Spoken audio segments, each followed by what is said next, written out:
Firebreak can feel a little bare. That said, the inclusion of tweakable corruption and difficulty levels ensures that what's here has reasonable replayability nonetheless. Take the level hotfix, for example. Your main job in it is to sort out malfunctioning heat fans by zapping and whacking them with the jump kits and fix kits while someone uses a splash kit to keep you both from igniting. Easy, right? Well, once you push the corruption slider to the max, you'll need to complete the task with a random level modifier popping in, like a globe that lowers the zone's gravity or an evil flying stapler that wildly increases enemy health. Now your team isn't just avoiding being burnt to a crisp, you'll also need to make perfect shots and watch your footing too. The addition of these corrupted items frequently provided a fresh challenge and delivered some unbelievably frustrating and hilarious multiplayer moments. If you find yourself in trouble when under attack, each zone is equipped with healing decontamination showers and ammunition bays where you can restock and take a beat. Though, true to Firebreak's chaotic sensibilities, these essential zones can falter and break, which then requires either a kit or that button-pressing minigame to get them back online. The bays also move around as you revisit levels, meaning you won't be able to rely on your memory to find safety. While I can appreciate that this kind of mayhem might not appeal to everyone, I found the unpredictability to be quite moreish, especially when the confusion led to flash arguments in our Discord chat. Thankfully, if, or more likely when, it all goes up in flames, depending on what difficulty setting you choose, you'll have a series of lives to use before it's actually game over.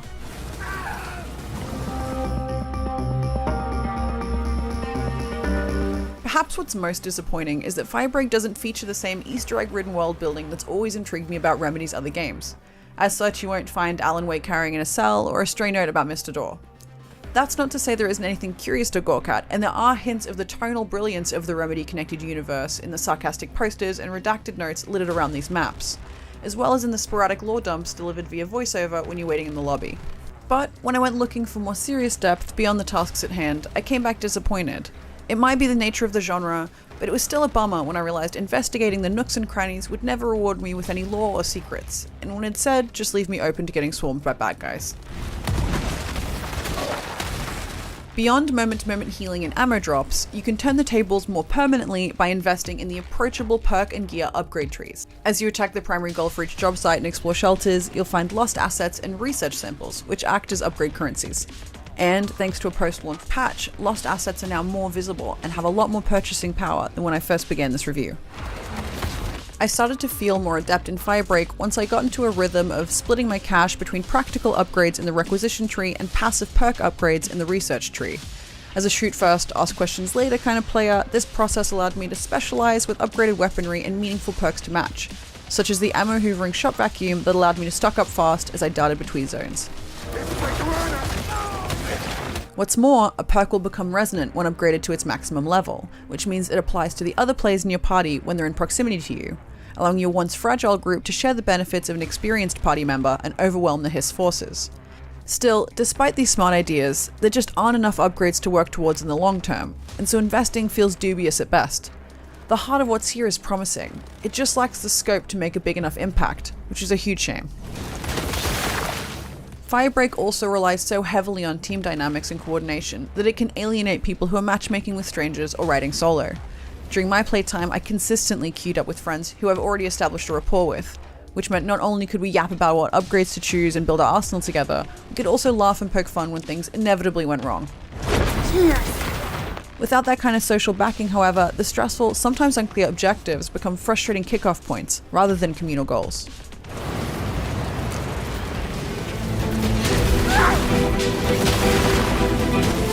FBC Firebreak's approachable combat, esoteric missions, and screen-engulfing graphical effects help to make this multiplayer shooter feel reflective of Remedy's cryptic catalogue, though it doesn't feel quite at home there just yet.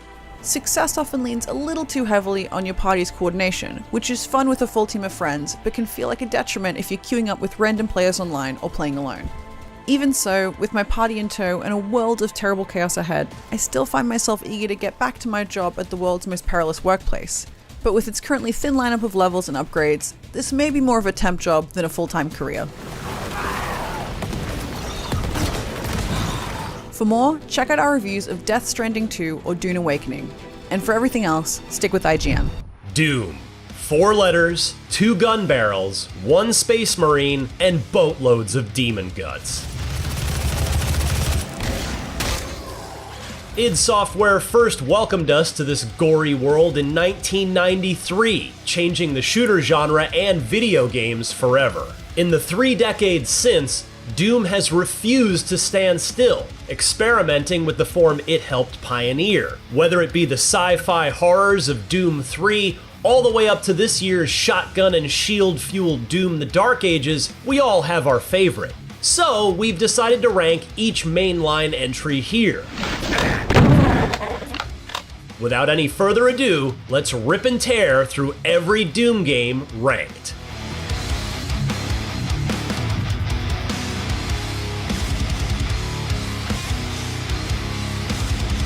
2004's Doom 3 is the result of an ultimatum that technical director John Carmack issued to the rest of id, and it kind of feels that way. Carmack was dead set on making a next-generation remake of Doom to showcase the impressive new lighting and shadow capabilities of the id Tech 4 engine. His Doom co-creator, John Romero, was long gone at this point, and the remaining id OGs were staunchly opposed to what they saw as a retread, a tech demo in search of a purpose. Carmack very publicly overruled them, and thus we have Doom 3.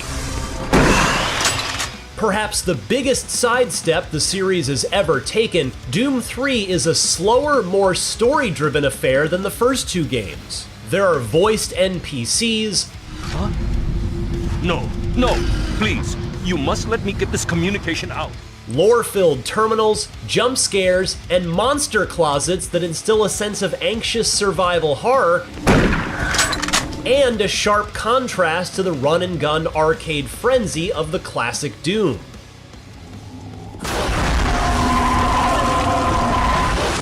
It's a valiant effort to bring Doom to a new generation of gamer culture. The problem is that this generation was extremely ugly. id's decision to showcase the game's lighting engine is its fatal flaw. You can't see anything, intentionally. The game is tuned to be super dark until you switch to your flashlight, which you cannot use at the same time as your weapon.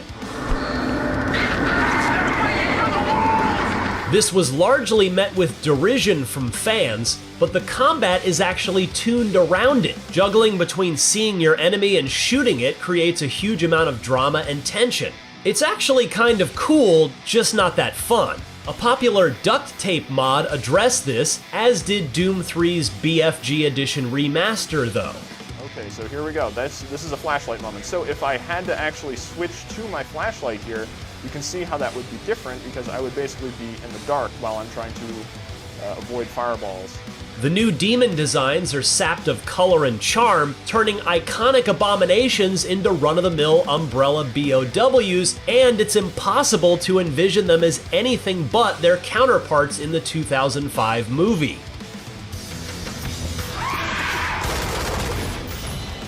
The aesthetic is very of its era and just doesn't quite match what we'd come to expect from Doom.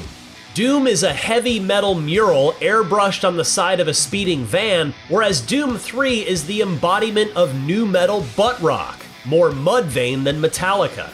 Decent for what it is, but it would take 12 more years before the series got a refresh with some actual riz. Some fans insist that Doom 64 is the true sequel to Doom 1 and 2. id closely supervised Midway Games' development of the N64 exclusive, resulting in an interesting but ultimately inconsequential side entry in the series, a Doom Gaiden. Doom 64 isn't hurt too much by its titular console's limitations, but there are fewer enemies thanks to small cartridge sizes, and the reduced animation frames on the shotguns really robs them of their kick. Worst of all, Midway couldn't get multiplayer working despite 4-player split-screen Doom deathmatches being a perfect fit for the system that gave us GoldenEye. Still, on the whole, the game looks great. Doom 64 has a uniquely bleak, gothic vibe with a gorgeous colored lighting system that's impressively sophisticated for the era. Instead of MIDI speed metal, the soundtrack is a dark ambient drone.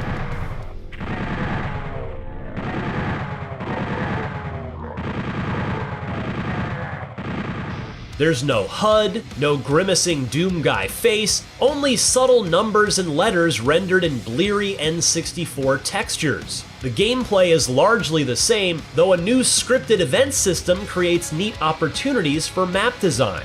Doom 64 seems like the game Carmack's co-owners were afraid id was going to make. More Doom, slightly different. It's just not different enough to warrant a higher place on the list. Doom 64 is a fun, fascinating, evolutionary dead end. 32 new levels designed in-house by id, a bunch of new enemies, and just one new weapon was more than enough to make Doom 2 the highest-selling software program of 1994.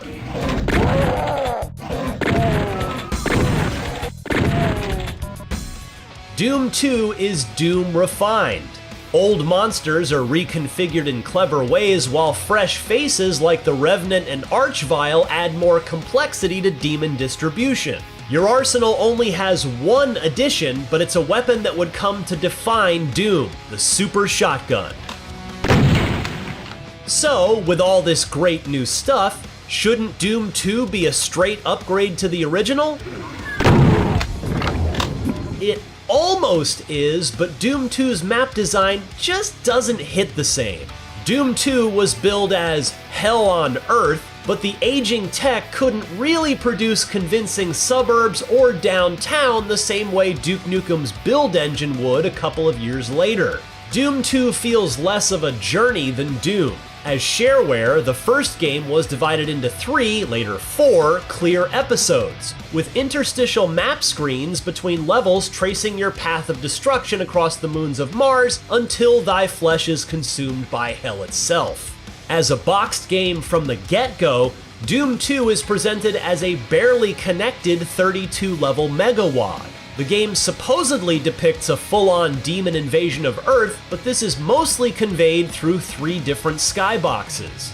Doom 2 has some great maps and lots of innovative twists on the formula, but on the whole, it's a less cohesive and satisfying package than the first game. At the time, map quality didn't matter quite as much. Fans had already been sharing their own custom levels en masse, passed around as WAD files via floppy disks and 28 kilobaud modems. Doom 2 is almost more notable as a platform than as a standalone title. It gave modders and wadders a chance to shine and even go legit. A group called Team TNT created 2 megawads that impressed id so much that they bought the rights and slapped them together for retail as Final Doom.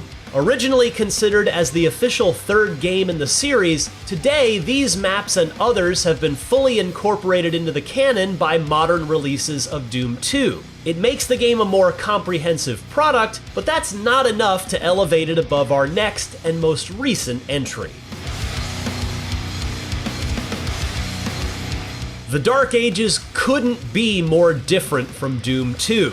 A sequel that refuses to offer more of the same, it takes a sharp turn away from the neon frenzy of Doom Eternal into a grim and gothic new setting with drastically altered gameplay to match. Stand and fight is more than just a marketing slogan, it's the only way you're going to take down some bosses and batter enemies. Melee combat means getting up close and personal with monsters, trading mace blows and shotgun blasts in a boxing match from hell.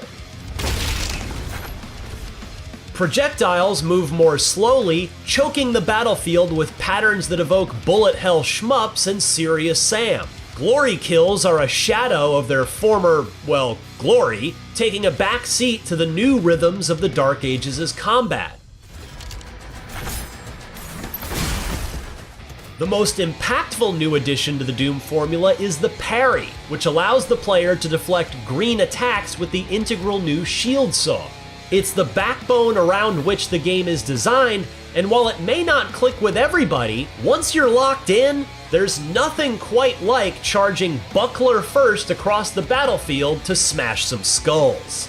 The Dark Ages brings a few firsts to the franchise, like friendly NPCs fighting alongside the Slayer, and difficulty sliders to make the series more accessible. It's also the first game since Doom 64 to lack any kind of multiplayer. The Slayer trilogy's online components may have been a noble but largely perfunctory effort. id decided to ditch it entirely and focus on making the most compelling campaign they could, exchanging multiplayer and snap map for dragon riding and giant mechs. You have to give modern id credit, they just will not make the same game twice. Doom Eternal is everything a fan of Doom 2016 would expect from a sequel, and while the vibe is different from its predecessor, the whole experience feels more vibrant and alive. The Doom franchise isn't exactly known for its awe-inspiring vistas and diverse biomes, but Eternal impressively mixes snow levels and Baroque ivory fortresses in with the usual tech bases and fleshy hellscapes. We're not used to seeing this kind of environmental variety in Doom, and it's a refreshing change of pace. When it comes to combat, Doom Eternal asks a lot more of you than 2016. Ammo is much more scarce, forcing you to juggle through most of your weapons in nearly every fight. Choosing the right gun for the right enemy and exploiting their weak spots is essential, though some fans argue that the Marauders, dark Doom Guy counterparts with a limited vulnerability window, are a bridge too far for the power fantasy. Warning, all armed personnel, the mortally challenged have entered the compound. Evacuation is advised. Doom Eternal's biggest flaw, perhaps, is that it's doing too much. Doom Slayer has new guns and enemies to deal with, a meat hook to yank yourself across the battlefield, and a shoulder cannon with grenades and bombs and fire belches that are crucial for survival, on top of an avalanche of additional collectibles, resources, and upgrade trees. Even the Slayer himself has gotten a little too big for his armored green britches, having somehow come into possession of a massive outer space fortress between games, a vast hub to explore that has plenty of great Easter eggs and secrets, but also a lot of locked doors and samey looking hallways to get lost in. Speaking of getting lost, Doom Eternal suffers under a sheer mountain of lore. Endless paragraphs of indecipherable sci-fi fantasy with more proper nouns than a phone book are at your bloody fingertips. To some, it's a welcome addition that makes the series that much richer. For others, it's an albatross around the neck of Doom's action-first ethos. Start shooting as soon as the screen melts. It's an excellent sequel, superior to its predecessor in many ways, but as a total package, it falls just slightly short of what came before. Doom 2016 is the platonic ideal of Doom. It marries the kinetic and aesthetic purity of the original with a winking, self-aware tone that evokes not just the first game's hurt me plenty attitude, but society's perception of the series. This is the Doom we envisioned in our adolescent brains. It's the Doom of the infamous 90s comic, the ultra-violent nightmare that Jack Thompson and Joe Lieberman warned us about, and it is glorious. But Doom 2016 almost didn't happen. Marty Stratton and Hugo Martin salvaged Doom 4 from the shores of development hell by stripping it into a back-to-basics, gleefully indulgent romp that fully rekindles the lost soul of the series. It's no coincidence that the retro boomer shooters comeback began right around Doom 2016. The aggressive, push-forward gameplay has you leaping onto cacodemons in mid-air as Mick Gordon's impossibly detuned guitars belch out riffs of pure hype. It's here we first see the glory kills, expanded on in future sequels, but never quite as elegant as their debut. Keep it simple is the operative phrase of Doom 2016, and sometimes to its detriment. Unlike later games, there's little incentive to cycle through your weapons. It's easy to let the rockets or the SSG carry you to the Spider Mastermind. Still, the bare-bones approach is appreciated, particularly when it comes to the plot. It was John Carmack who famously compared video game stories to those of X-rated movies. Quote, "It's expected to be there, but not important." Doom 2016's less is more approach is extremely refreshing after the dense metal hurlant nightmares of its sequels. The storytelling is never really bad in Eternal or the Dark Ages, but also never quite as funny as the Doomslayer seething with impatient rage as exposition drones on. It took some huge guts to name the 2016 reboot simply Doom, but that very confidence is what propels this game to greatness. There's only one shooter in the world that could possibly top Doom 2016. But first, no evaluation of Doom would be complete without a tip of the hat to the legions of modders and map designers who have truly made the game their own. Carmack designed the Doom engine to be easily altered, with assets conveniently packaged into files called WADs for Where's All the Data. This enabled everything from custom levels to total conversions. You can play Zelda in Doom, visit Jerry Seinfeld's apartment, blast through breakfast cereal in Chex Quest. The possibilities were limitless, especially once the engine went open source. Games like Brutal Doom and Sulaco can look shockingly modern on ancient id tech, while MyHouse.wad uses the engine's infamous quirks to weave a non-Euclidean liminal nightmare. Doom is an awesome open source success story, and the community and careers it's inspired over the decades is a huge part of the series' legacy. The original Doom has more than earned its spot on the Mount Rushmore of first-person shooters. Anyone can pick up the game today, whether through a fan-made source port or an official re-release, and immediately understand the assignment. Run, gun, rip, and tear. Find keys and snag power-ups to keep Doom Guy alive as he stares bullets through your soul from the UI. There's no mouse look in the original Doom. Aiming on the Y-axis literally doesn't matter, and you can hit that imp on a ledge above you as long as it's centered on your gun. Doom Guy cannot jump, and his only interaction with the world besides shooting, punching, and chainsawing is a single use button that you'll spam endlessly as you search each legendary map for secret doors.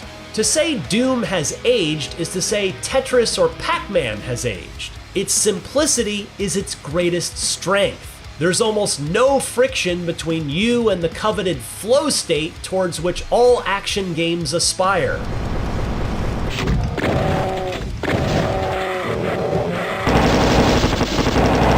Doom's kinetic appeal makes it immortal. Released as shareware, anyone with a working PC was free to play the first episode of Doom, from the iconic first moments of E1M1 to beating the Bruiser Brothers in Phobos Anomaly. You could mail a check to id if you wanted more, but the sheer accessibility and availability of Knee Deep in the Dead's 9 perfect levels all but assured Doom's dominance.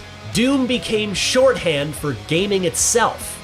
The moral panic over video game violence resulted in pundits and politicians alike warning parents of the gory, demonic slaughter simulator warping their children's minds, blaming the shooter for real-world tragedies. It's a sad footnote in an otherwise unparalleled success story and a formative moment in gaming history that helped shape a still-developing industry. At the start of every new project, the current developers at id play through the original Doom to refamiliarize themselves with its brilliance and look for interesting new ways to expand the formula.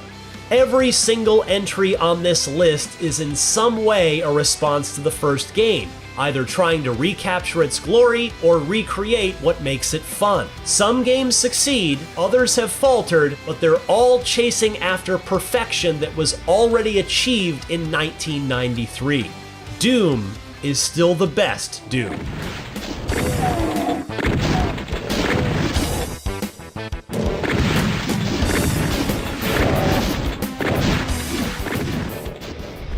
Deep in the prehistory of 1997's original Grand Theft Auto, an earlier gameplay concept that was being noodled on within the halls of DMA design initially would have had us playing as police. Eventually, the call was made to pivot and exclusively focus on the wrong side of the law, because it was decided being a criminal was way more fun than being a boring old cop.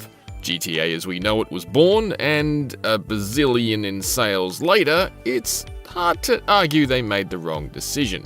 However, nearly 3 decades down the track, The Precinct has arrived to show us that there actually is a way to make upholding the law just as engaging as breaking it, in an old-school GTA-inspired sandbox city. The Precinct may be a modestly sized package overall, and the crime-busting gameplay loops it throws at us do eventually become a little samey and worn over its roughly 12-hour campaign, but its isometric, grimy 80s aesthetic is absolutely excellent, and there's a real novelty in patrolling the rain-slick streets, seeking to chip away at Averno City's never-ending supply of miscreants, mobsters, and malefactors.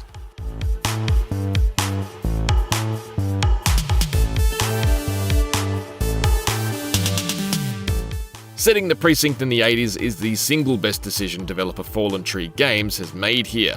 There's no cyber crime, social media or mobile phone nonsense cluttering up proceedings. Rather, it's a world detached from all manner of modern crap. It's just you, your partner, and a radio. Central to all units, bank robbery in progress. Mercer ACB Bank on Mercer Street, shots fired.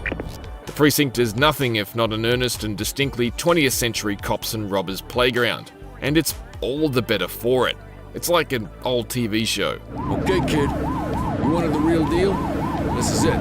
I feel my CD collection would probably make it clear I understand that police accountability is not a new debate by any stretch, but hey, even Henry Rollins found a way to go from spraying cops with Black Flag lyrics to playing cops in The Chase and Bad Boys 2. For me, it's the respect and power that the position commands. The Precinct just wants to let us screech in, sirens blazing, and save the day. This is not a game that attempts to grapple with controversy or the seedier side of 80s policing. It's an idealised portrayal of cops and how they're supposed to properly protect and serve, rather than a commentary on how they actually do it. Nothing flagged in the system. They're clear. At its core, it's an action-packed ode to iconic 1980s police procedurals and movies. Every day would be the busiest and most dangerous day of any actual cop's career. Baddies are cuffed and booked without delay. Good catch. And the city will never run out of squad cars, no matter how many you destroy. Shots fired! No one would realistically continue to live in the Precinct's Averno City by choice. It's chaos. It'd be like living in the last 15 minutes of the Blues Brothers every hour of every day, as countless squad cars crash through crumbling concrete in their relentless pursuits of the city's brazen crooks. The cop fiction cliches are certainly all here. You can check off the young, idealistic rookie partnered with a jaded veteran counting the weeks until his retirement. Welcome to the ACPD, kid. A mustachioed chief. You're gonna have to learn the streets and the precinct the same way these mooks did. Are we clear? And an officer named Kowalski. All right, squad. Let's get out there and make Averno City proud. I do wish the script had a bit more of a natural spoken word flow to it though. As it stands, it tends to sound a little overwritten and hammy, and some of the voice acting comes over a bit corny as a result. Fascists! You think we don't see what you're doing? This is an obvious ploy to suppress our message! If the Precinct really was a TV show, it unfortunately wouldn't be in line for any of Hill Street Blues' 26 Emmys. You got the right to remain silent. Unless you want the rest of your face kicked in, I'd strongly advise you to exercise that right. Fortunately, the hokey dialogue does little to detract from what it gets right, and I was very quickly hooked into its cadence of daily shifts on the beat. These can be pounding the pavement on foot, with your eyes peeled for vandals and violence. Arrest her! They can be cruising the streets, prowling for carjackers, or watching for the telltale weaving of a drunk driver. Tess says they're intoxicated. There can even be aerial missions where you're hovering above the city in a chopper, catching crooks in your spotlight and calling in backup to effect arrests. Dispatch, I need backup here. There's a great amount of variety in the types of crimes being committed, which is unfortunate for Averno City's victimized citizens, but good for us as the emergent missions essentially never stop. Ah, contraband. I did eventually reach a point where the busts began to feel a little repetitive, but this wasn't until I was quite close to the end of the roughly 12 hours I spent completing the core story. The procedural street crimes continue after the credits roll, but I suspect I'll leave the Precinct sweating in the interrogation room for now, and come back to it later if it has anything further to offer me down the track. Like, fresh cases or different street crimes in a potential future update. Target is down.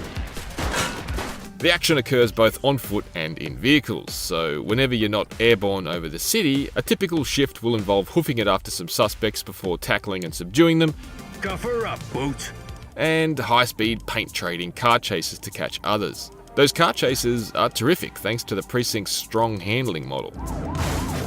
Vehicles may appear cute and toy-like on screen thanks to the elevated isometric camera angle, but they're not sticky or twitchy. They have a really well-honed sense of weight as you hurl their all-American bulk into handbrake turns to negotiate corners. When a gaggle of squad cars with sirens blazing close in on a fleeing perp all at once, there are times when the Precinct reminds me more of the original Driver than the old 2D GTA games. The original Driver is viewed from a low-flying drone, that is. The range of era-correct lookalike vehicles is spot on too, from off-brand Mustangs and Cooters to A-Team adjacent Vanduras and the classic boxy third-gen Caprice cop cars I've seen Hollywood crash 1,000 of over the years.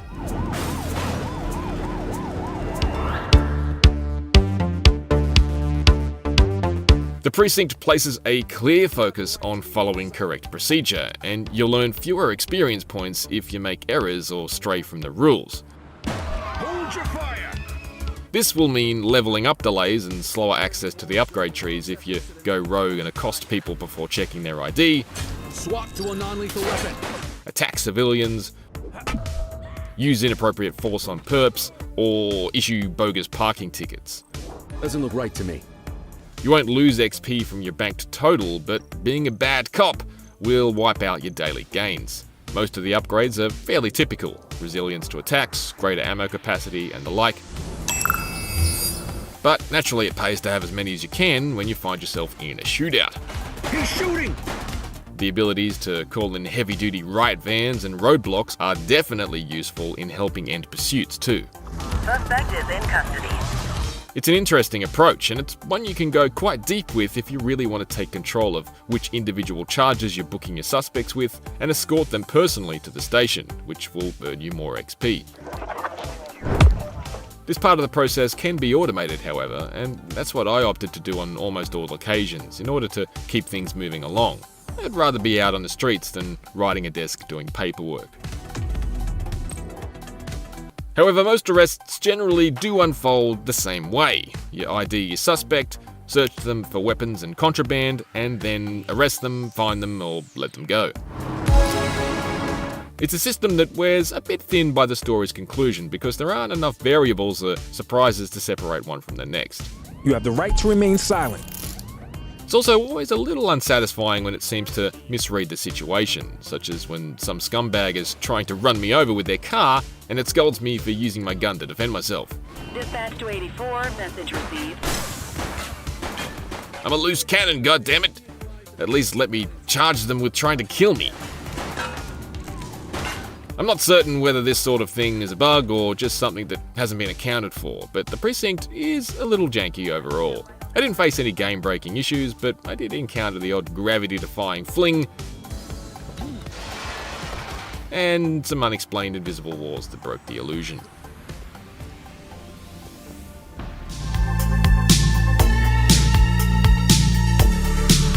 The Precinct's focus on proper arrest protocols and penalising excessive force requires a certain level of patience that not everyone will possess, and it's a system that eventually wears out its welcome.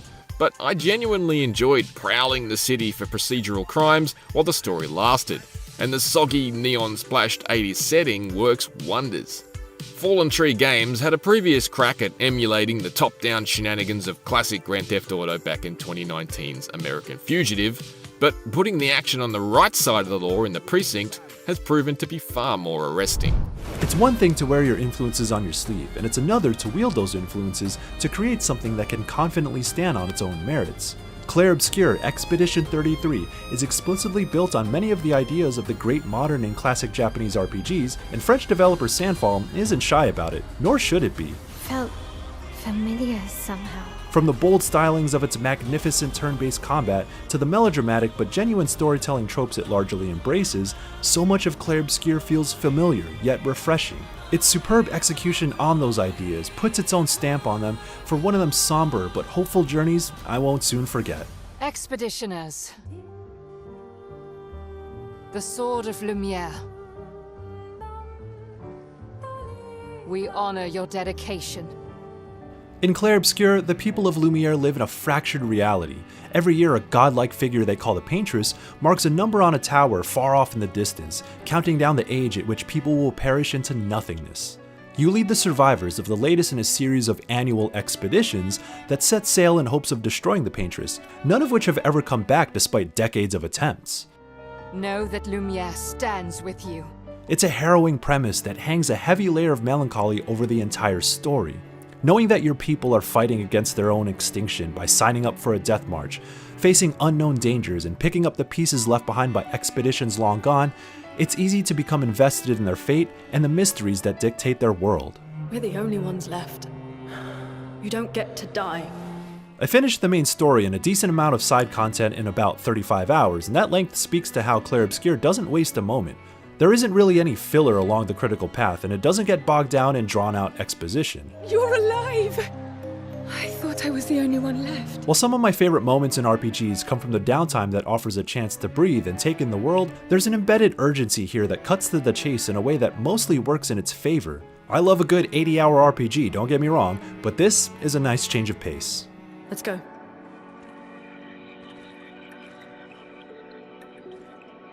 Someone lives here. Because of that relatively shorter length, the sharpness of Clair Obscur's combat system never dulls. The Persona vibes from its slick battle menu and stylish flourishes are unmistakable, but more prominent is its active element. Real-time button inputs boost potency in special attacks and let you dodge and parry enemy attacks, which works wonders for making fights engaging. Against tougher enemies, you don't really stand a chance unless you're paying close attention to visual and audio cues for dodges and parries and establishing a rhythm. The initial trial and error of learning attack patterns will be frustrating at times, but when I'm locked in like it's Sekiro, there's an intensity here I don't think I've ever felt in a turn-based RPG.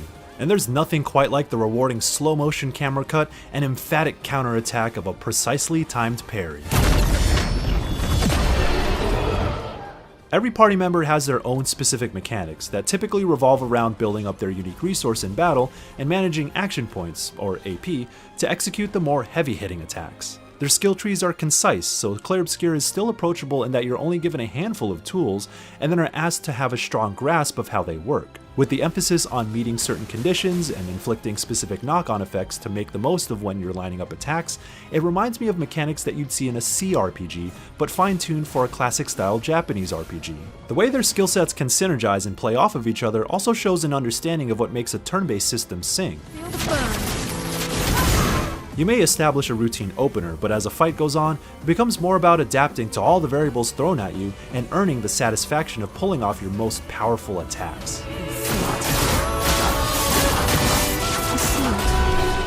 Then there's another layer called Pictos. These attachments offer game-changing stat boosts and perks that drastically affect how you can gain AP, the bonuses you get from dodges and parries, or the way status effects work, and more.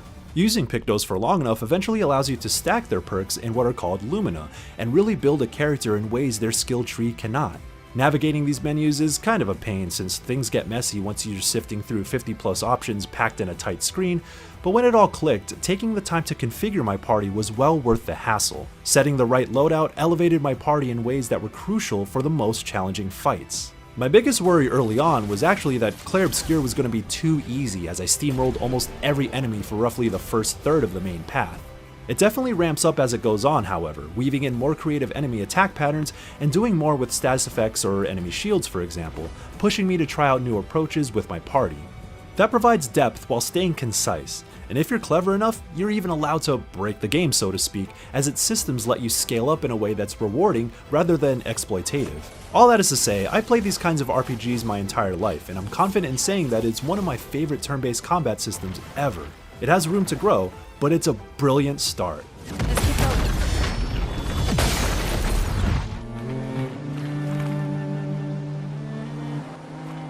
There's something very old school about Clair Obscur, and its overworld is one of the clearest ways in which it harkens back to classic RPGs. The map is filled with optional locations and secrets, many of which aren't accessible until you unlock new travel methods, similar to getting chocobos and airships in the Final Fantasy games of yore. It's actually really charming, embracing its video gamey aspects while knowing it doesn't have to always take itself so seriously. Distant landmarks create a sense of wonder, and eventually you can go visit them to fight super bosses or play silly minigames for unique items or uncover a bit more about the story you wouldn't have seen otherwise. And that side content accounts for roughly another 20 hours of gameplay on top of the main story.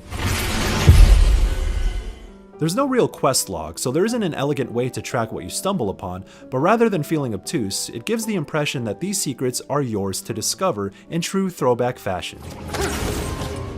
The main locations you visit function like dungeons where you fight your way along a fairly direct track with extra items tucked in nooks and crannies off the beaten path. You approach and hit enemies to initiate combat, and they respawn if you decide to replenish your health and items at flags planted by previous expeditions that function like checkpoints. Exploration is limited in this regard, but it helps each of these main story sequences stay focused. For as linear as the main path can be, a minimap still would have been handy just to keep track of the alternate paths I've already gone down, because sometimes it's easy to get lost. It is a consolation that every place you visit is visually striking, whether it's the ethereal whimsy and natural beauty, or the brutality of the trenches and battlefields where bodies of past expeditioners are piled high. Regardless, I was often in awe of Clair Obscur's world.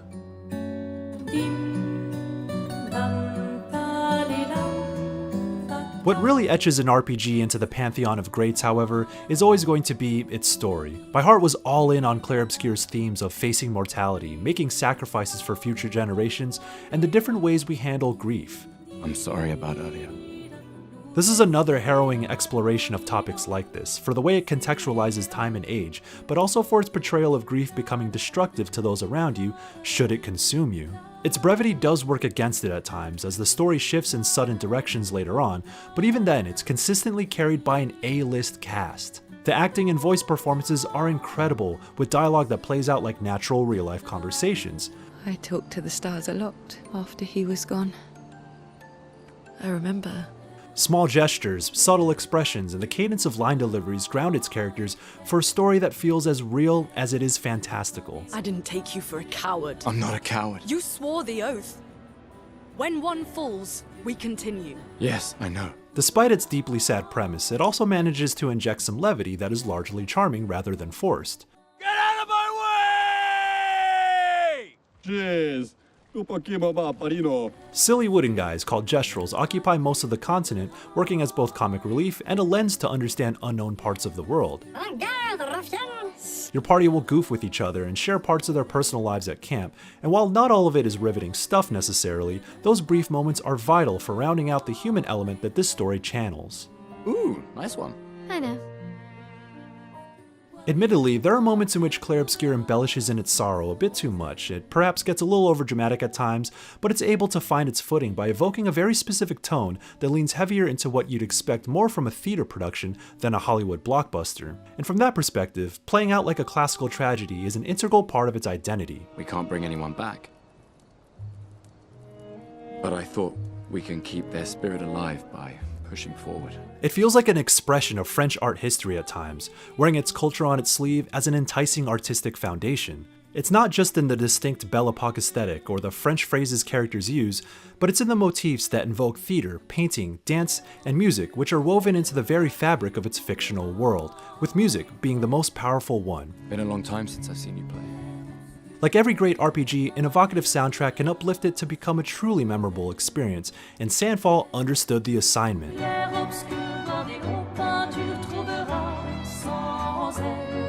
There's almost too much good music that certain songs didn't get enough time to stick in my head, but at every turn are amazing songs that hype you up for battle, get you in a groove with catchy melodies, or set the tone for a wistful atmosphere. Clair Obscur's soundtrack is stunning, and will be one of the reasons I won't forget this game.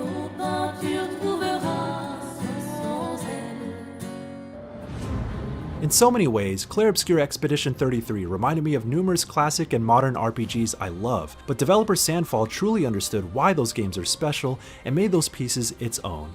Its creative turn-based combat system is fantastic, keeping me engaged while impressive visual flourishes bring it all together. The story can be a touch messy and melodramatic at times, but there's still an earnestness to how it frames mortality and grief, and the different and destructive ways we may handle it, all delivered through fantastic performances from an A-list cast that gives its story the heart it needs to really hit. The contrast between its artistic sensibilities and old-school RPG design philosophy shows a clarity of vision, as if it was scoped just right to focus on the things that matter most, making it a true modern throwback. And so, Clair Obscur Expedition 33 stands strong alongside its inspirations, and I hope that it too can be an inspiration for those who come after. With action-packed gunplay, an innumerable quantity of badass guns to loot, and some of the most crass humor in gaming, the Borderlands games have held a special place in my heart since way back in 2009. But it's also a series that practically invented the looter-shooter genre, then saw itself fall behind the curve as a renaissance of RPG-infused multiplayer shooters dominated the space. With Borderlands 4, the team at Gearbox seems eager to take some big swings in hope of reclaiming the throne of firearms and shell casings they themselves built. And whether it's the greatly improved shooting mechanics, an interesting revamp to RPG mechanics, an entirely fresh setting, a slew of new characters, or a more grounded tone in its story, the handful of hours I played left me fairly confident that I will find myself pulled back into this wonderfully weird world of psychopaths and extremely irritating robots.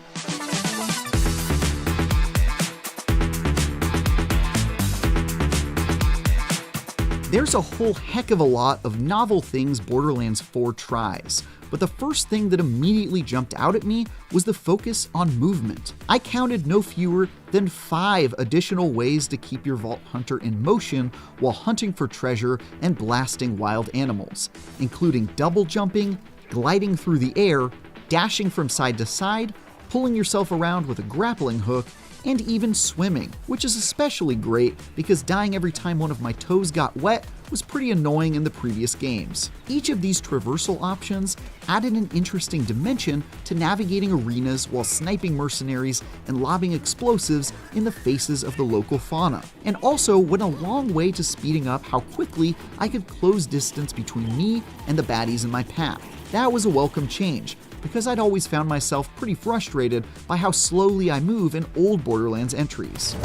Here come the fireworks! If there's anything worrisome about all these extra ways to get around, it's that there are so many of them I often forgot to use them. Being able to double jump, glide, and grapple hook across a room all in the same motion honestly feels like too much power, at least in the hands of a rookie like me who only had a few hours to familiarize myself with it all. By the end of the demo though, I felt a lot better about my ability to keep myself in motion while bringing my arsenal to bear upon swarms of monsters, but it definitely feels like it'll take some getting used to. Of course, it wouldn't be a Borderlands game without the promise of a bottomless cache of weapons to discover, each designed to inject a little anarchy into combat. While I only got a small sampling of what's in store, there honestly weren't a ton of things I wasn't expecting, even with the additional weapon manufacturers introducing some new stuff. One of the new gun makers, Ripper, seemed to have a lot in common with the COV weapons from Borderlands 3, as they need to spin up before they can be fired, but then pile on a heaping helping of lead into enemies. While Daedalus reminded me a lot of the doll weapons that offer multiple ammo types to switch between. The only distinct new type I got to try out was called the Order, which have an alternate firing mode, like a pistol I found that could create gravity wells instead of shooting normal bullets. Most of what I played was from pretty early in the campaign, and I only found a single legendary weapon during my travels, so it's fairly likely there are more surprises I haven't seen, but at least on the surface, I wasn't too shocked with what I found in that regard. Make room for the boom! What seems significantly more distinct are the new build crafting options, including a healing item called a rep kit that can be used in addition to the usual pickups you find in chests and pick off the sorry corpses of your slain foes. These add an interesting dimension to defining your build, as you could just play it safe and equip the item that offers the most healing with the shortest cooldown, but bolder Vault Hunters might instead favor one that intentionally offers lesser healing benefits to instead grant some other effect every time the item is used. For example, I found one that caused a large explosion of cryo to explode around me whenever I used it, versus another that restored significantly more health and could be used twice before it needed to be cooled down. Depending on how risky you want to play it or the specific strategy behind your build, I could see this opening up a lot of doors for clever min-maxers to do some pretty fun stuff. Each Borderlands has a different roster of Vault Hunters to play, and this entry is no different. I got the chance to try out Vex, the magical siren whose main focus, at least with my setup, was in summoning NPC companions to help me fight off mobs. And Rafa, a soldier who had a bunch of high-tech gadgets to unload onto anyone stupid enough to get in his way, including some melee blades that made short work of anyone within arm's reach, or some shoulder-mounted cannons that automatically helped me lather folks in lead. It's always hard to tell just how awesome each of these bona fide badasses is going to be after just a few hours, but I was already very much heartened by the number of interesting options to pick from, and I already felt myself transforming into an armed-to-the-teeth instrument of death, even as low-leveled as I was. Also, some of the perks I saw on those trees looked downright spicy, like the ability to disconnect Rafa's shoulder-mounted turrets to convert them into a stationary battle station. So consider me pretty hyped to try out a late-game build. Another interesting change coming with Borderlands 4 is the new, clearly darker setting and story. Taking place on a new world called Kairos, the world has been dominated by an oppressive, immortal being known as the Timekeeper, who controls the population using cybernetic implants. But naturally, the actions of the Vault Keepers in recent Borderlands entries, which I won't spoil here, has ruined the perfect, unjust order on Kairos, throwing the place into chaos and opening the door for you and your friends to shoot everything in the face and score some sweet loot.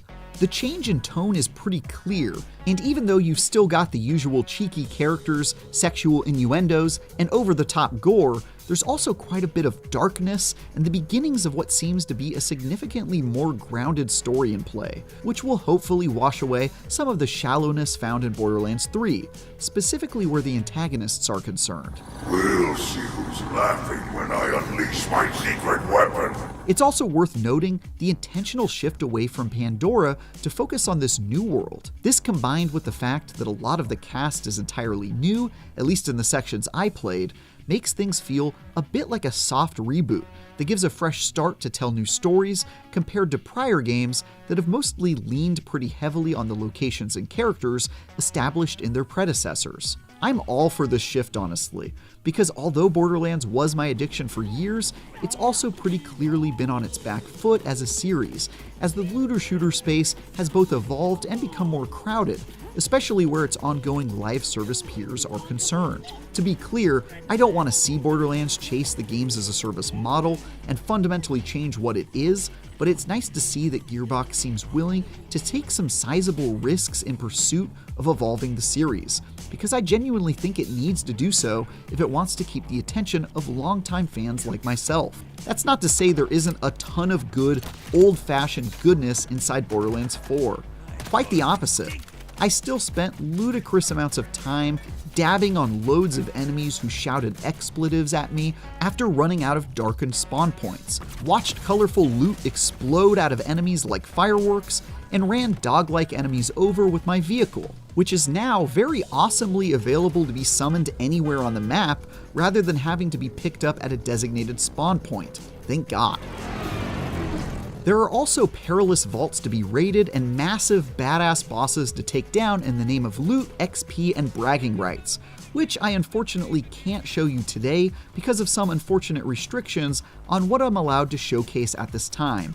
But I can say that the one boss I fought a number of times is perhaps the most mechanics-heavy and interesting enemy I've encountered in Borderlands.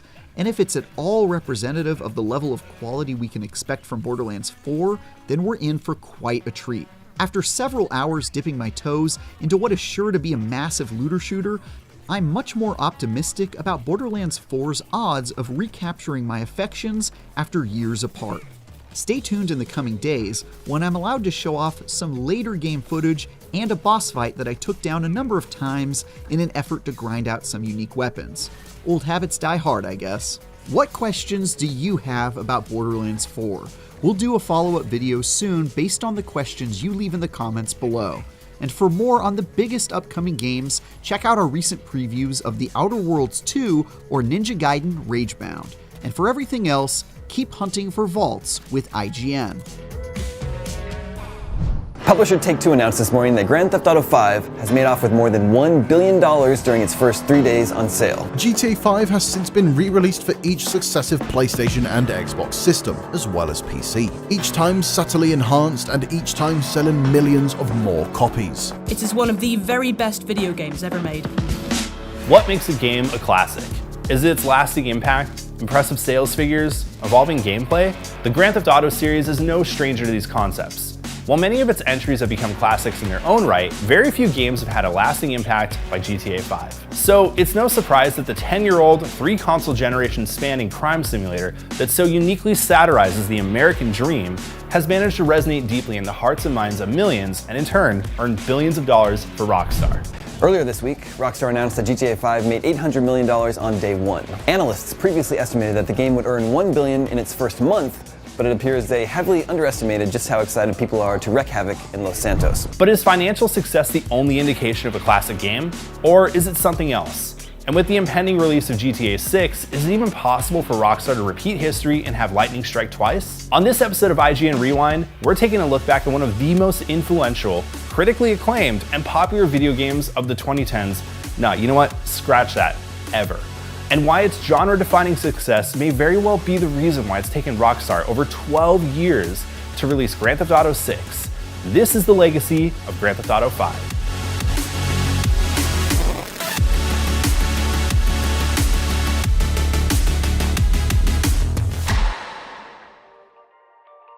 Well before GTA 5's first trailer dropped in the fall of 2011, the Grand Theft Auto series had already cemented itself as one of the most popular and revered game series ever. But of all the worrisome materials swirling about out there, Grand Theft Auto 3, one of the most popular, technically sophisticated, and graphic video games ever designed, may have given our generation of adults something new to worry about. While the first few entries of the series may not have been as beloved as later titles, due to its top-down 2D perspective and shallow plotline, it still showed off a hyper-violent, satirical take on modern life and the American dream. It wasn't until GTA was able to take full advantage of the PlayStation 2 and bring that vision to a vibrant, and at the time, a lifelike city that reflected real-world locations.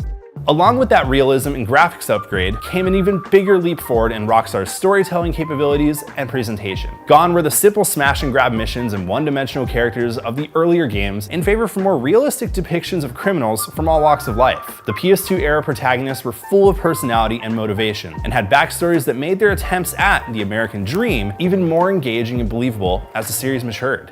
With each entry, this new style of writing, where multi-dimensional characters interacted with an abrasive and satirical world, helped both GTA and AAA games at large. They got me right fucking here, the end of the road, with a big house and a useless kid, and I'm stuck talking to you because no one else gives a shit. Oh, I'm living a dream, baby. It wasn't long after GTA 3's wildly successful release that we started to see dozens of copycat games. Driver and Saints Row vied to become the next GTA killer, and you know, we all know how that ended up. Grand Theft Auto had managed to achieve something that very few video games had before it.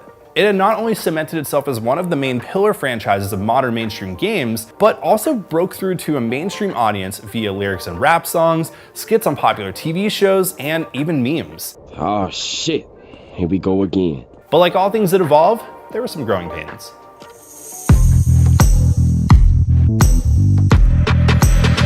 From the start of the series, GTA's depiction of hyperviolence and mature themes had made it the target of criticism from groups all over.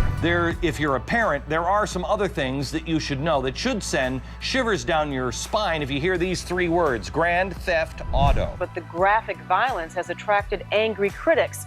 Denounced by Congress here in the US, the game has been outlawed in Australia, and several other countries are also considering bans. While most of these groups did nothing more than rattle their sabers in Rockstar's direction, one litigious attorney and anti-video game crusader had other plans. And therefore, we're simply saying to the industry, if you're going to label these things and admit that they're harmful to minors, stop selling them. Jack Thompson had been directly and indirectly involved in several prolific court cases against many AAA games throughout the 90s and into the 2000s. After the release of Grand Theft Auto 3, Thompson participated in numerous cases against Take-Two Interactive and Rockstar, such as Strickland v. Sony, a $246 million lawsuit in which the families of the victims of a triple homicide claimed that the shooter was inspired by Grand Theft Auto 3 and Vice City. Devin Moore shot 3 people in the head because of a video game? What we're saying is that Devin Moore was, in effect, trained to do what he did. Thompson's numerous cases against GTA didn't go anywhere, but he was able to shine a light on how easy it was for kids to get access to a game where committing a mass shooting was gamified, which in turn amplified any negative sentiment against the series by its detractors. None of that seemed to slow down Grand Theft Auto's success during the PlayStation 2 era. As of the time of this video, all 3 mainline games have sold tens of millions of copies. In the years following GTA 3, Grand Theft Auto Vice City, San Andreas, and a plethora of side stories, ports, and expansions were released, all to a larger audience than their predecessors. By the time GTA entered its HD age, with Grand Theft Auto 4 in 2008, it was unstoppable, thanks to its more mature themes, a bigger and more lifelike Liberty City, and at the time, next-gen presentation. It's been nearly a decade since IGN gave any game a 10, but there's a reason why that's changed now. GTA 4 is simply one of the best games I've ever seen. The single player has an incredible amount of depth. The city is absolutely stunning to just walk around in, and the multiplayer is one of the best that I've ever seen as well. As an entire package for only $60, whether you buy it on 360 or PS3, you're getting a game that probably is worth spending $300 on. Certainly worth picking up, definitely the best of the series, and easily a contender for Game of the Year. Not long after the success of Grand Theft Auto 4, millions of people eagerly awaited the next chapter in the series, and after 3 years of rumors and speculation, the first trailer for Grand Theft Auto 5 dropped in 2011. As expected, it was wildly successful. No longer do we have any rumors. We've been talking forever. Oh, GTA 5, it's got to be in production. But it's been officially confirmed. Grand Theft Auto 5 is coming. This is all we know about it. Rockstar officially released this logo. Big news today. The first official details about Grand Theft Auto 5 have been announced. Big, huge day today. The Grand Theft Auto 5 trailer came out. We watched it live. I know, it was fun. For now, an hour since then, we've been breaking down every minutiae detail of this thing. Minutiae detail. It sounds awesome. Yeah, it really does. Yeah, it's one of those things, everything they said sounds awesome. I really hope it all pays off. Following the trailer, the drip feed of content from Rockstar was enough to keep millions of fans intrigued and hyped for what was coming next. The game took a different approach from its gritty gangster roots and followed 3 diverse characters with wildly different personalities and playstyles in a recreation of Los Angeles that is so detailed and accurate that players could feasibly navigate their way through some parts of LA without having been there before. Seriously though, Los Santos Vespucci Beach is a dead ringer for Venice Beach, and another perfect example of how the series uses a real-life location as the basis for its exaggerated and over-the-top satire. Lost your job and the world's moved on, huh? That's too bad. I didn't lose my job. Of course. Got too old, got outsourced. Same thing happened to my dad. Now you gotta fit in with a different generation.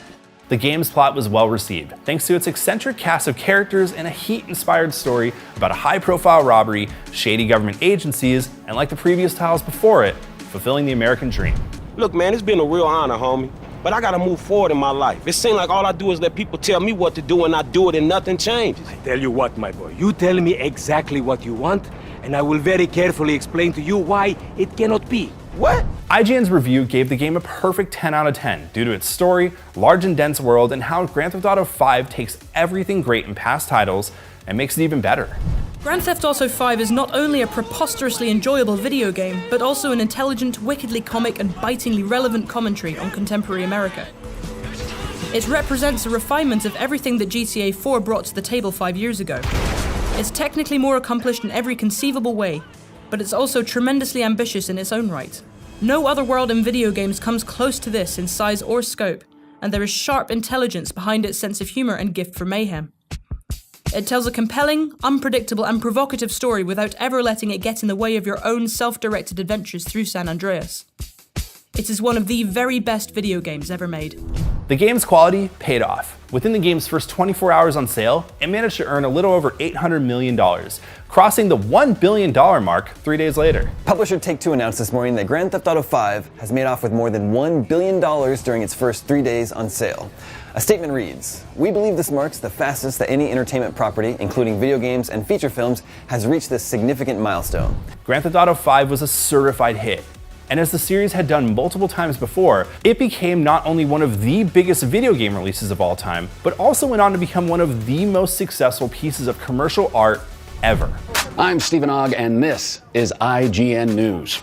After a wildly successful launch, it has been revealed that Grand Theft Auto 5 officially holds 7 Guinness World Records. Since its release on September 17th, GTA 5 has enjoyed huge sales figures and managed to generate more revenue than movies such as The Avengers and Avatar.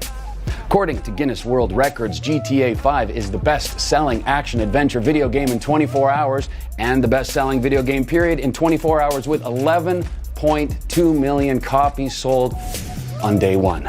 Wow. It's the fastest video game to earn $1 billion and the fastest entertainment property to earn $1 billion. It's also the highest grossing video game in 24 hours and holds the record for highest revenue generated by an entertainment product in 24 hours with $816 million. GTA 5 holds the world record for the most viewed trailer for an action-adventure video game. But single player is only half the story when it comes to the success of Grand Theft Auto 5.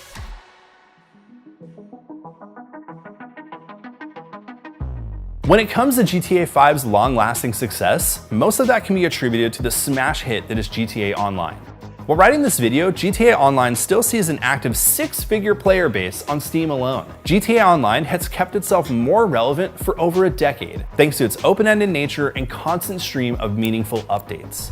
With the release of Grand Theft Auto 5 on PS4 and Xbox One imminent, Rockstar has revealed a range of stats from GTA Online's first year via the Rockstar Newswire. The publisher's GTA Online census reveals that just shy of 34 million players in 224 different countries have logged into GTA Online. But impressive player counts and a healthy amount of official post-launch content aren't the whole story. GTA 5's online mode has permeated the zeitgeist thanks to its open sandbox gameplay and passionate community. While all popular games have a community around them that keeps the game interesting long after release, GTA 5's online experience is unique because you can play the game daily and not really engage with much of the official content. That's not to say this game is bare though. Throughout Grand Theft Auto Online's life, there have been numerous expansions and events that have kept players coming back for more, but the real carrot on a stick has to come from the community itself.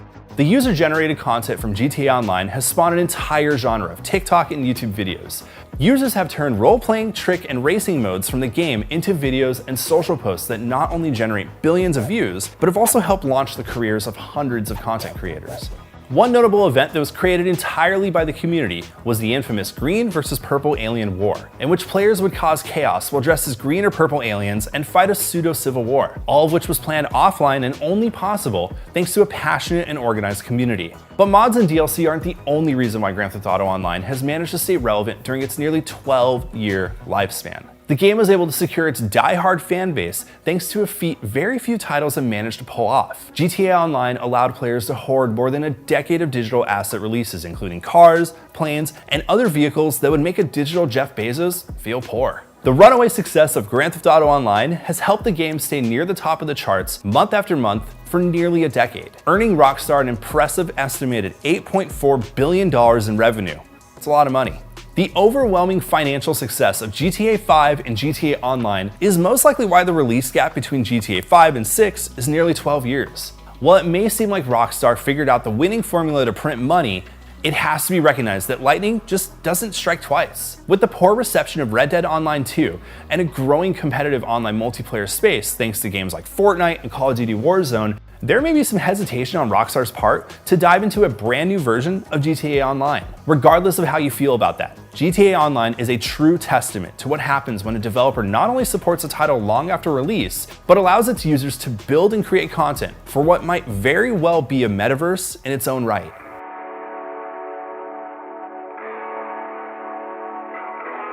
To put the popularity and lifespan of GTA 5 into perspective, the entire series, starting with the original Grand Theft Auto in 1997 to the final expansion of Grand Theft Auto 4, The Lost and the Damned, was released over the span of 11 years.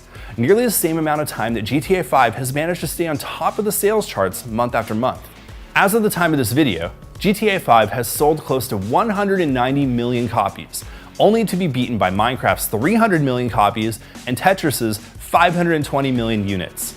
Grand Theft Auto 5 has sold more units than Sony sold PlayStation 2s, Microsoft shipped Xbox 360s, and even Nintendo has currently sold Switches. But sales aren't everything, because the sheer popularity of this game can't be understated, thanks to its impact on everything from the way modern games are presented, to the way content creators have built a world around an existing franchise, and even its impact on mainstream commercial art.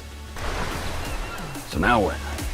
And now, with the long-awaited sequel on the horizon, Rockstar may have another mega hit on its hands, thanks in part to the success of Grand Theft Auto 5. Elden Ring Night Rain is a weird one.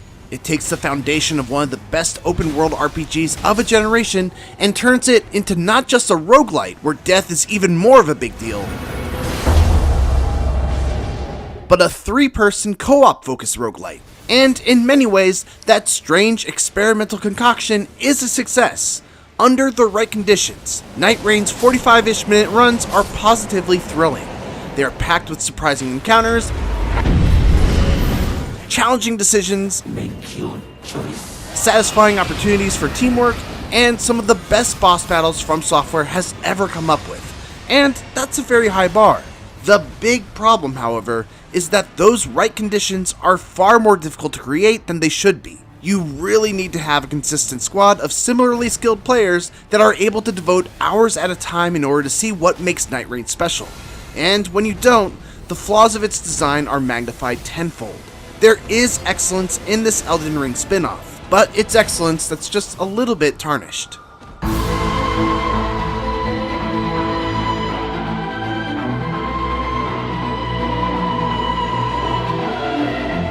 Let's get the most important caveat out of the way. If you are hoping to tackle Night Rain entirely solo, and are anything less than a hardcore Elden Ring player that actively seeks out ways to make that already difficult game even more challenging, Night Rain isn't for you. Yes, there is technically a single player option, but it's so poorly balanced that I would be honestly shocked if it isn't patched and adjusted within the first month of release. And this is coming from someone who lives and breathes these types of games. To understand why, we first need to go over what Night Rain even is. On a very basic level, this is a roguelite that takes place on an island called Limveld, which is kind of like a melting pot of Elden Ring's environments, enemies, bosses, and structures. The general flow of a run is split up into a 3-day cycle.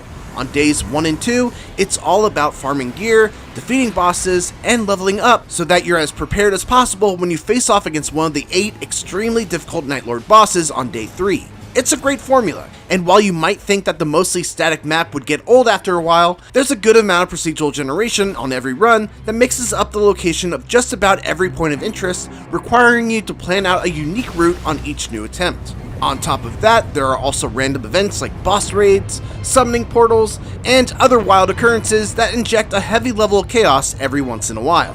Efficiency is key because you are on a very strict time limit, with a battle royale-esque circle that constricts at set points throughout the day, eventually shrinking to the size of a small battlefield and setting the stage for a boss battle that ends the night. It is immediately obvious that Night Rain was designed with a 3-player squad in mind. Enemy encampments that don't require you to fight a single boss will instead have you spread out to take down 3 tough enemies. Basic encounters against 5 or more enemies that would be trivial with 3 players become costly time wasters when you're on your own. And the new Nightlord bosses all seem explicitly designed with having allies in mind, and I'm not sure how I would even approach several of them by myself. Night Rain at least scales up your damage when you're alone, but it doesn't change any of these fundamental design decisions in any way that would make solo play more reasonable. But the biggest issue is that co-op partners are able to revive each other when someone goes down, but you've only got 1 life to live against bosses when you're out on your own. That's generally the case in roguelites, but usually there's some sort of safety net that you can fall back on. For example, Hades has Death Defiances, and part of the progression of that game allows you to work towards unlocking more of them with every run. Returnal has artifacts that you can find that give you extra lives, rewarding you for being more thorough in your exploration. Spelunky has shortcuts that allow you to skip the early stages to get practice on the enemies, traps, and bosses that you only have limited experience with. The list goes on, but Night Rain has virtually nothing to make up for the fact that solo players lose access to that crucial revival option. There is an item that will resurrect you once with half of your life, but it's limited to the highest rarity tier, meaning you have to choose it over a legendary weapon if one does appear as a reward. Similarly, you may find them in a shop, but they cost a substantial amount of runes that you could instead use to level up. Either way, it's just not a solution that makes up for the crippling detriment of not having someone to revive you if you go down. None of this is to say that solo play is outright impossible, and I have had a few successful runs on my own, just that the balancing of solo play feels like a job half finished, and as a result, the frustration of playing alone wasn't worth the triumph for me to have any desire to play it more without a squad.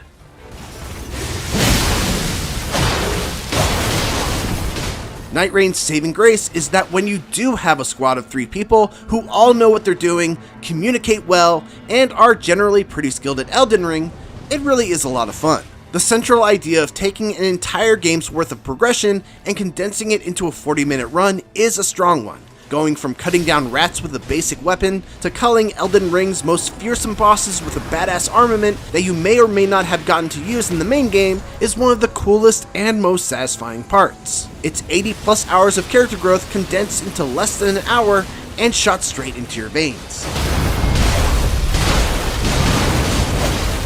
Dropping into a run the first couple of times is certainly overwhelming, mostly because of the amount of information on the minimap you have to process, but at least FromSoft keeps the inventory and stat management very simple. Level ups are automatic, letting you press a button at a site of grace to automatically level your class's preferred stats. And as far as weapon stats go, all you have to worry about here is the damage number, the elemental affinity, the passive bonus you get simply for having the weapon in your inventory, and the weapon skill that comes along with it. This meant when I had a choice between 3 rewards, I was able to very quickly make a judgment on what I needed at that moment and continue on my way. Eventually I started to understand what rewards were offered at which camps, which ones were quick and could be cleared before the circle closed in, which ones I should do only if I had a lot of extra time, what level I should attempt certain roaming bosses, and which bosses I should absolutely avoid unless my team was really confident in our builds. Exploring these areas can be more frustrating than it needs to be, thanks to a new wall climbing ability that just feels straight up bad. Especially when it takes 3 attempts to jump over what looks like should be an easily scalable wall as you're trying to escape from the encroaching circle. But learning the ins and outs of the map helped my efficiency and led to a very satisfying feeling of skill progression that wasn't tied to the actual progression system that offers persistent improvements between attempts. That system is tied to relics that can be won after completing a run. Whether you win or lose, you still get relics, but the better you perform, the better the quality and quantity of relics you earn. These can be equipped before a run and impart stat bonuses, starting skills or elemental affinities for your initial weapon, buffs for performing certain actions, and in some cases, they can even improve the skills of a specific class. When you're just starting out, these bonuses are hardly noticeable and too random to really make any sort of compelling build from, but eventually, with enough runs under your belt, you'll get some powerful relics that can really start to have an effect on your power level in a run. That said, there should really be more of an element of choice with regards to the meta progression, or at least a way to control some of the randomness. There are a small selection of relics that you can buy at the jar shop inside your base before runs, and there are set relic rewards for being Night Lord bosses and completing class-specific objectives called remembrances, but other than that, you're completely at the mercy of the RNG gods when it comes to what relics you get. It can be really annoying when you're looking to strengthen your preferred class, and you keep getting relics that just don't do anything for you.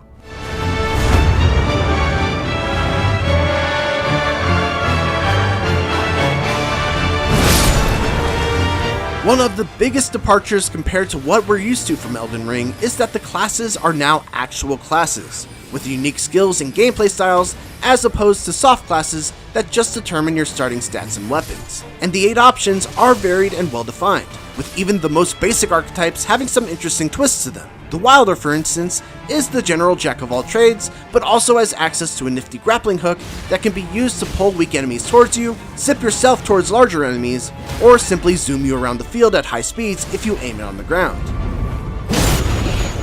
In addition to the basic fighter, mage, and ranger archetypes, you also have a few completely unique choices that don't fit into any pre-existing mold. One of the most interesting classes is the Executor, whose main skill has you pulling out a unique sword with a Sekiro-like parrying mechanic tied to it. Basically, by blocking attacks with proper timing, you completely negate damage, don't lose any stamina, and reduce the enemy's own stamina, potentially opening them up for a critical hit. It's a very risky class, especially in a game where missing a parry can mean almost certain death, and it feels like the offensive power of the Sekiro sword is a little too weak to justify the risk of the parries, but I appreciate this inclusion nonetheless as both a nod to Sekiro and a completely different way to approach combat. As mentioned, each of the classes has a remembrance tied to them, which is essentially a collection of journal entries that chronicle the story of how they wound up in Limveld and their purpose for being there.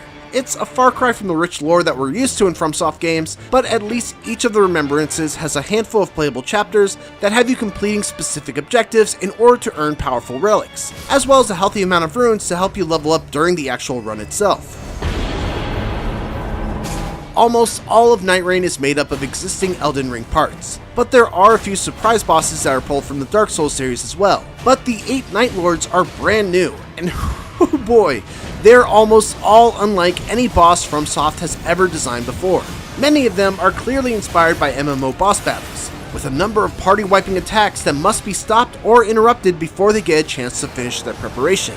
Others are designed to split the party up into roles to either hold aggro or press the assault, and some are just designed to be all-out wars against absurdly aggressive foes. They're almost all bangers, with only one of them being a dud, due to the best strategy simply being hanging back and pelting them with arrows for what felt like an hour. Still, 7 out of 8 is still pretty great, especially when those 7 are among the best From Software has ever created, with excellent accompanying soundtracks to match. I don't want to spoil them too much, but the fight against the Fisher and the Fog boss in particular is so good it gave me goosebumps all throughout.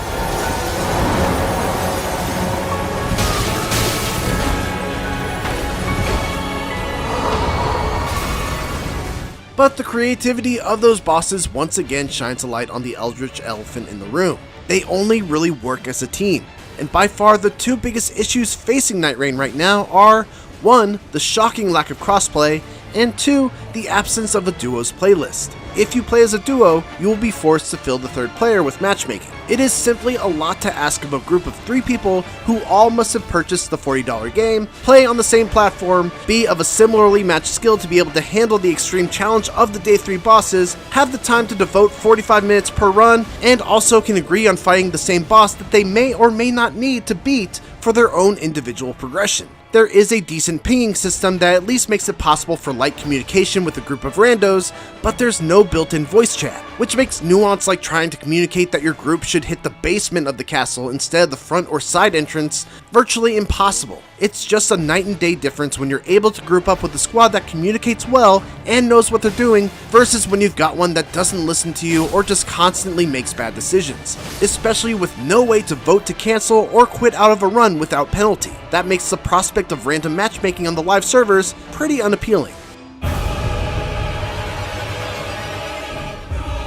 When Elden Ring Night Rain is played exactly as it was designed to be played, it's one of the finest examples of a 3-player co-op game around.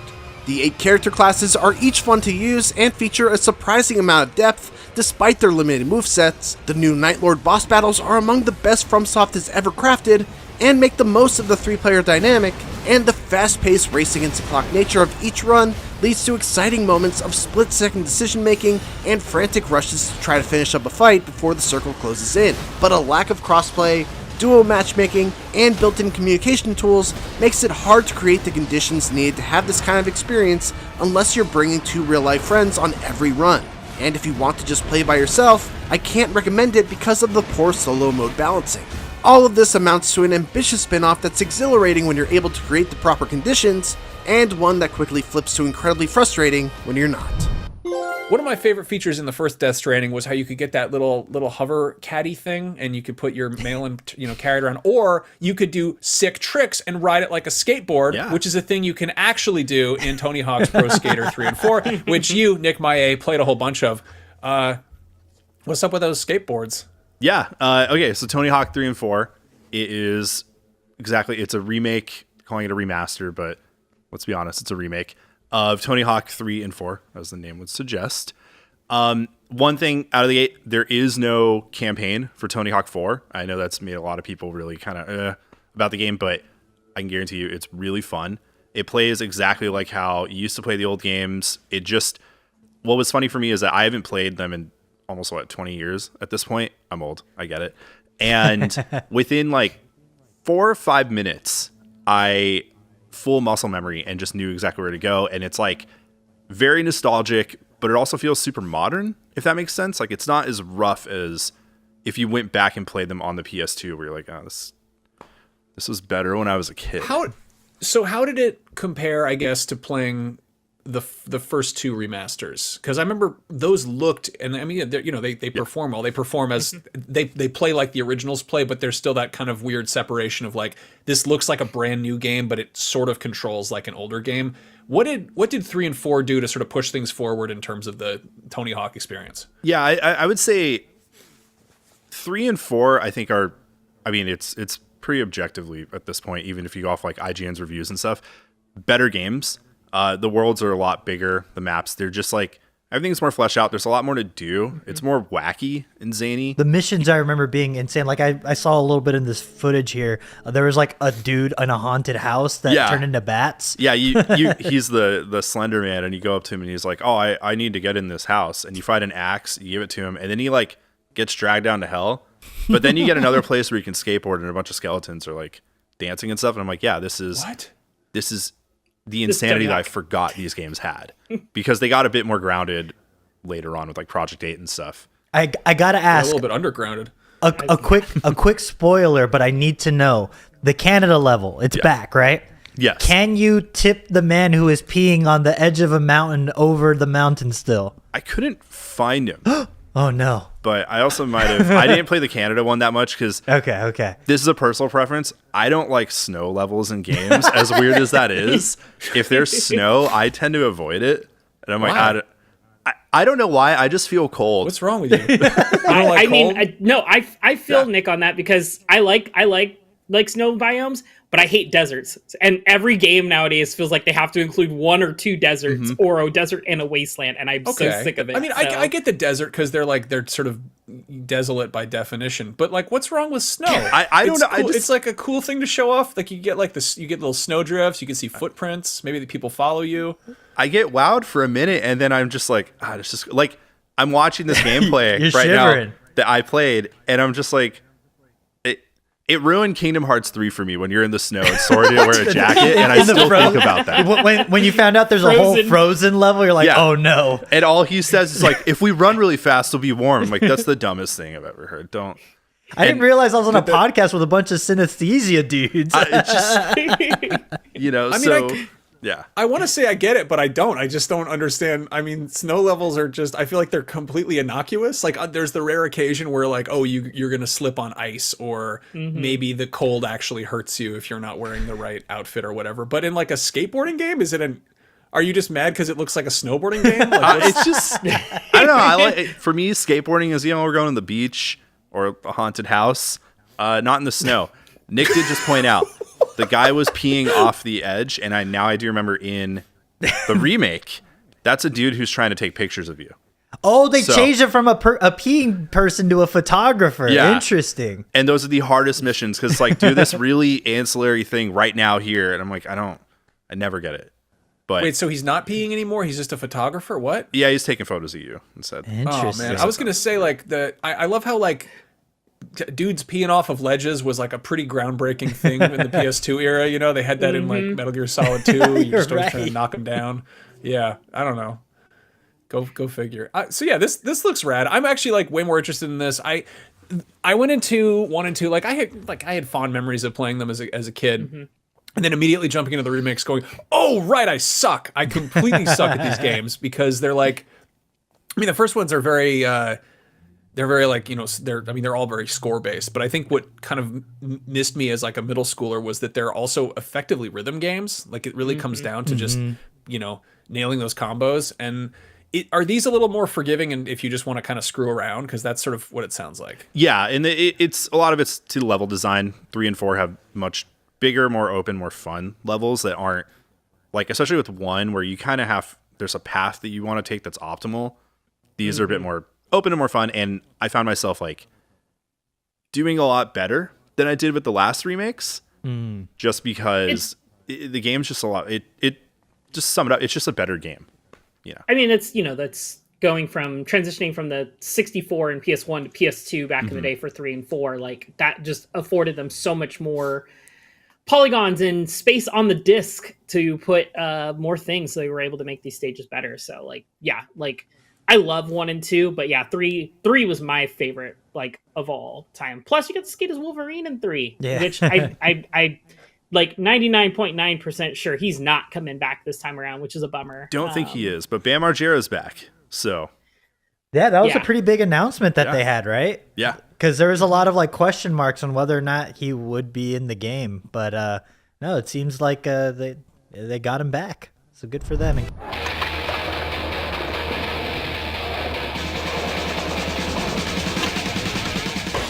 The Birdman is back, and he's once again 540 Christ-airing his way into my house and into my heart, like some kind of majestic, motorhead-fueled messiah of manuals, methods, and Madonnas. As the follow-up to 2020's absolutely delightful remake of the first 2 Pro Skater games, Tony Hawk's Pro Skater 3 and 4 may lack the outright initial novelty of Tony Hawk's Pro Skater 1 and 2, and it definitely colours outside the lines a bit more while bringing these classics back to life, but it's also impossible for me to deny how infectiously fun it is being transported back to 2001 for some authentically old-school arcade skating action. The pleasure is to play, barks Lemmy Kilmister in the iconic speed metal masterpiece Ace of Spades, which was the high-energy opener for the original THPS 3 more than 2 decades ago, and returns to do the same job in THPS 3 and 4. You're damn right it is, Lemmy.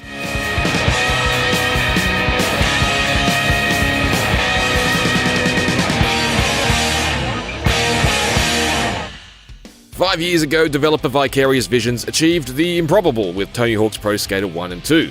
Despite the stench of Robomoto's disastrous Tony Hawk's Pro Skater 5 still lingering in the air like a swampy pair of SB dunks, Vicarious Visions produced one of the most pitch-perfect and essential remakes of the modern era. One that would go on to record the highest first month of sales for any game in the long-running Tony Hawk series. For its valiant efforts, Vicarious Visions was promptly shut down. And Hawk himself confirmed plans to produce Tony Hawk's Pro Skater 3 and 4 were subsequently kick-flipped to the curb. Fortunately, this decision was reversed and the project landed at Iron Galaxy. Despite having a different developer at the helm, THPS 3 and 4 remains mostly in sync with the look and structure of THPS 1 and 2. That is, the graphics are similarly crisp and colourful, and the performance is robust and reliable. The skate roster is a mix of returning pros from the original games, the new additions from THPS 1 and 2, and some fresh faces debuting in the series. Yes, Bam Margera is here too. He may be absent from the intro sizzle, but you'll be able to find him in the unlockable secrets. Both games in the package are again represented as 2 separate strings of levels, but beyond that, everything is unified. Moves and tricks are common across both games, including things like, say, spine transfers, which were only originally introduced in THPS 4. On top of that, the stat points you collect playing one game will improve your skater in the other, and any currency you gather goes to one central kitty to spend on kit for your custom skater. Or secret skaters, fancy effects, or special visual filters. Basically, if you've played THPS 1 and 2, you'll know what to expect. But even if you haven't, I anticipate you'll catch on quickly to the neat and tidy 2-for-1 philosophy at work.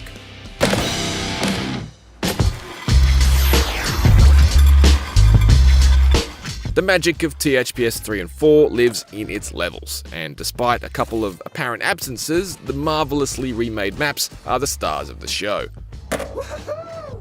As was the case with THPS 1 and 2, it's just so charming to be carving and comboing my way through such familiar geometry, only with a slick and modern facelift. From feeling the heat of the molten metal in Foundry, to ascending the levels of Alcatraz, unlocking and arriving in each returning map has been a huge highlight. Airport is still an impeccable string of skate lines. Cruise ship is still a wonderfully Moorish challenge to score crazy combos without cannonballing into the Caribbean. It's great stuff. Kona still suffers from parts of its real-world inspired layout being a bit of a plain space for the zany arcade skating of a Tony Hawk's game, and London's shift to night seems to make it a little more boring to look at, but there aren't really any complete duds here aside from THPS4's Zoo, which has been turned into a tournament level. The zoo is now abandoned, so it's now lifeless and lonely, and the night setting is once again dull on the eyes. While there's no sign of THPS4's Chicago or Carnival maps, there are 3 brand new ones Iron Galaxy has added to the THPS4 campaign. I'm not sure how I feel about it in purist terms, although Water Park and Pinball are both seriously excellent levels. An abandoned water park full of empty pools and crusty old water slides is such a perfect environment for a pro skater game, it's almost hard to believe it didn't already exist. And Pinball is seriously eye-catching. From the chrome sheen of the shiny metal ball to the gigantic Tony Hawk looming over the machine itself. Level goals are mostly drawn from the original games. Iron Galaxy hasn't arbitrarily moved the hidden tapes somewhere else, but there are a few new or amended ones throughout. These generally work. For instance, the incredibly easy Trash the Museum on cruise ship has been replaced with a far more satisfyingly complex trick gauntlet you need to complete in order to produce the same slapstick result. That could have put someone's eye out. But there are a couple of misses. Switching out London's Stompy the Elephant for a weird bloke in his undies is an odd pivot. Most of the liberties have been taken in THPS4's levels, where there's been some significant pruning.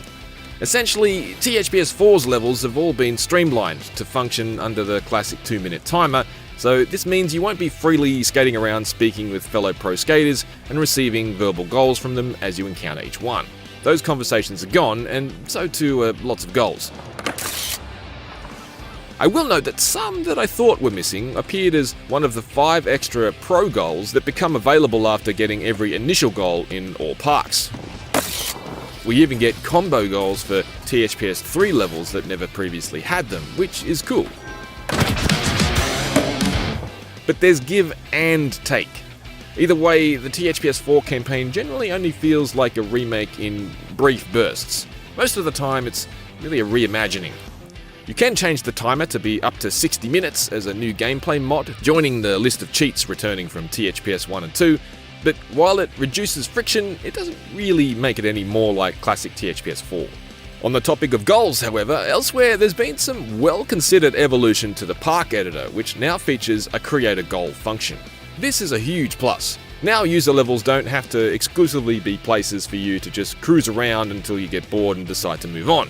They can be a whole new pillar of your THPS 3 and 4 playtime, tackling new challenges and collecting skate letters, combo lines, and hitting smashables in fresh maps every time you boot up. I think this has massive promise.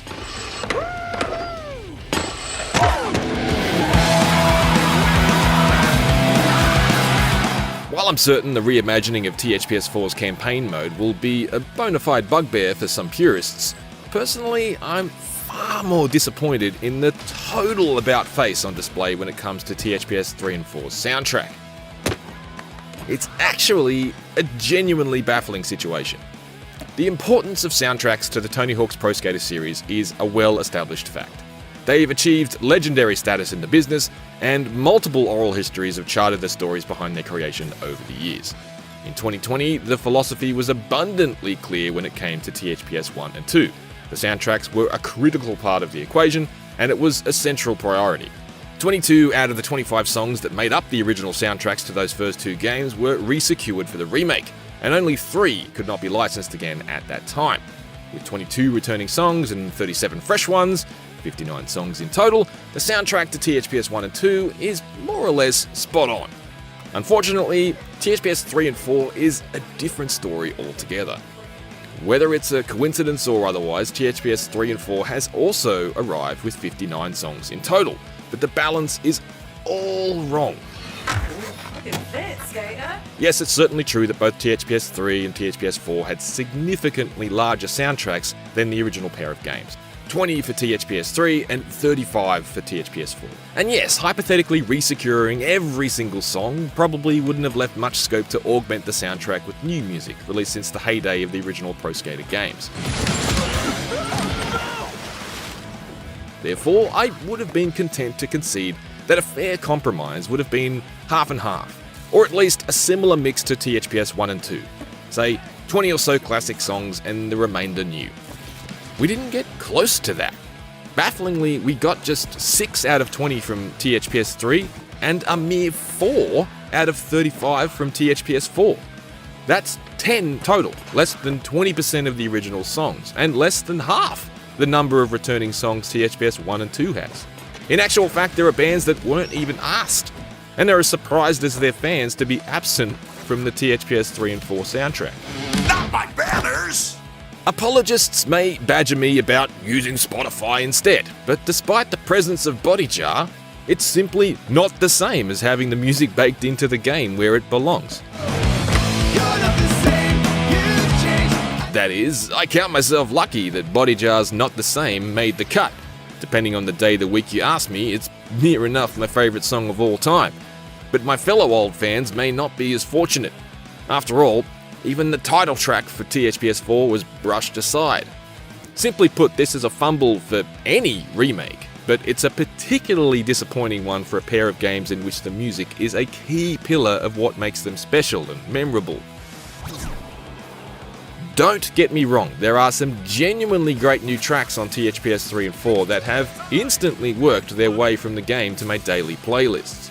Dog Ears by Urethane, Hollywood Sucks by Kenny Hoopla, Boys in the Better Land by Fontaine's DC, Roller by the St. Cecilia, and Better Off by Common Perry are all total bangers, and I wasn't previously familiar with a single one of them. Rescuing Lupe Fiasco's skateboarding anthem Kick Push from being forever marooned in 2006's Tony Hawk's Downhill Jam was also a commendable decision.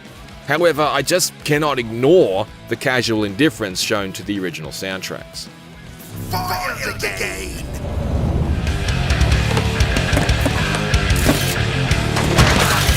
Tony Hawk's Pro Skater 3 and 4 is a largely successful rejuvenation of the acclaimed 2001 and 2002 originals, and another very welcome time capsule of everything great about the golden age of early 2000s gaming, before microtransactions and battle passes botched everything right up.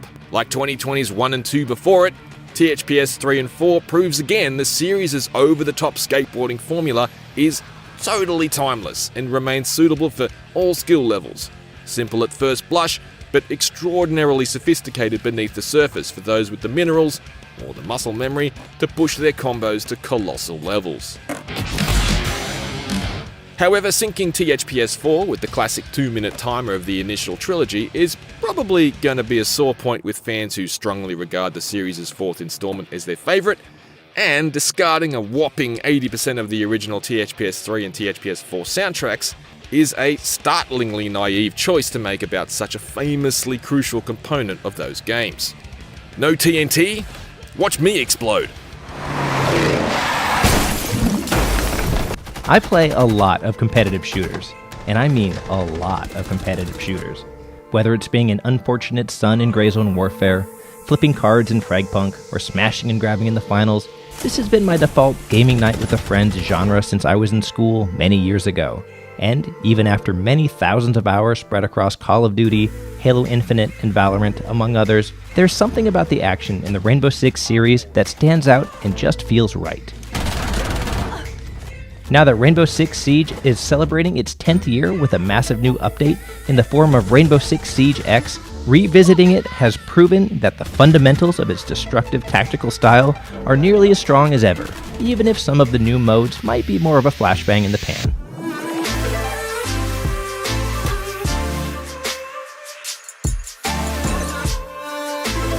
Bomb remains the headliner mode. Two teams take turns on offense and defense, trying to either fortify their position and protect a bomb, or battle their way in to defuse it. And if you die, you're out for the round. That concept has been around for decades, but Siege's distinctive entrenchment and destruction mechanics make its version stand out, and both sides of that coin are extremely fun. I'm a huge fan of the preparation phase. It's so much fun to throw down a bunch of temporary walls, set up these traps, and dare the attacker to come and try to defuse your bomb. I love being on offense just as much, scouting with my little remote-controlled camera, trying to gather intel 1 second, then zooming and jumping around to dodge incoming fire from the enemy in a makeshift game of Droney Hawk's Pro Skater. Once the action starts, it becomes an intense game of cat and mouse. Attackers can come from any direction, including through walls, and those moments of silence before all hell breaks loose are intense. The fast time to kill rewards smart positioning over twitch skill, and I appreciate the way the relatively slow aim down sights animation forces you to decide before a fight how you want to engage. This is a thinking man's shooter through and through, and the way you can easily lean from side to side to get a better shot without exposing your body makes the gunplay feel almost like a martial art. Operators are Siege's cast of playable characters, and there is an impressive list of 75 of them. Each plays at least slightly differently, with half reserved for attackers, half for defenders. They do a great job catering to all kinds of playstyles, whether you want to smash through walls with your big hammer as Sledge, or dash around at high speed as Oryx. It is surprising that the Siege X update didn't add anyone new to the roster, though we did get Rora just a few months ago, so there isn't exactly a drought. I appreciate how easy it is to open a menu and see some simple videos explaining how each character's abilities work, since there's so much to learn. In addition to Bomb, Siege has had a smattering of other modes, like Deathmatch, Hostage, and Secure Area for a while. Each functions as an interesting change of pace, though I found that to be all they were good for in the long run. The training playlist, however, is well worth your time. It has special game types, like Landmark Drill, which sends you to find a tablet in named locations around a given map. That's a great learning tool that builds skills that translates directly to other modes, which helps make Siege pretty welcoming to newcomers, despite being around for so long and having built a pro-level community.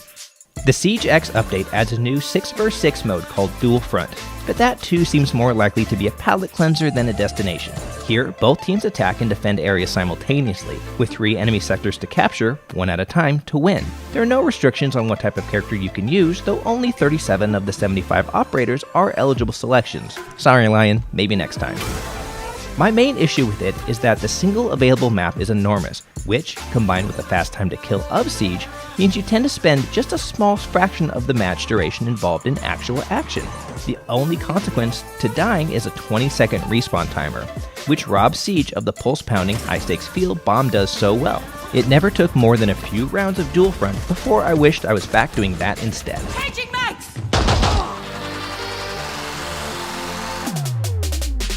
Siege X is built around a limited free-to-play model. I say limited because, while you can absolutely play Siege X for free, it locks some key mode variations, like Ranked and Siege Cup, behind a paywall. You'll need to spend around $20 US if you want to access those. That seems like an odd choice for something that already has a robust shop and battle pass system for generating money, particularly when other popular games, like Marvel Rivals, don't do any of this kind of segmentation between paid and unpaid players. The most important unlock is new operators, because having the ones you need to pull off your favorite strategies can directly dictate how effective your team can be in combat. There are a few ways to get them, and thankfully everyone is available without spending any money, though of course that option is on the table if you need to speed things up. Some unlock as you level up, others become available by completing challenges once you reach level 20, or you can buy them using one of 2 in-game currencies, Renown and R6 credits. Renown is earned by completing matches, while R6 credits are a premium currency you can buy with real-world money. $9 gets you 1,200 credits, with some discounts for buying more at a time. The cheapest operators cost 1,000 Renown, which takes about an hour to earn, or 240 credits, which are both pretty reasonable. The price tag is higher depending on how recently the character was added, however. Some cost as much as 25,000 Renown, which means you could end up investing more than a full day of playtime just to get one new operator. You can get those same people for 600 R6 credits, and with how good some of those more expensive operators are, that monetization push starts to become a pretty aggressive shove. I mean, Alibi here can set up a trap with her holograms and do this. So of course you'll want her available. The other things you can spend your hard-earned money on include a battle pass and, naturally, cosmetics. The battle pass is your standard mix of free rewards for everyone and additional unlockables for opting into the premium version. Unlike the typical linear progression though, it does offer some branching paths, a nice touch to let you steer towards prizes that interest you. The cosmetic options, meanwhile, are pretty great, especially the operator skins. It's hard to resist the urge to swing a big old hammer dressed as Master Chief or terrorize the other team as a bloody Homelander.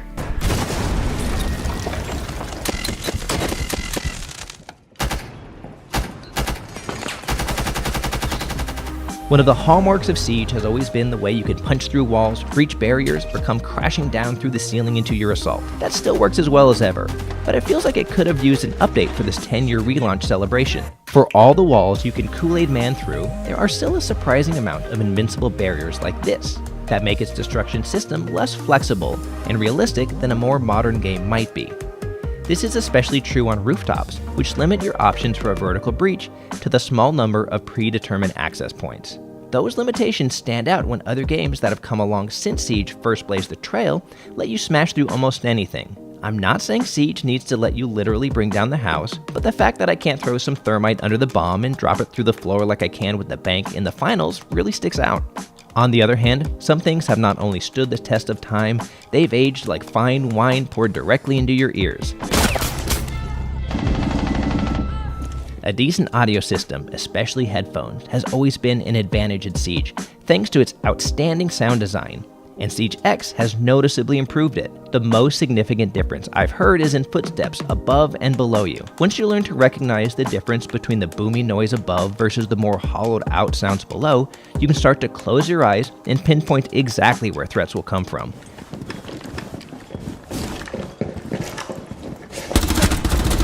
Op 4 eliminated. Which is such a cool gameplay-based reward for paying attention to the details. Siege X brings a few other extremely situational upgrades I quite like. Rappelling is one of the most fun offensive options. Hanging upside down like a tactical Spider-Man and getting the drop on enemies watching stairways and doors who forget to look up has always been supremely satisfying, though until now, that has tended to leave you a sitting duck, or a piñata, if the enemy sees you, but new options to sprint along the wall or jump around corners means getting spotted is an instant death, and I found myself using it a lot more as a result. There aren't any new maps in the latest update, which is too bad, but it's not like Siege was lacking in that department. Ubisoft did give 5 of the 26 existing levels a facelift with improved lighting and new 4K textures, with more to come later. They also featured the new destructible objects like gas pipes and fire extinguishers, which can be shot to create jets of flame or smoke. It's extremely rare for that to matter in a fight, but it does have a very cool cinematic flair, with just a touch of area control that I appreciate. Even 10 years in, Rainbow Six Siege X remains a lot of fun to play, and mastering every operator will be enough to keep me coming back for more long after I finish this review. With its outstanding bomb mode as its centerpiece, this is a great option for anyone who likes their shooters with just as much focus on planning and outwitting the competition as there is in beating them to the shot. There are elements like the limits to destructibility that show the age of Siege's underlying technology, and I have concerns about how unlockables ratchet up the pressure to spend on the slightly unconventional free-to-play model. But it's tough to beat the thrill of a tense match versus another squad of operators. The X update is a solid step forward for Siege, a great jumping in point for anyone returning, and just the right spot for those looking to breach these walls for the first time.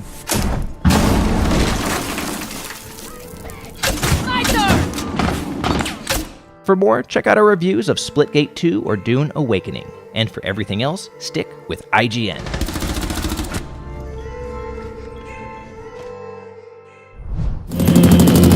Mind's Eye may look like an exciting GTA-adjacent action-adventure in short clips and GIFs, but actually playing it through to the end of its story has revealed an unfinished, overly ambitious project that's plagued with performance problems, makes precious little use of its open world, and is crippled by unconvincing combat and dull mission design.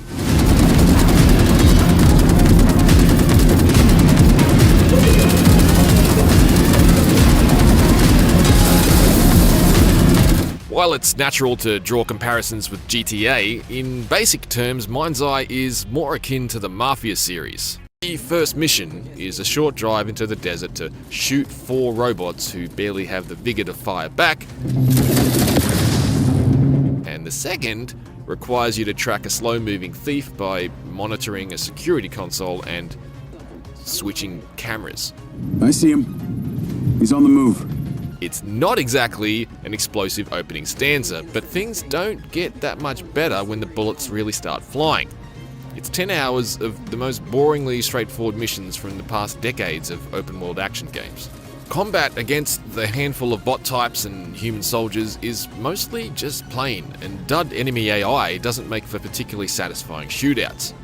Humans are the least sensible. Sometimes they take cover, sometimes they just walk towards you waiting to get shot. Come on guys, it's not fun to shoot you if you like it. Run out to meet them, and they're confusingly slow to react. Not that this is a particularly strong tactic, as there is no melee attack. It's just janky. On the one hand, you can actually shoot individual pieces, including weapons, off the bots.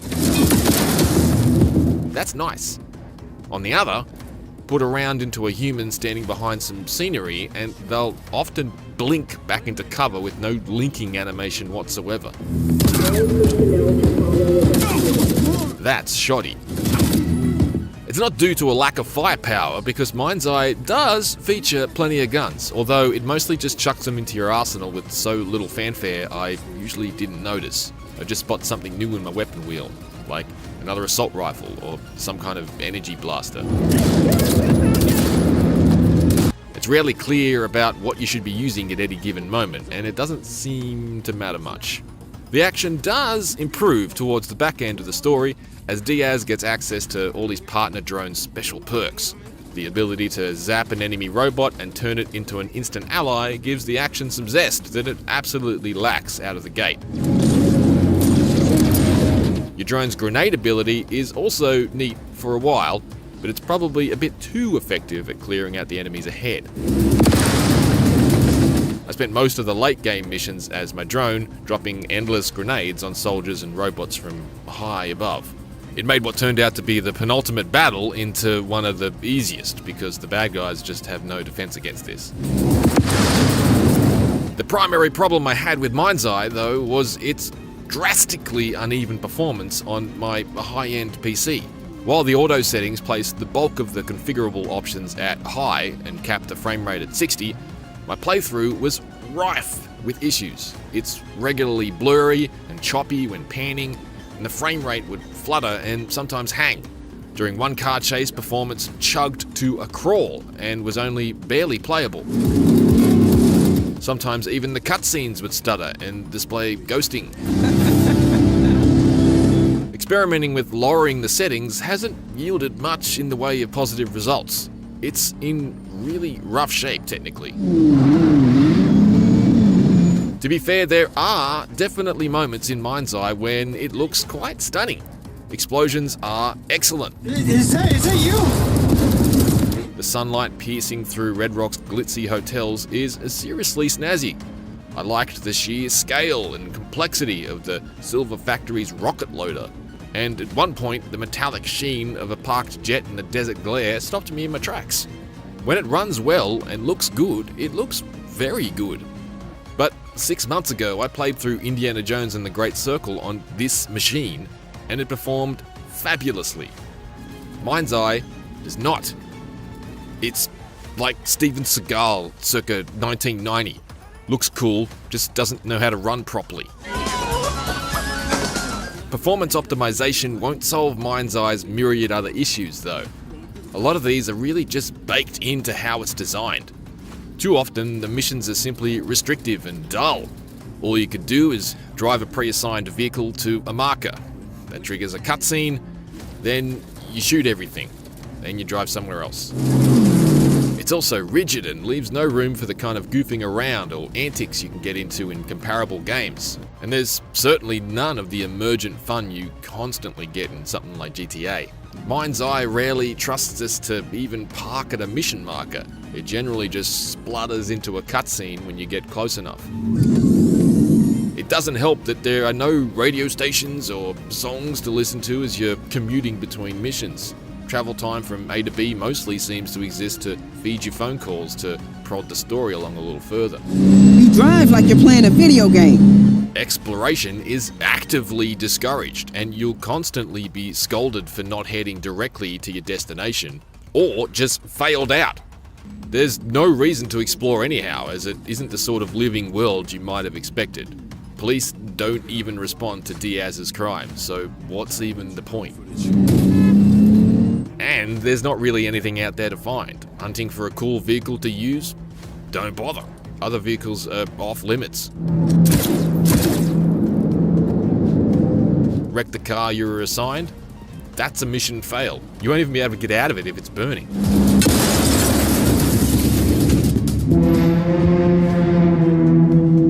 It's a baffling choice for a game like this. The entire genre is built around stealing cars. Mind's Eye has some good ideas. An effective stealth mission midway is a positive change of pace, and there are some unexpected puzzles late in the piece that gave me a break from blasting. But it relegates the rest of them to its roughly 2 hours of cutscenes and wastes their potential. At one point, a squad of robots is set sprinting after my car at highway speeds. While I was preparing myself for a potentially thrilling chase, the robots caught the car and destroyed it before the cinematic finished. This kind of thing is a real rug pull in a game that a few hours earlier made me play through a frustrating one-off CPR minigame that could have just been a cutscene. Come on, man. Come on. Even apparent bosses die in cutscenes. And in an unforgivable transgression, if there's a way to skip them, even when replaying missions and watching them a second time, I couldn't find it. That's the Ultra Terminal up ahead. Goes directly to the factory. The kicker is, even if you get swept up in the sunk cost fallacy of finishing this 10-hour campaign just to see how the story pans out, the ending itself is a colossal anticlimax. I'll obviously refrain from spilling the specifics of the final moment, but it's impossible to complete any assessment of Mind's Eye's defects without explaining how deeply and desperately unsatisfying I found it.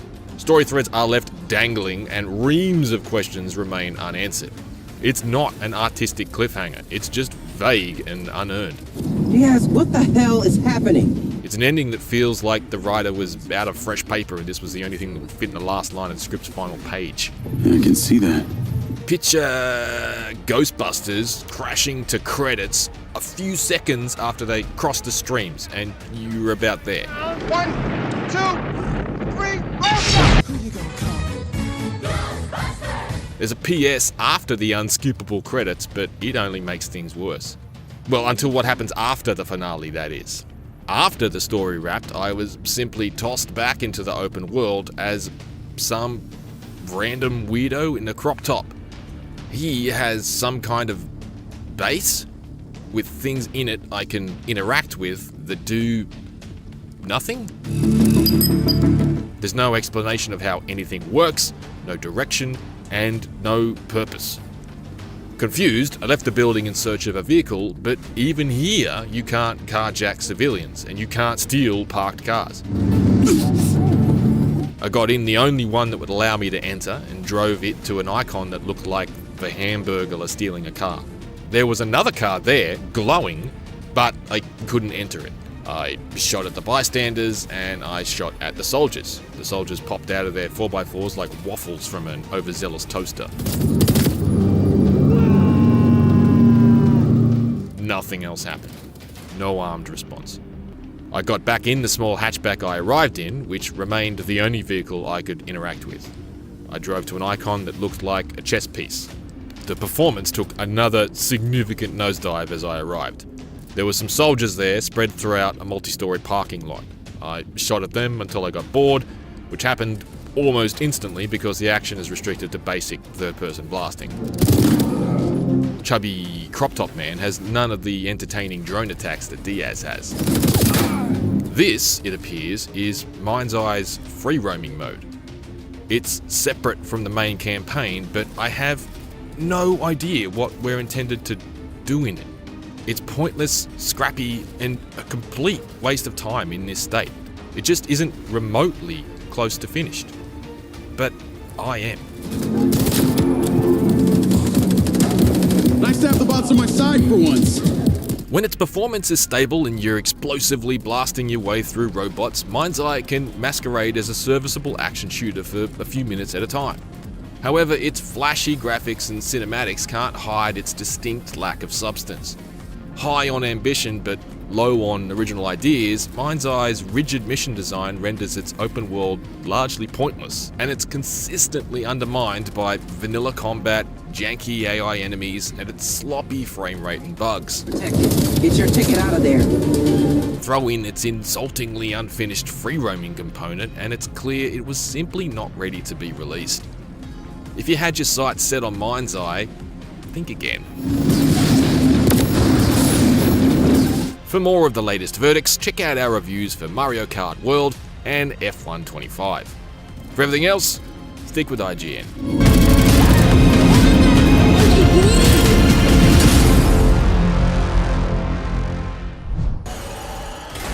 If there's one thing that's kept the name Doom up near the top of the list of first-person shooters, it's how it's always boldly reinventing being a badass, super-powered, one-man army against the armies of hell.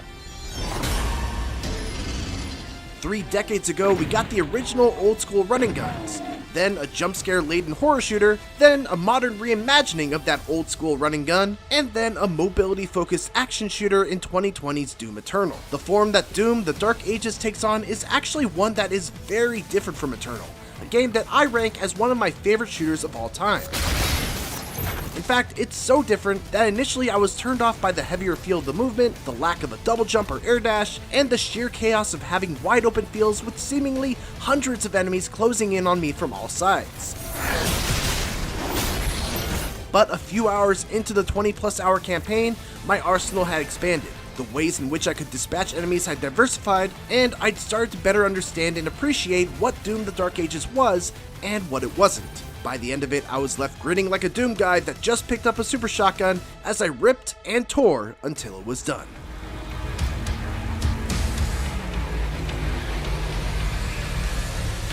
Doom: The Dark Ages campaign is all about setting up the dark sci-fi fantasy vibes. It follows our strong, mostly silent Doomslayer before he was awoken in a sarcophagus in a UAC space station back in Doom 2016. Of course, the Slayer himself isn't much more than just a vehicle for badassery, so it's not like we're seeing a new side of him or getting any sort of deeper look at this character's origins or motivations. Instead, the Dark Ages story is more about filling in the blanks in the Doom universe, diving into the history of the conflict between humans and demons, and further fleshing out both the faction of humanity defending Sentinels and the deity-like Makers. Launch the Slayer. And in that way, it's not only serviceable, but it also does a good job of taking us to both a wide variety of hellish landscapes that includes sci-fi themed medieval castles, and a very welcome trip to the Lovecraftian-inspired cosmic realm, which features a ton of really cool mind-bending puzzles and creepy settings that are different from what we've seen before. Perhaps the best thing about the story is that it no longer feels like it's just the Slayer against the nameless forces of hell. There are human companions that are central to the plot. Maybe he didn't survive. It regularly feels like you're fighting alongside humanity in this giant all-out war against the demons, and there's actual intrigue involving the mysterious Makers and their role in this whole conflict. This is the strongest a Doom story has ever been, even if that's not a bar you'd have to double jump over. Besides the setting, the big thing that separates Doom: The Dark Ages from previous entries in the series is the addition of the Slayer's shield, and all the abilities that come with it. Now, rather than being forced to avoid taking damage by constantly staying on the move and jumping around like a madman, you're often encouraged to charge straight forward into danger with your shield at the ready to either block or deflect enemy attacks. Any attack that is red can be blocked until your shield's depleted, and anything that's green can be reflected with a well-timed guard to not only deal substantial damage, but also stun most monsters it hits. Even on Nightmare difficulty, which is what I did my playthrough on, the parry timing is very generous. But fortunately, you can fine-tune it however you like in the menus, along with a ton of other handy difficulty modifiers. The other key shield technique is a charging bash attack that can be used to quickly close the distance between you and your enemy. Think the Super Shotgun's grapple in Doom Eternal, only faster. You can use it with any weapon, and it's on a relatively quick cooldown. I know, fun, right? This combination of being able to use the shield both defensively to block and stun, and then offensively to quickly zip in and out is what really elevates the Dark Ages combat to the stratosphere by making it still feel very fast and exciting, even with the removal of things like double jumps, quick dashes, and fast weapon swaps. We get the best of both worlds, in that this Slayer is still extremely mobile, but also feels like a heavily armored tank thanks to loud footsteps and a devastating shockwave when you land from a high jump. The shield's utility doesn't end there either. Eventually, you'll also get the ability to toss the shield out Captain America style to instantly decapitate tons of fodder enemies all at once. Or, if you use it against larger enemies, it will continuously buzzsaw into them, keeping them incapacitated for a short while. This is an extremely useful skill, but I found it to be especially potent against the Arachnotron enemies that like to pepper me with a constant stream of non-reflectable bullets. If they're unarmored, I can just toss my shield to stop them from shooting, dash in, and all it takes is a single super shotgun blast to ready them for an execution. Those abilities are key to surviving tough fights because almost every enemy in Doom the Dark Ages has some sort of weakness like this, and unlike Doom Eternal, they are rarely weapon specific. There's no more switching to the combat shotgun specifically to pop a grenade into a cacademon's mouth, then swapping to the rifle to snipe the guns off of a revenant, then swapping between shots of your super shotgun and ballista to quickly burst down a marauder or other big beefy enemy, etc. That's fun in its own way, and I'm sure there will be those out there, like myself, who still prefer it overall, but the Dark Ages still manages to find a way to be an absolute blast without requiring a StarCraft Pro's level of APM on the harder difficulties. The enemies are largely the same usual suspects that have been in most of the other Dooms. You've got your Imps, Hell Knights, Mancubi, and the aforementioned Arachnotron, and even the Cyber Demon, all of whom behave as you would expect. Others have gotten new facelifts to better match with the new setting, like the Pinky, who's now a mount with a Demon Archer riding him, and the new Cacodemon that hails from the Cosmic Realm. The Dark Ages even brings back the Vagary as a mini-boss who hasn't been seen since Doom 3. Overall, there's a nice variety in the enemies, and even those you fought a million times before have a few new tricks to make them fit better in the Dark Ages combat. Speaking of enemies, it's worth mentioning as well that id has exponentially jacked up the number of on-screen nasties relative to Doom or Eternal. When you get a bird's eye view of the battlefield, it truly looks like an all-out war against the minions of hell. This did lead to a bit of frustration for me early on, as I was often getting attacked from behind by enemies that would spawn in without warning, but all it took was some adjustment in how I approached certain combat encounters. I had to make sure that I was using my shield bash to disengage in addition to engaging to keep them off my back. One noteworthy omission from the Dark Ages is the iconic chainsaw that has been used since Doom 2016 as a way to instantly kill a single enemy and regain ammo in the process. That has been replaced by an all-new melee system that lets you get up close and personal and engage in melee brawls that also restore your ammo. I do miss the satisfaction of sawing an imp or other small enemy in half, but this system works better for what Doom the Dark Ages is trying to achieve by again making you rush towards the fight rather than away from it. The ammo pickups for your melee attack are also much more plentiful than the gas for the chainsaw in either Doom 2016 or Eternal, making me run out of ammo far less, which was something that I very much appreciated.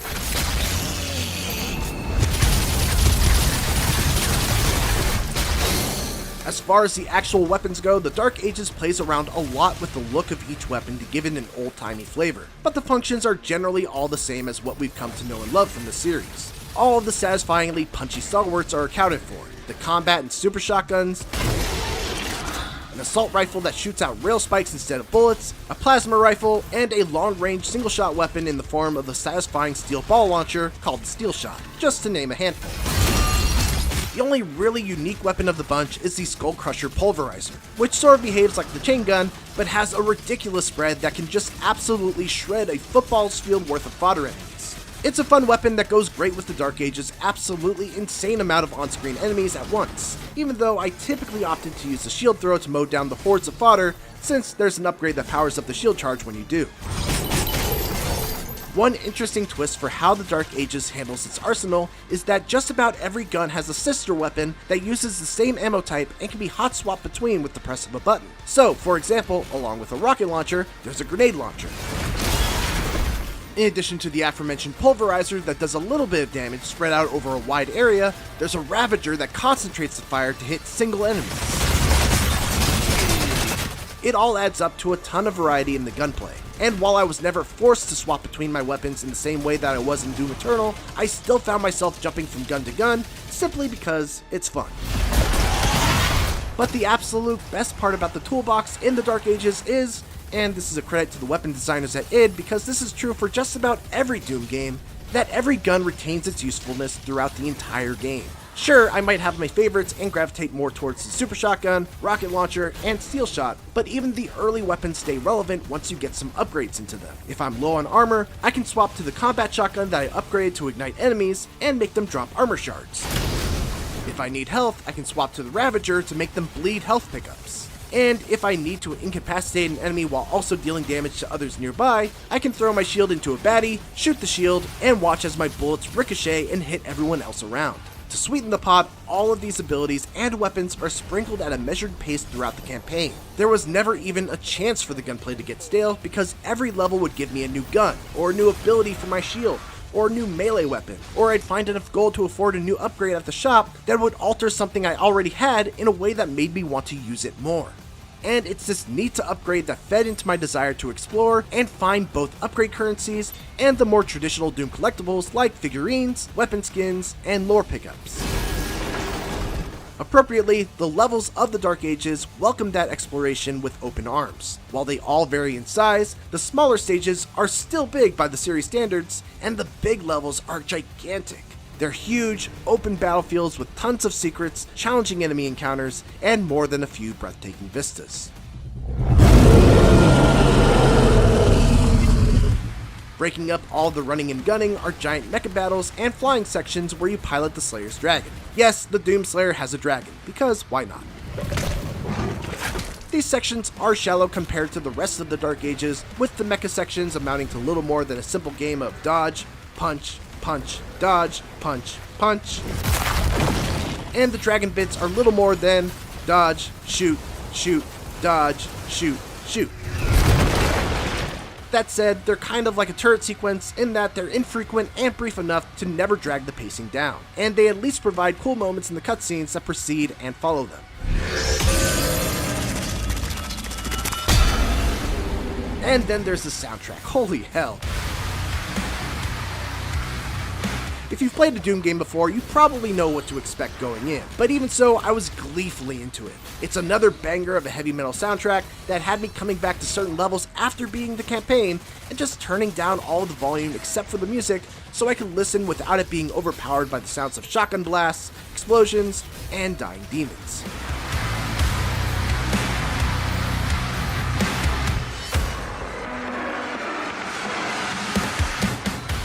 Far from just being more Doom, Doom the Dark Ages is a new flavor of the legendary shooter series that's heavier and more grounded, but no less energetic and exhilarating. The new shield is an outstanding addition that adds a ton of both offensive and defensive options, and when combined with the extensive arsenal of traditional Doom guns, provides a ton of fun and exciting ways to dispatch the hundreds upon thousands of demons that stand in your way. Add on top of that another pumped up heavy metal soundtrack backing the excellent weapon, level, and enemy design, and id has once again proven that like a super shotgun blast from point blank.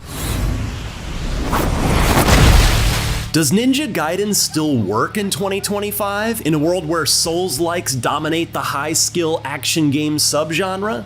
I played Ninja Gaiden 4 for the first time last weekend, and my answer is unequivocally yes, absolutely, 1000%. Ninja Gaiden not only still works in 2025, but it is a high-speed, stylish breath of fresh air. It was my favorite thing I played amongst all the games I covered at this past weekend's various showcases, and as someone who considers Ninja Gaiden Black the finest action game ever made, I left incredibly happy.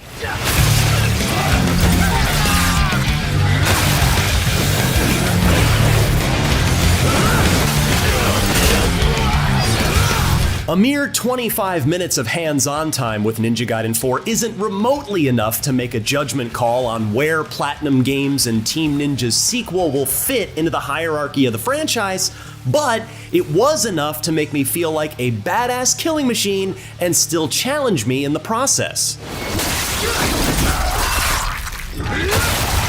Which means Ninja Gaiden 4 is off to a good start in terms of dialing in that ever so special Ninja Gaiden feeling as Platinum Games takes the lead with Team Ninja guiding them. "The game is fast," said Platinum Games producer and director Yuji Nakao. "We wanted to make sure it feels like a modernized high-speed game while staying true to what Ninja Gaiden is." He added, "We are going against the trend," meaning, of course, Souls-likes. "I played as young Raven Clan member Yakumo in Chapter 1, which isn't the very beginning of the campaign. That honor goes to a tutorial section, but for all intents and purposes, it is. It's set well after Ninja Gaiden 3, shh, we don't talk about that one, in a near-future Tokyo amidst the return of the Dark Dragon." But we're still far enough from the shrine that the demon's influence shouldn't be too strong yet. Keep moving. Sadly, I didn't get to play as Ryu Hayabusa here, but I can't wait to do so. I didn't mind too much in my demo though, because I was having so much fun as Yakumo.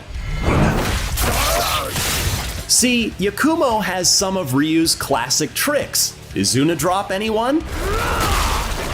While also unleashing his own in the form of Blood Raven attacks, which are deployed by holding the left trigger and then pressing X or Y. These are large area of effect offensive maneuvers, but they take longer to wind up and execute. It was my old habits and not being quick enough to adopt these new moves that doomed me in the large encounter near the end of my 25-minute hands-on session. I won't make the same mistake next time.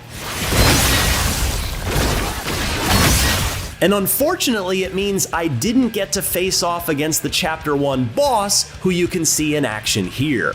Face me. Bring it. If you've played Ninja Gaiden games before, you should feel pretty comfortable right away, even though there is certainly plenty of new stuff to learn and get used to.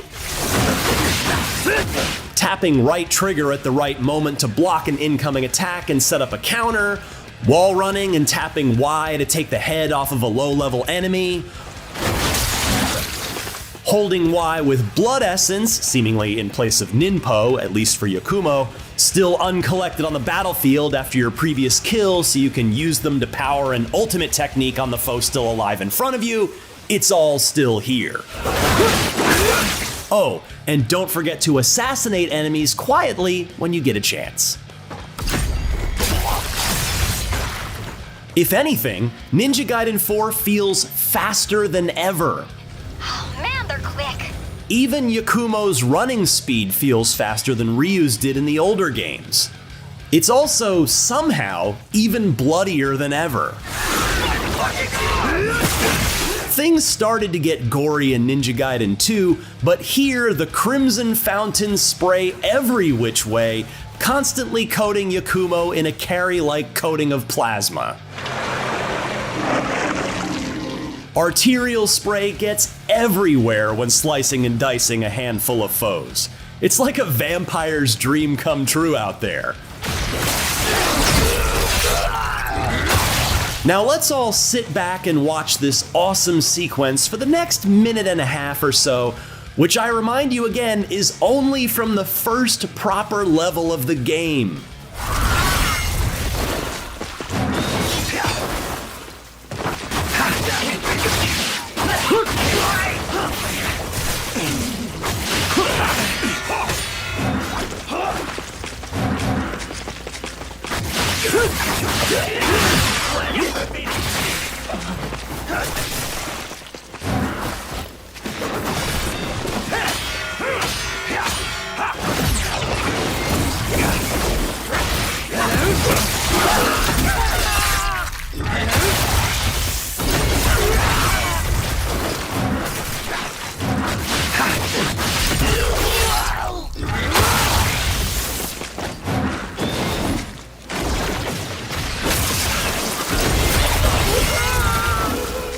Oh, and here's more good news. The camera is actually pretty good now. It's certainly evolved over the years, but thankfully in 2025, it no longer seems to be a detriment or distraction to the player. Certainly a lot more time will be needed to verify this initial impression, but the camera didn't annoy me once in my entire hands-on session. Difficulty modes, meanwhile, can be adjusted on the fly if, say, you're playing on hard and want to drop it to normal for a particularly tough boss. An easy mode is here too. It's called Hero Mode, but I didn't get to test it out to see just how forgiving, or not, it might be. I spent my time on normal difficulty. Also, baked into normal at least, and presumably Hero as well, but I'm not sure about hard yet, is a feature that offers you a helpful item if you've failed a particular encounter a few times. On that last big rumble I was too slow to bring Yakumo's new attacks into, I was given a large healing elixir to help me on my next attempt. Ninja Gaiden 4's checkpoint system now takes some stress out of trying to find a save point with ample health and supplies. A red-eyed raven can also be approached, which triggers a visit from a friend who can unlock combat skills in exchange for the in-game currency you've accumulated. You can also go into a practice mode from here too that lets you get familiar with your moves, which I didn't waste time doing during my short demo. Oh, too good for practice, huh? And yes, there are collectibles to look for as well. They're called Gordies, and they're little adorable creatures that you have to complete a QuickTime event sequence in order to secure. I found one Gordie in Chapter 1, and it was only 2 rapid succession button taps to bag it.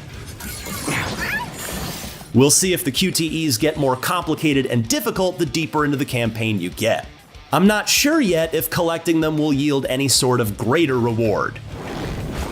I'll be honest, I came into my first hands-on session with Ninja Gaiden 4 with extremely high expectations. Competently in 2024, spending $700 means you have to really want the best of the best from your games to make the Pro a worthy investment.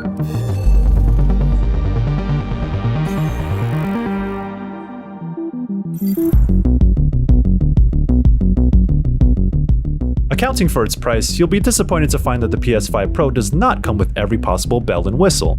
It does pack in a standard DualSense, but there's no vertical stand included, and if you're the type who has a library of physical games, be ready to shell out an extra $80 for a Blu-ray disc drive to install yourself. If you feel like Sony is trying to nickel and dime you on top of the $700 price tag, I'm not going to argue against you. Physically, it's a pretty sleek console relative to the enormous launch PS5, and it largely takes after the design principles of the slim model. The only major difference is that it's taller when standing vertical, which is accounted for by the fins in the middle that create a cross-section on the console. It helps make room for the more robust internal components, but doesn't add much bulk to the existing design. It's also not noticeably louder than the original PS5, so you don't need to worry about it sounding like a jet engine when your games get intense. As far as thermals go, the PS5 Pro runs roughly the same temperature as the base PS5 under load, hovering around 35 to 40 degrees Celsius from the rear exhaust based on our thermal imaging tests. It's a bit striking how little has changed from the original PS5 on the spec sheet. The Pro comes with a 2TB NVMe SSD, which is twice as large but the same speed as the original super fast storage drive. That addresses one of the main complaints about the launch PS5, which is that 1TB goes very quickly when you're installing games that take upwards of 100GB at a time. For context, an extra 1TB in the form of an aftermarket SSD would run you around $100 if you want the same storage for a base PS5, which sweetens the deal when looking at the price difference between the PS5 and PS5 Pro. The big upgrade though is in the GPU, rated at 16.7 teraflops, which is a sizable jump on paper from the 10.3 teraflops of the original PS5. Sony says the Pro packs 67% more compute units and onboard memory that's 28% faster, resulting in up to 45% better performance. Without context, those numbers don't really mean much, but the details in my testing prove that they amount to a lot more than empty marketing promises. The important feature that these upgraded specs support specifically is PlayStation Spectral Super Resolution, or PSSR. Much like Nvidia's DLSS, this is Sony and AMD's AI-driven upscaling technology that uses machine learning to construct images that can appear with a quality close to full 4K resolution without having to stress the system's hardware to generate that detail through raw processing power. Granted, it won't be exactly the same as native 4K since it's scaling from a lower base resolution, but it doesn't have to since you're not going to be putting it side by side with the real thing, and the vast majority of people aren't going to be able to tell the difference in most cases, especially while they're enjoying the higher frame rates and visual effects this technique allows. It's nice to see Sony is moving away from chasing raw computing power as the end-all be-all of console tech, and as upscaling continues to advance, so too will its implementation in games.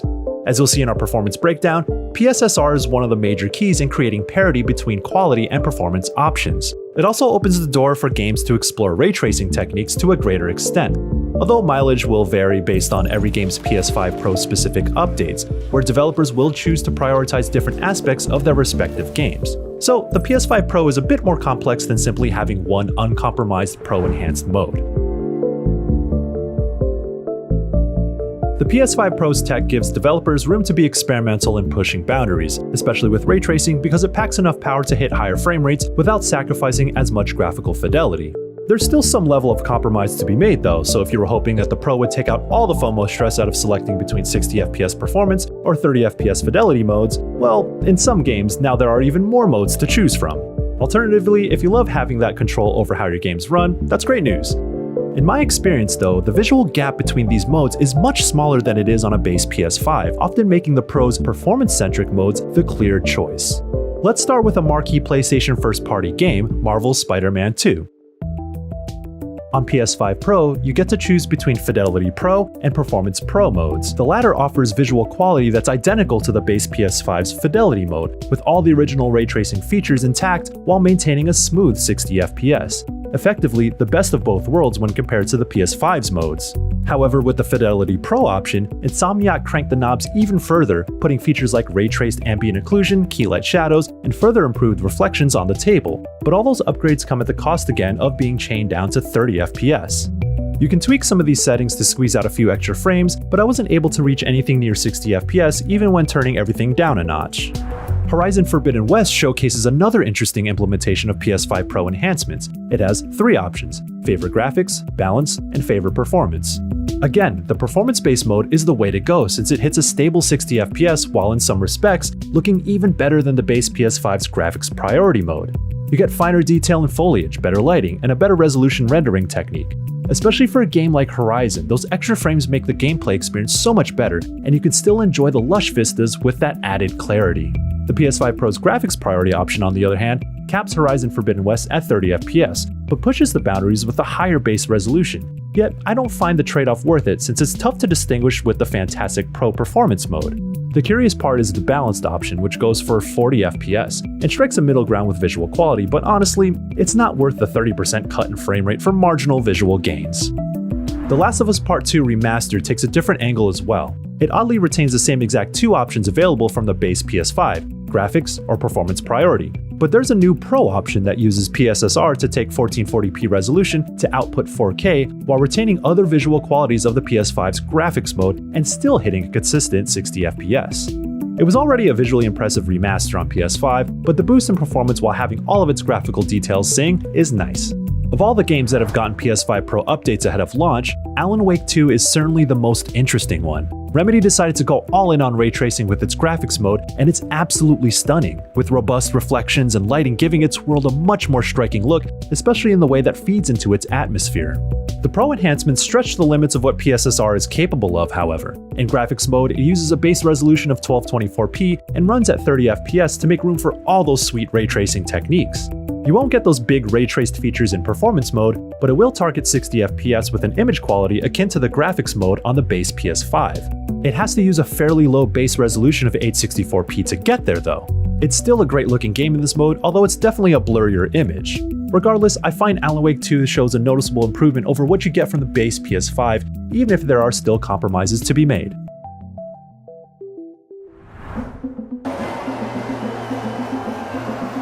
Now, when there's a new powerful console, there's always a racing game to flex the hardware. Taking speedy race cars down the track in F124 provides a pretty clear example of what ray tracing can do. When looking at the Pro Enhanced Quality mode and the base PS5's Quality mode, it's easy to pick up on the improvements in reflections and lighting, especially on rain-soaked tracks, and the Pro is able to do this by using PSSR to still target 60 FPS.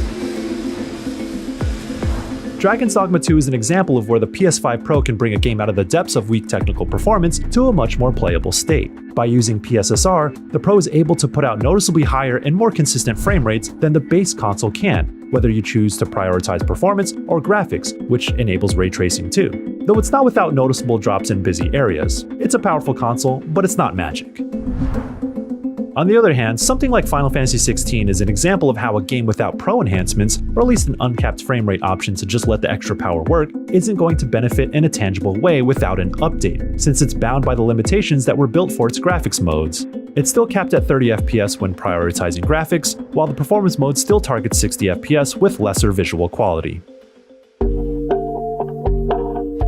Now, that's a lot of technical information, but despite all those enhancements, the question still stands: is it actually worth buying a PS5 Pro? Frustratingly, the answer is always going to be, it depends on you. As someone who used to be a sucker for upgrading to new generations of high-end graphics cards to push my PC to its limits, the PS5 Pro scratches that old itch because I do notice and appreciate the differences it provides. The visual quality that the Pro enhanced performance modes have thus far look fantastic, and it's all the more enticing because hitting 60 FPS gives a smooth gameplay experience that's tough to come back from. I've also found performance modes on the base PS5 to be lackluster in some cases, and since the Pro has shown the potential in addressing that shortcoming, I find that the new console can be a worthy investment. There are a few games out there now that make the Pro a more enticing prospect. Final Fantasy VII Rebirth's performance mode on base PS5 feels too compromising to me, with in-engine cutscenes and close-ups on characters during pivotal moments looking muddled at 60 FPS. Thus, I bit the bullet and managed with 30 FPS gameplay so that I could get the visual experience that uplifted its storytelling qualities.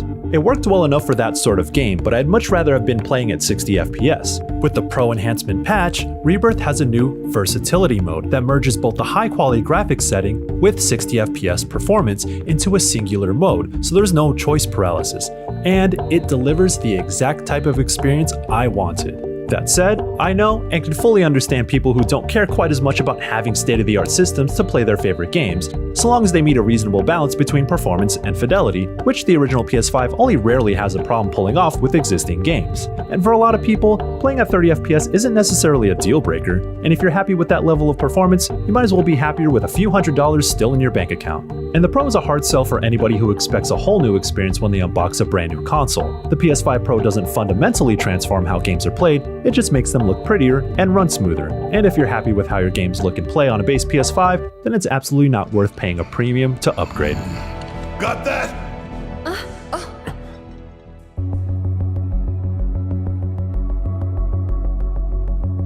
Considering that the PS5 generation has largely been described as, what if the PS4 was faster? It's a little difficult to get all that excited about a console that promises to be a faster PS5. The PS5 Pro does deliver on that for sure, and if you find the standard PS5 leaving more to be desired from a technical perspective, it's an intriguing prospect. Running updated games in the new performance modes gives you essentially the old fidelity modes, now targeting 60 FPS, sometimes with extra improvements. Sony's AI-powered upscaling tech is certainly impressive when playing games that have been updated for it, giving console players the same type of image quality and frame rate improvements that Nvidia's DLSS has delivered on the PC side in recent years. You're not entirely free from compromises because you often still have to choose between that new standard and even better looking fidelity modes at 30 FPS, though I found going with performance an easier choice this time around.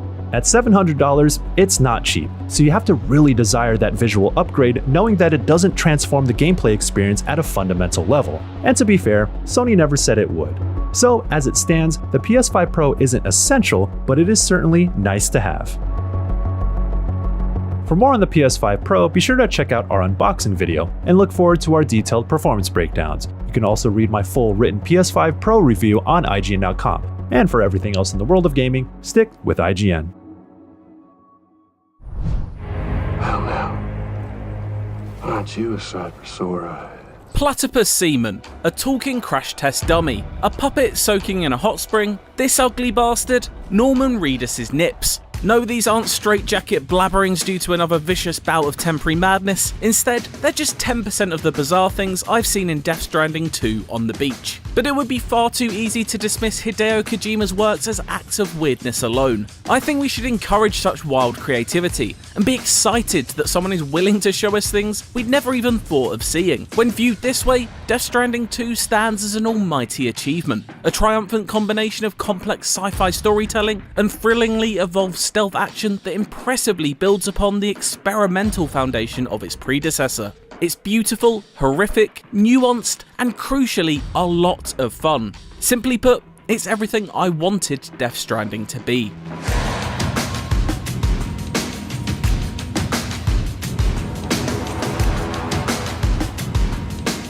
The rhythm of Death Stranding 2 will be familiar to those who played the original. Redus is back as Sam Porter Bridges, once again on a mission to make deliveries across treacherous terrain, often facing human and otherworldly threats along the path. It requires you to be prepared for what faces you on each mission by studying your map and packing accordingly. See a river too deep to walk through in your way? Bring a ladder or two along to cross with it. Spot a warning that BTs, the ghostly threats that stalk certain rainy spots, lurk in that area? Pack a few blood grenades to lob at them.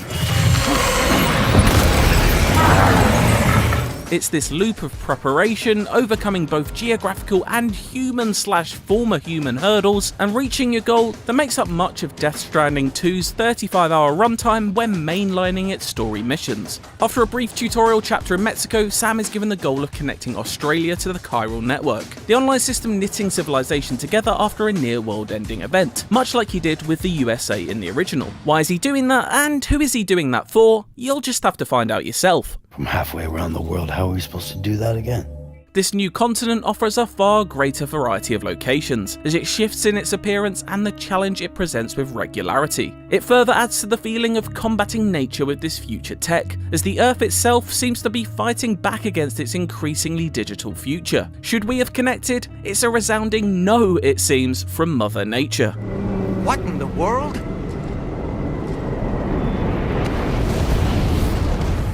The dangerous desert expanses of The Road Warrior are no doubt an inspiration, and the guest appearance of Mad Max's creator George Miller is more than a mere coincidence. These are not just cinematic influences for the sake of it, as they inform and instruct Kojima's approach to gameplay too, and are reflected in an altogether more action-heavy evolution of the original Death Stranding's template.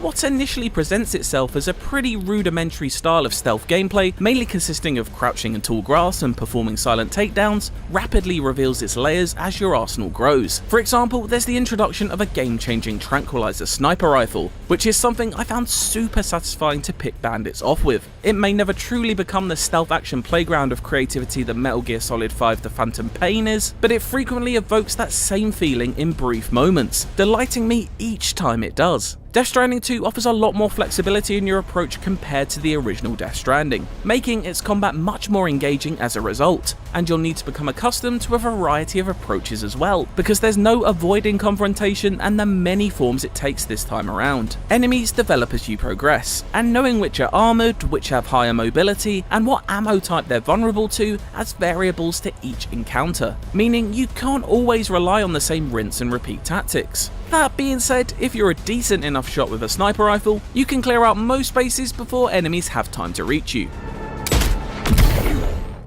Crucially though, it's just as fun when it goes wrong as when it goes right. There's a satisfaction in a perfectly planned attack going smoothly as you pick off each guard with a tranq dart, but a thrill when one shot goes awry and you're made to scramble, juggling your arsenal as enemies descend upon your position. Shooting the driver of an onrushing vehicle before stealing it to run over his friend is always fun, as is dancing around them in a machine gun turreted off-roader of your own design. Overall, there's a playfulness in Death Stranding 2's approach to combat that just wasn't present in the original's simpler, less imaginative system. It brings a dash of power fantasy to the mix, adding to the fun and making it a wholly more enjoyable game to play. Enemy Enemy AI may still not be the sharpest, but it does enable some of that playing with your food energy that's always welcome. I played on normal difficulty and never really found any fight a challenge until things cranked up a little towards the end. This lack of friction is deliberate though, with the increased toolset including many different gun and grenade types of varying loudness, allowing you to get through its story at a good pace. In fact, even boss battles can be skipped entirely if that particular challenge isn't what you're here for. This isn't something I'd recommend though, as they offer some of the most striking spectacles Death Stranding 2 has to offer. A giant tentacle mech is an early favourite, but there are many more monstrosities following later that I'll keep hidden here. What a hit! Cliché, but that one's gotta hurt. Your action chops are also firmly put to the test in the sections that have you face off against newcomer Neil, played with a subtle intensity by Italian actor Luca Marinelli. They're particularly stunning stages full of flame and beauty that made me feel I was briefly taken away to a different game. But those lashings of cinematic style are painted across each encounter, and the many cutscenes that bookend them. Having time slow down after dispatching an enemy is not only very helpful when faced with multiple threats, but adds a slick layer of style to each gunfight. No aspect of Death Stranding 2 is left untouched by its blockbuster aspirations. But as both elements and entities fight against you with more vigour this time around, you're in turn given new abilities to combat them with. Unlike the first game's relatively bare-bones character progression, now skill points can be used to unlock fresh tools and boost your stat sheet. Death Stranding 2 is by no means an RPG, but it does offer greater and much appreciated variety when it comes to building out how you want your Sam to play. Want to be sneaky Sam? Invest in the ability to cover your tracks by scrubbing out your footprints. Want to be shooty Sam? Augment his arsenal so it packs a heavier punch. You'll ultimately be treading the same set of missions as every other player, but the ways you can choose to approach each one are far more varied this time around. These perks can also be freely plugged in and out, reminiscent of how Nier Automata's fantastic chip system functions, and offers great flexibility, further enhancing your freedom when preparing for specific types of missions. Upgrades get unlocked in accordance with how you've been playing. For example, if you take a combat-heavy approach, you'll be rewarded with new skills like a semi-automated lock-on ability for your guns. It's a nice touch that further makes Death Stranding 2 feel like an experience that is in step with you, and another indication of its formerly rough edges being sanded down for a much more enjoyable time. On top of perks, there is also no shortage of gadgetry and weaponry available to Sam. Completing side missions and increasing your star ranking with each of the outposts dotted around the map unlocks these options at a consistently good rhythm, as well as some that open up when you complete certain story events. The tools get weird and wild too, coming at such a regularity that you'll be moving on from one shiny tool of destruction or subterfuge to the next with each mission. But it isn't just in combat that these accessories have their uses either, because no matter how much Death Stranding 2 has cranked up the action this time around, it is still fundamentally about porting cargo from one location to another across Australia. That vast expanse naturally leads to new delivery systems. Yes, turns out there really is nothing on Earth like a genuine bona fide electrified 6-car monorail.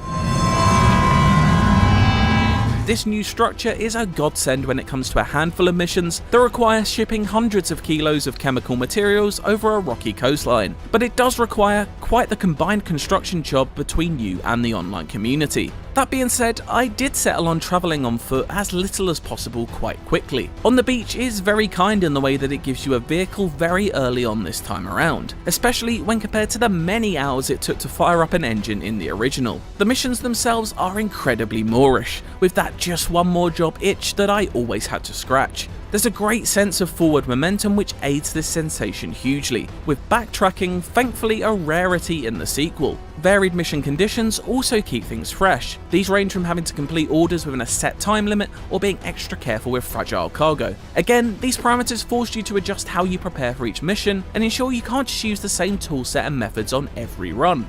It's this consistent drive along a drip feed of new equipment that makes the whole experience more rewarding. The overall structure of Death Stranding's 2 campaign is leaps and bounds above what came before, and whether it's unleashing bullets into a teleporting mech or gently navigating a river, it all feels intertwined beautifully and serves the complex sci-fi story it aims to tell to fantastic effect.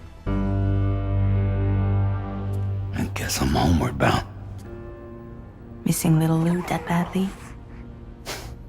You know I am. Set 11 months after the events of the original, On the Beach's twisting tale begins with Sam attempting to settle into a quiet life off the grid with baby Lou. Where it goes from there, I won't even dare to spoil, but I guarantee you won't see even half of its reveals coming. I can say though that there's an ongoing trend of viscosity throughout. Tar, sludge, oil, blood, you'll wade through it all. But it's also thick with intrigue, as the secrets continue to be uncovered in a flurry of ideas so dense I struggle to point to its like elsewhere.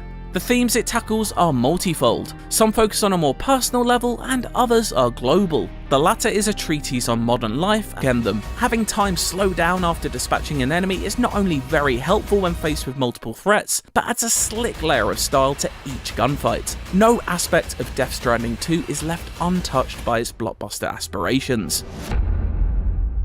But as both elements and entities fight against you with more vigour this time around, you're in turn given new abilities to combat them with. Unlike the first game's relatively bare-bones character progression, now skill points can be used to unlock fresh tools and boost your stat sheet. Death Stranding 2 is by no means an RPG, but it does offer greater and much appreciated variety when it comes to building out how you want your Sam to play. Want to be sneaky Sam? Invest in the ability to cover your tracks by scrubbing out your footprints. Want to be shooty Sam? Augment his arsenal so it packs a heavier punch. You'll ultimately be treading the same set of missions as every other player, but the ways you can choose to approach each one are far more varied this time around. These perks can also be freely plugged in and out, reminiscent of how Nier Automata's fantastic chip system functions, and offers great flexibility, further enhancing your freedom when preparing for specific types of missions. Upgrades get unlocked in accordance with how you've been playing. For example, if you take a combat-heavy approach, you'll be rewarded with new skills like a semi-automated lock-on ability for your guns.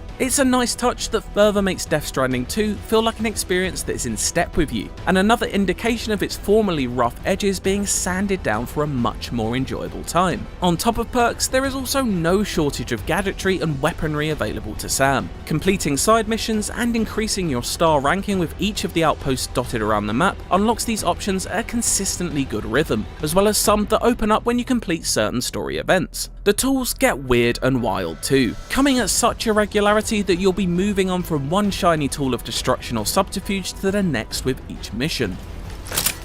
But it isn't just in combat that these accessories have their uses either, because no matter how much Death Stranding 2 has cranked up the action this time around, it is still fundamentally about porting cargo from one location to another across Australia. That vast expanse naturally leads to new delivery systems. Yes, turns out there really is nothing on Earth like a genuine bona fide electrified 6-car monorail. This new structure is a godsend when it comes to a handful of missions that require shipping hundreds of kilos of chemical materials over a rocky coastline, but it does require quite the combined construction job between you and the online community. That being said, I did settle on travelling on foot as little as possible quite quickly. On the Beach is very kind in the way that it gives you a vehicle very early on this time around, especially when compared to the many hours it took to fire up an engine in the original. The missions themselves are incredibly Moorish, with that just one more job itch that I always had to scratch. There's a great sense of forward momentum which aids this sensation hugely, with backtracking thankfully a rarity in the sequel. Varied mission conditions also keep things fresh. These range from having to complete orders within a set time limit or being extra careful with fragile cargo. Again, these parameters force you to adjust how you prepare for each mission and ensure you can't just use the same toolset and methods on every run. It's this consistent drive along a drip feed of new equipment that makes the whole experience more rewarding. The overall structure of Death Stranding's 2 campaign is leaps and bounds above what came before, and whether it's unleashing bullets into a teleporting mech or gently navigating a river, it all feels intertwined beautifully and serves the complex sci-fi story it aims to tell to fantastic effect. I guess I'm homeward bound. Missing little Lou that badly? You know I am. Set 11 months after the events of the original, On the Beach's twisting tale begins with Sam attempting to settle into a quiet life off the grid with baby Lou. Where it goes from there, I won't even dare to spoil, but I guarantee you won't see even half of its reveals coming. I can say though that there's an ongoing trend of viscosity throughout. Tar, sludge, oil, blood, you'll wade through it all. But it's also thick with intrigue, as the secrets continue to be uncovered in a flurry of ideas so dense I struggle to point to its like elsewhere. The themes it tackles are multifold. Some focus on a more personal level and others are global. The latter is a treatise on modern life and how technology infests every part of it. It's a strong story of how increased existence in the digital world eats away at our souls as humans, as physical interactions, especially in a post-COVID environment, became all the more precious. I can't help but feel that Kojima is bristling with thoughts about how art and individual expression can never be replaced by artificial intelligence, no matter how it's forced upon us. And then there's the commentary on gun culture and our world's obsession with building bigger and better weapons. These are of course themes Kojima has been writing about for decades now, all the way back to the original Metal Gear Solid in 1998, but still remain frustratingly topical and worthy of continued commentary on in a modern context. Guns and violence, the whole damn world could be yours. Same as it ever was. It's a credit to the storytelling that all of these concepts shine through, without getting too bogged down or obscured by the sci-fi trappings they could so easily sink into. But Death Stranding 2 doesn't only look outwards. It's as introspective as any of Kojima's work to date. Metal Gear Solid always looked at geopolitical and nuclear issues on a wide scale, and the original Death Stranding challenged our ability to connect as humans in a digital age. But On the Beach asks questions about the issues posed in that original text. It's self-analytical, but rarely gazes at its navel, delivering a knockout story that works on so many levels. The theme of connectivity fittingly weaves each disparate part together by exploring not only how we connect to each other, but with our own paths as well, what we choose to hold on to and what we choose to let go. I don't think it's any coincidence that Neil resembles Solid Snake, a character whom Kojima has had to make peace with cutting ties with ever since his departure from Konami a decade ago. Death Stranding 2 almost feels like a funeral for his beloved bandana operative.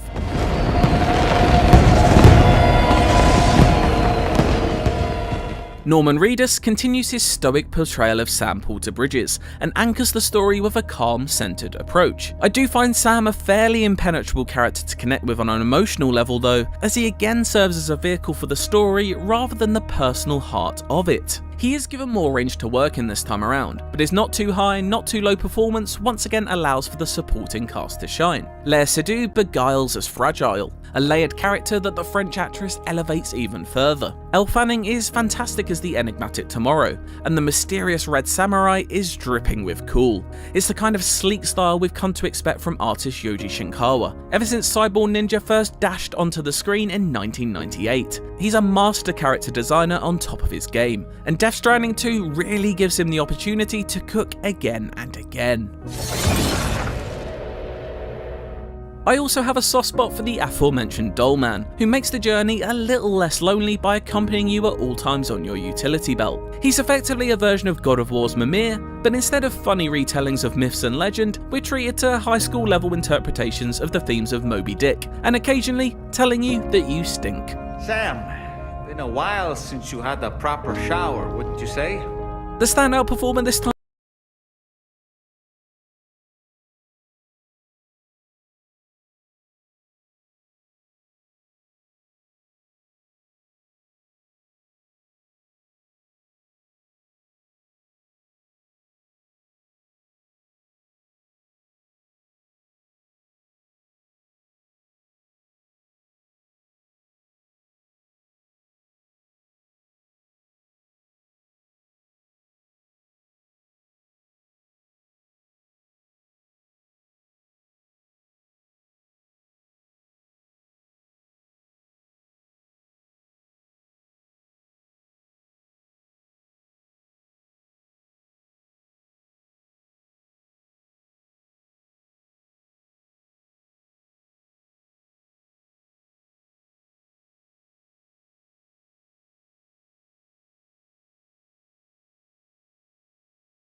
Hello everyone, this is Jason Connell and Nate Fox from Sucker Punch Productions. Ghost of Tsushima was an honor to be a part of. And today, Nate and I get to share more about our next game, Ghost of Yotei. We'll be sharing how we've crafted the game around exploration while keeping Atsu's tale of vengeance front and center. We'll also talk about ghost combat and how it's evolved. And we'll introduce for the first time some new special modes of play. But let's start things off first by talking about a Japanese folk legend, the Onryo.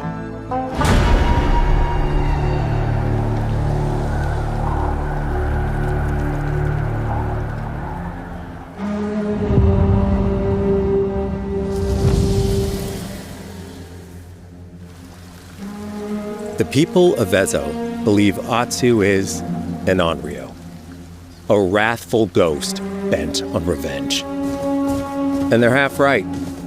Atsu doesn't care if she lives or dies, so long as she can punish the Yotei 6, a ruthless gang who slaughtered her family.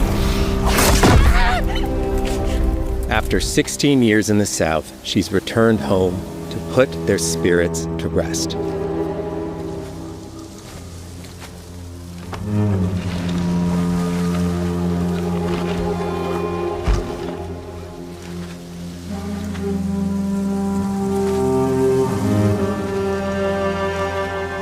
It's warm memories of her family that propel her forward. When Atsu returns to her childhood home, with the push of a button, you can experience those cherished times.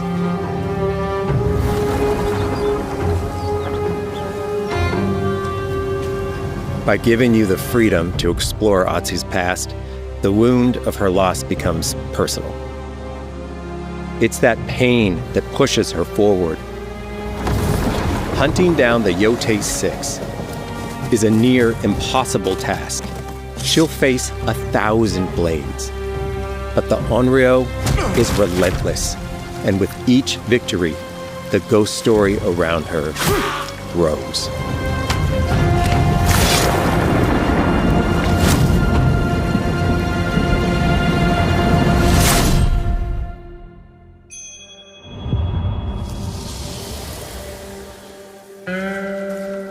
Ghost of Yotei focuses on player freedom more than any game Sucker Punch has ever made.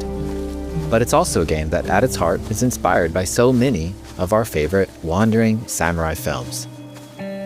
So let's start off by talking. We all have different playstyles. Japan. We all have different playstyles, so we set out to make an open world game that lets you drive your own experiences. Whether that's your curiosity to wonder, your thirst for combat, or a deep desire to stay focused on the story. As you explore, there's an underlying clue system that invites you to new adventures in new areas of the game that could be appealing to you. If you interrogate an enemy, choosing to ask about the Oni, you could uncover a landscape scarred by fire with more bold, samurai-like enemies to fight and abilities for Atsu to learn. Or, if you ask about the Kitsune, it might lead you to an area filled with snow and deception, enemies that ambush you, and new ninja-like tactics to study. Atsu draws cards for each clue to keep track of all available adventures. The more you play, the more the game unfolds for you. As she makes progress against the Yotei 6, her legend as the Onryo grows. It's her. Bounty will go up, drawing the attention of deadlier foes.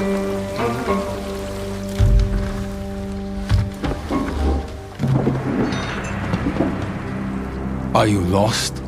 I'm looking for some old friends. The Yotei 6. Show her the door.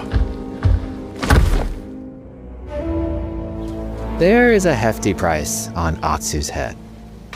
Now, Atsu can also hunt down her own bounties that bring her all around the land. This is a lucrative way to make some money to fuel her vengeance quest.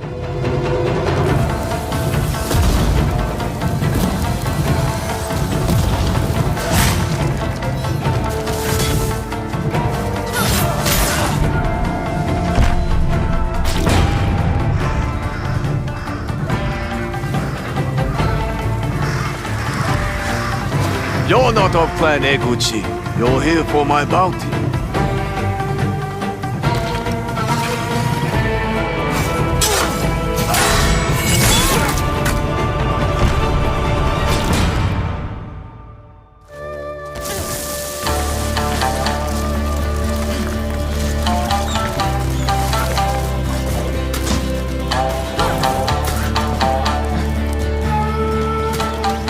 Hidden in the world are altars of reflection.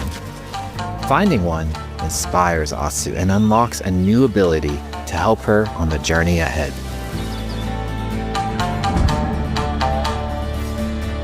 They are fun to find on their own, but for a quicker route, you can always buy a traveler's map from the cartographer. Ghost of Yotei isn't going to rush you through anything.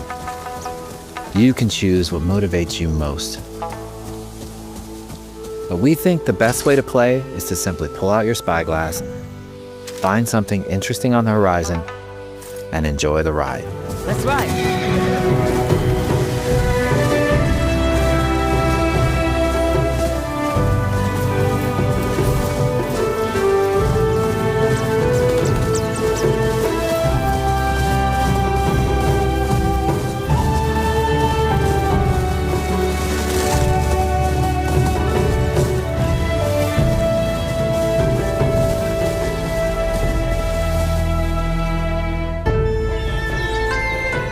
The lands around Yotei are fast.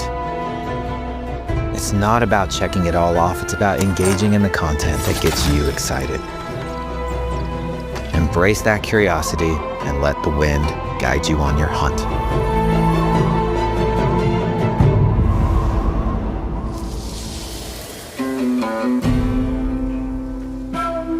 Ezo is a dangerous place. Atsu always wields a weapon. As for which, that's up to you.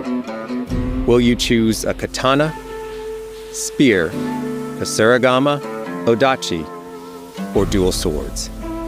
Each is uniquely effective against a particular enemy and has their own set of upgrades to discover and master.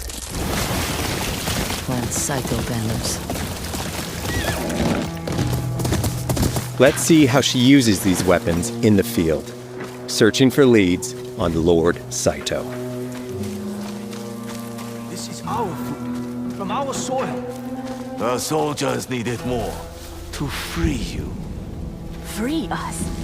Inokichi steals our crops, while our families starve. Atsu's no samurai or ninja. No, she's a lone wolf mercenary who'll use every advantage, every dirty trick to win a fight.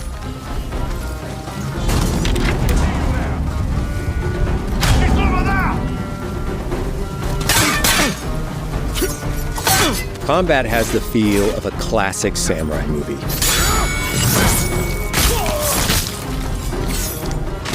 Every motion counts. It's about lethal precision.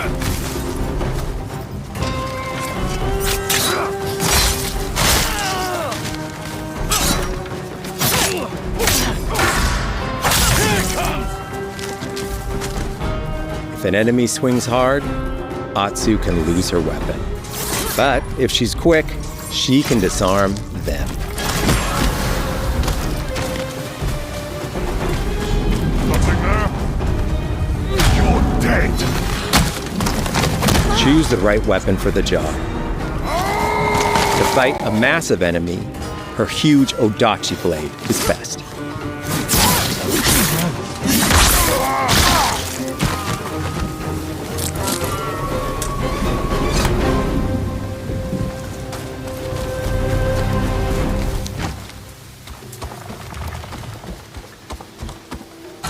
He looks like the one in charge. Tonight, we feast!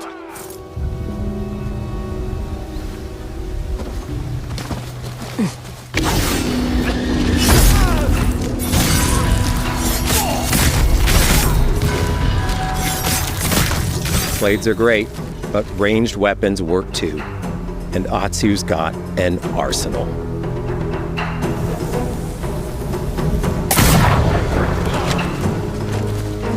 Bounty hunter? A ghost? Thrown weapons like kunai, bombs, or even blinding powder can give Atsu an edge. When enemies switch weapons, you'll have to adapt. Dual swords are best against spears.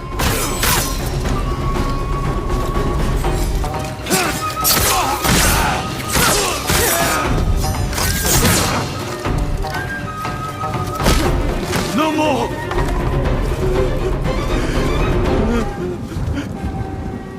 Tell me what you know about Saito. Atsu doesn't always fight alone. She'll meet several allies on her hunt, including a mysterious wolf.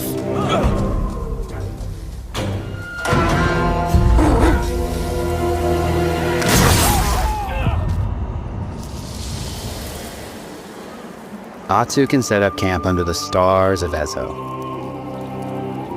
But she's not always alone. Hey, friend. Share your fire with the traveling peddler? What are you selling? A mask said to be cursed with the unpredictable nature of its previous owner. Camping under the stars is a great way to rest up, play your shamisen, or cook to ready for a fight ahead. It's also designed to help bring important characters and upgrades straight to you. In fact, in place of the journal menu from Ghost of Tsushima, we've opted for a more character-driven way of managing allies and vendors you meet in Ezo. Over time, Atsu grows to have her own wolf pack. And here, you can keep track of when a sensei might have a weapon skill for you, or when a vendor has something unique to sell. Managing upgrades, resources, when to buy what, can be a burden in a big open-world game. At campsites, members of your wolf pack can catch up with you, offering upgrades and unique items. This helps ensure you have every opportunity to upgrade and prepare for Atsu's vengeance quest ahead. You don't have to leave where you're exploring, the game comes to you.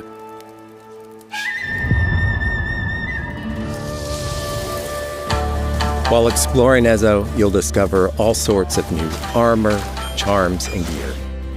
Perfect for building up Atsu around your chosen playstyle. Are you stealth, ranged, or melee focused? Find and combine the pieces that are just right for you. And of course, customize the look of your armor and weapons to make sure that your version of Atsu looks and fights just the way you want.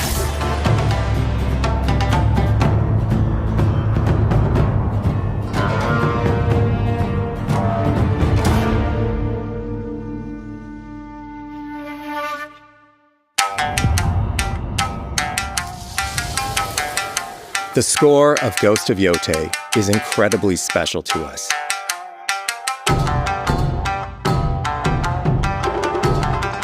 Our amazing composer, Toma Otoa, has created a mashup of Eastern instrumentation with Western flavors, brought to life through an exciting collaboration of many talented artists. で、こうダウンビートまで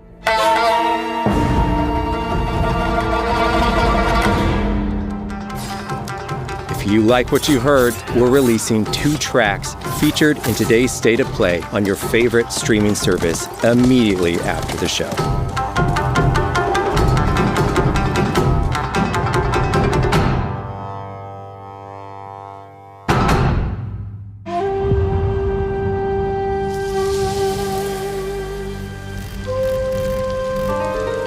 The digital photography community for Ghost of Tsushima is incredible. We're happy to have photo mode back in Ghost of Yotei and look forward to seeing photos from your journey across Ezo.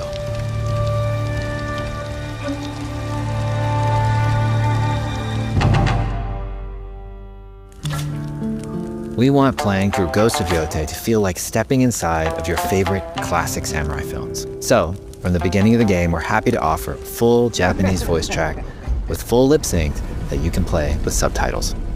誰だてめえ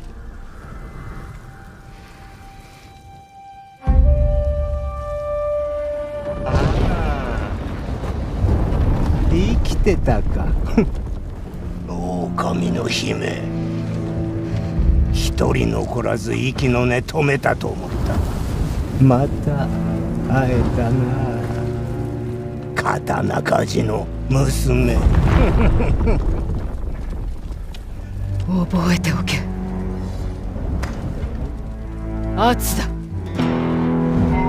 To take the feeling of stepping into a classic samurai cinema experience one step further, we are honored to once again partner with acclaimed director Akira Kurosawa's estate for Kurosawa Mode, which emulates his classic black and white films.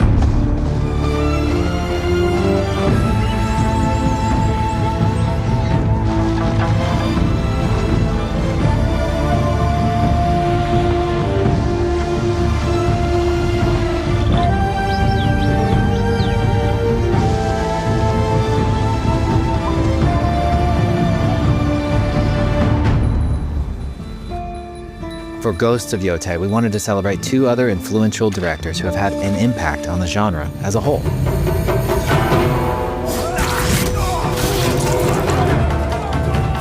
First, we've partnered with Takeshi Miike, director of 13 Assassins, for a mode that puts the camera closer during combat for a more intense, raw experience along with increased mud and blood splatter. And lastly, we've partnered with the director of Samurai Champloo, Shinichiro Watanabe. Turn this mode on to listen to some original lo-fi tracks directed by Watanabe himself.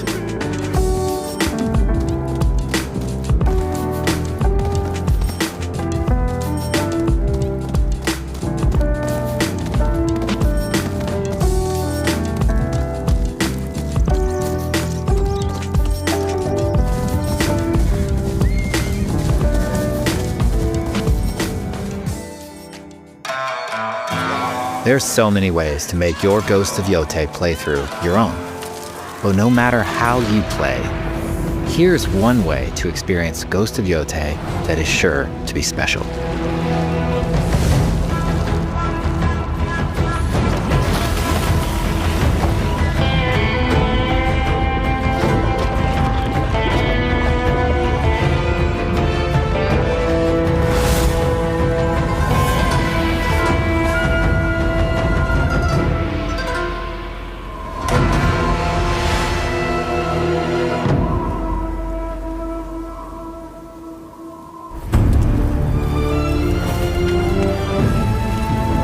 Today, you've got a glimpse into Atsu's hunt for the Yotei 6.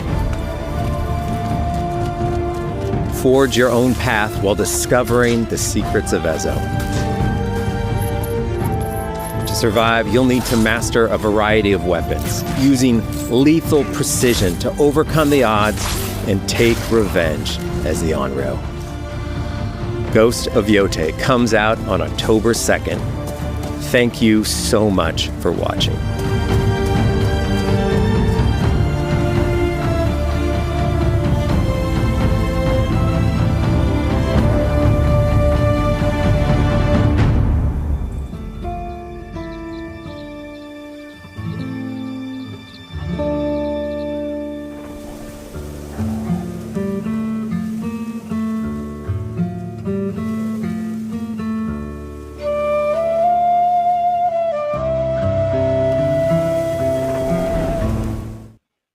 Beyond and hello and welcome to a very special live edition of IGN's weekly PlayStation show. I'm your host, Max Scoville, and we just got a big, huge, proper glimpse at Ghost of Yotei, which is definitely shaping up to be one of, if not the biggest PlayStation 5 game of the year. Here to help you unpack everything we just saw, my good pals Brian Altano and Jada Griffin. What is up, guys? Beyond. What is up? Beyond, everybody. What a showcase. Mm-hmm. There it is. There's that big, first party PS5 exclusive that I've been waiting for, right? This is not a cross-gen game. This is not a remaster. This is a brand new Ghost game. It's not a live service game. It's not a live service game. It's not a game that comes out and gets canceled a week later. It is the real single-player game. It's brand new. It's PS5 exclusive, and it's one of the best-looking games I've ever seen. It just stunning. I can't wait. This presentation showed so many cool things. I don't even know where I want to start talking about this. Max, I know you're the host, so tell us where are we starting? Where are we breaking this down from the start? I just want to know what jumped out at you the most. Like, what was the thing that just made you sit up in your seat? Brian, I know you devoured that first game, so you also just completely, I think you both chewed up and spat out Assassin's Creed Shadows, and in the good way. Yeah.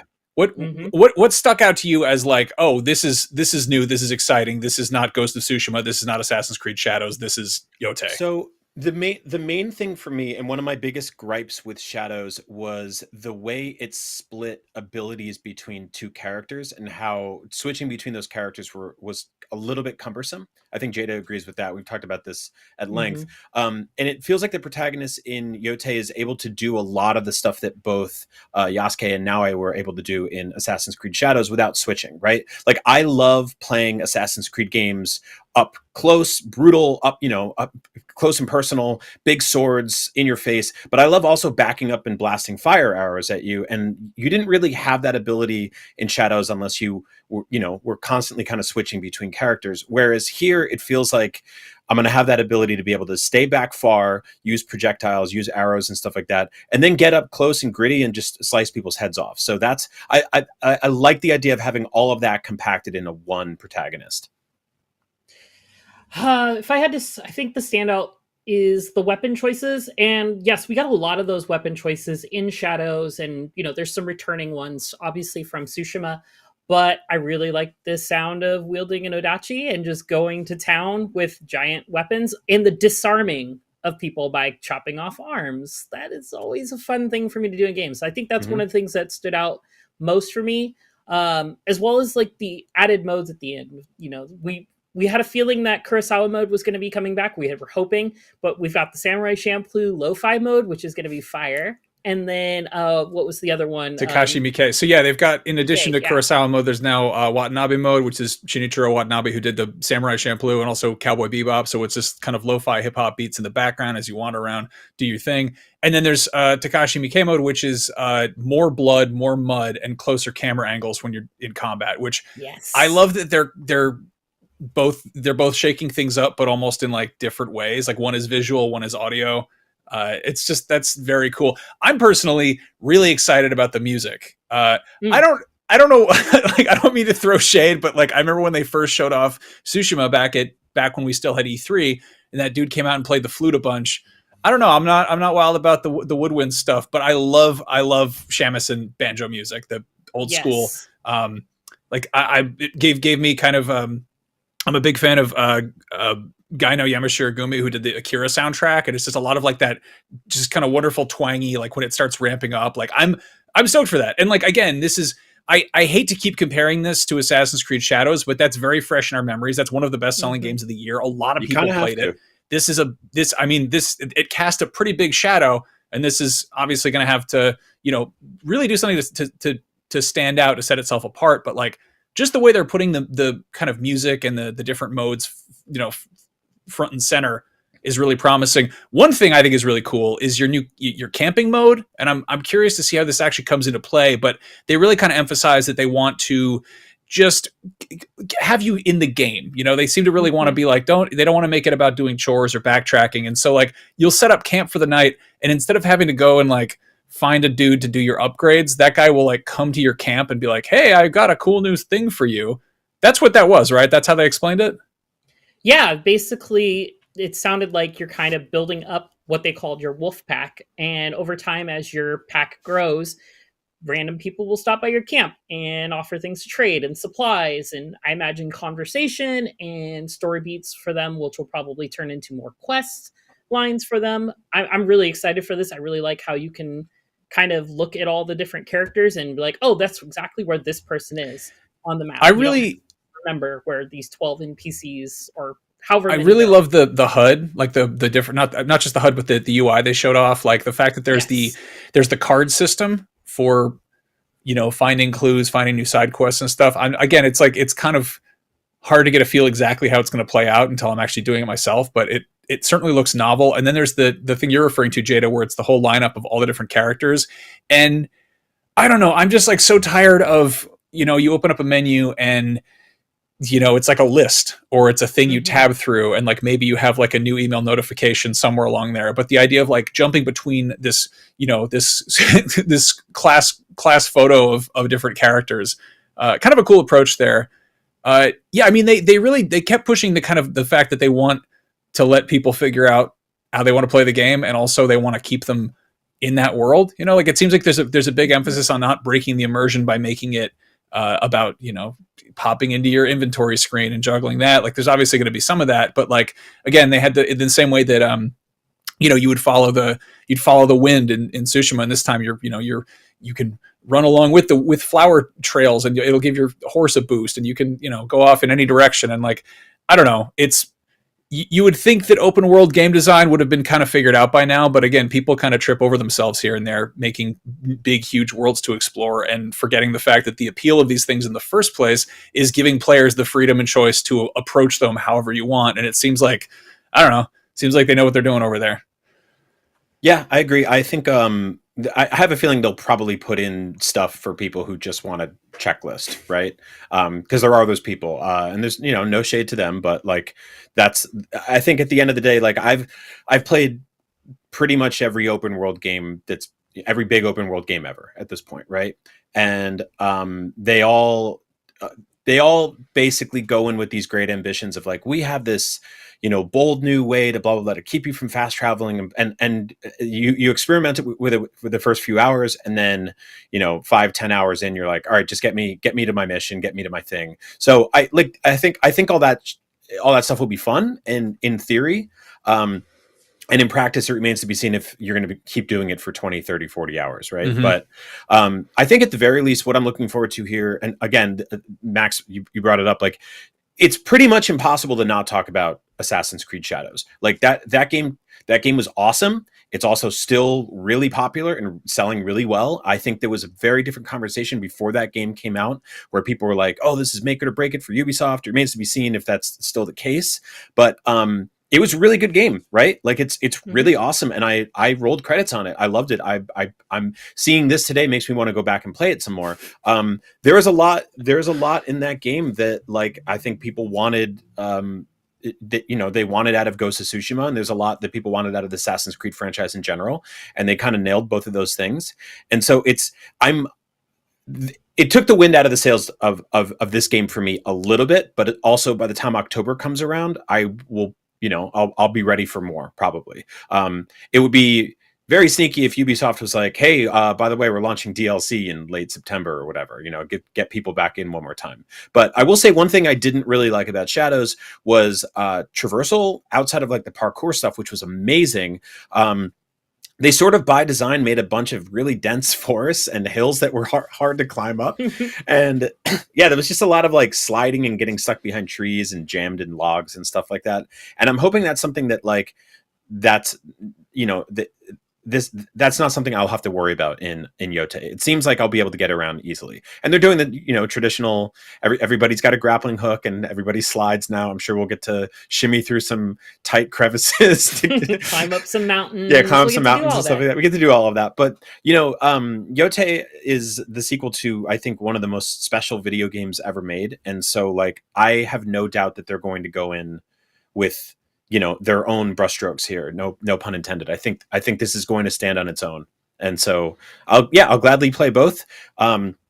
It's crazy that they both came out, within 6 months of each other or whatever it is. But it'll be 8 by that point. It'll be 8 by that point. Yeah. But like, there's room for both. Like I think that there's something about the art direction in this game that's just really special to me. And I can't wait for it.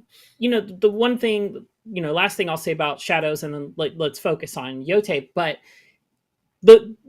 Shadows had some gorgeous vistas. Like the climbing synchronization points were gorgeous. There's just some gorgeous looks. And that's something we're definitely going to get here. We saw that throughout the trailer. There's just so many gorgeous looking scenery in Yotei, just from this little bit we got. Her running across the different the forest. There's also the horse riding and such.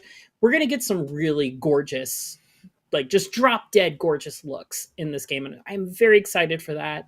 There's still I can't think of a better opening than what we got with Tsushima, with the riding through the field as the credits start to pop up.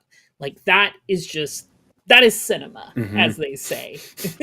That is cinema. And so I'm very excited to see how that evolves, and if Yotei takes that away from Tsushima, like if it one-ups it, like I really hope it does.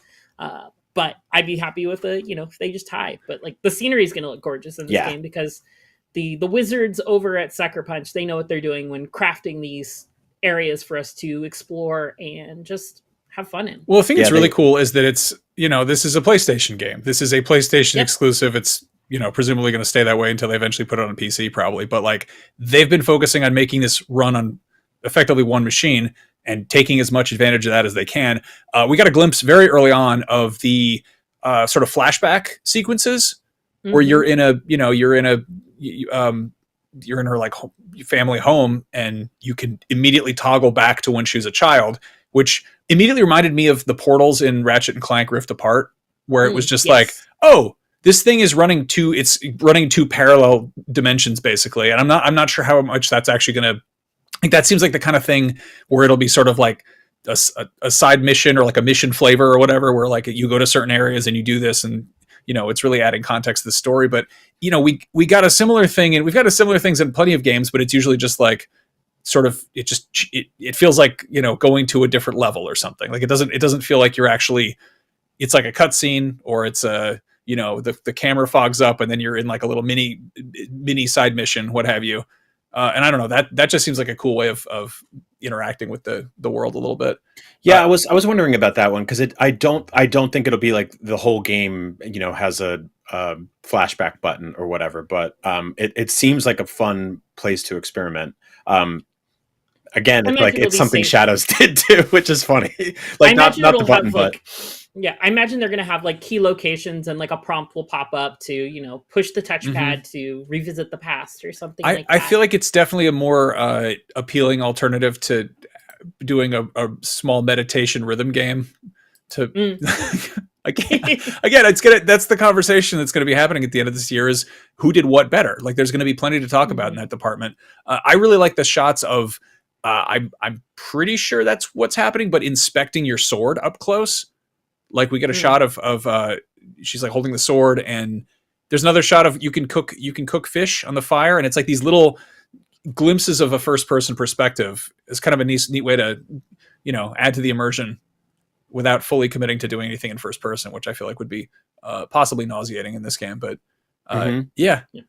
I liked what they were saying about combat being just sort of grittier this time. Like she's not a samurai. This is not like really like a balanced, like professionally trained, like this is like just a savage fighter on a revenge trip. And that sounds really fun to me. Like there's no rules on the road to revenge. Yeah, exactly.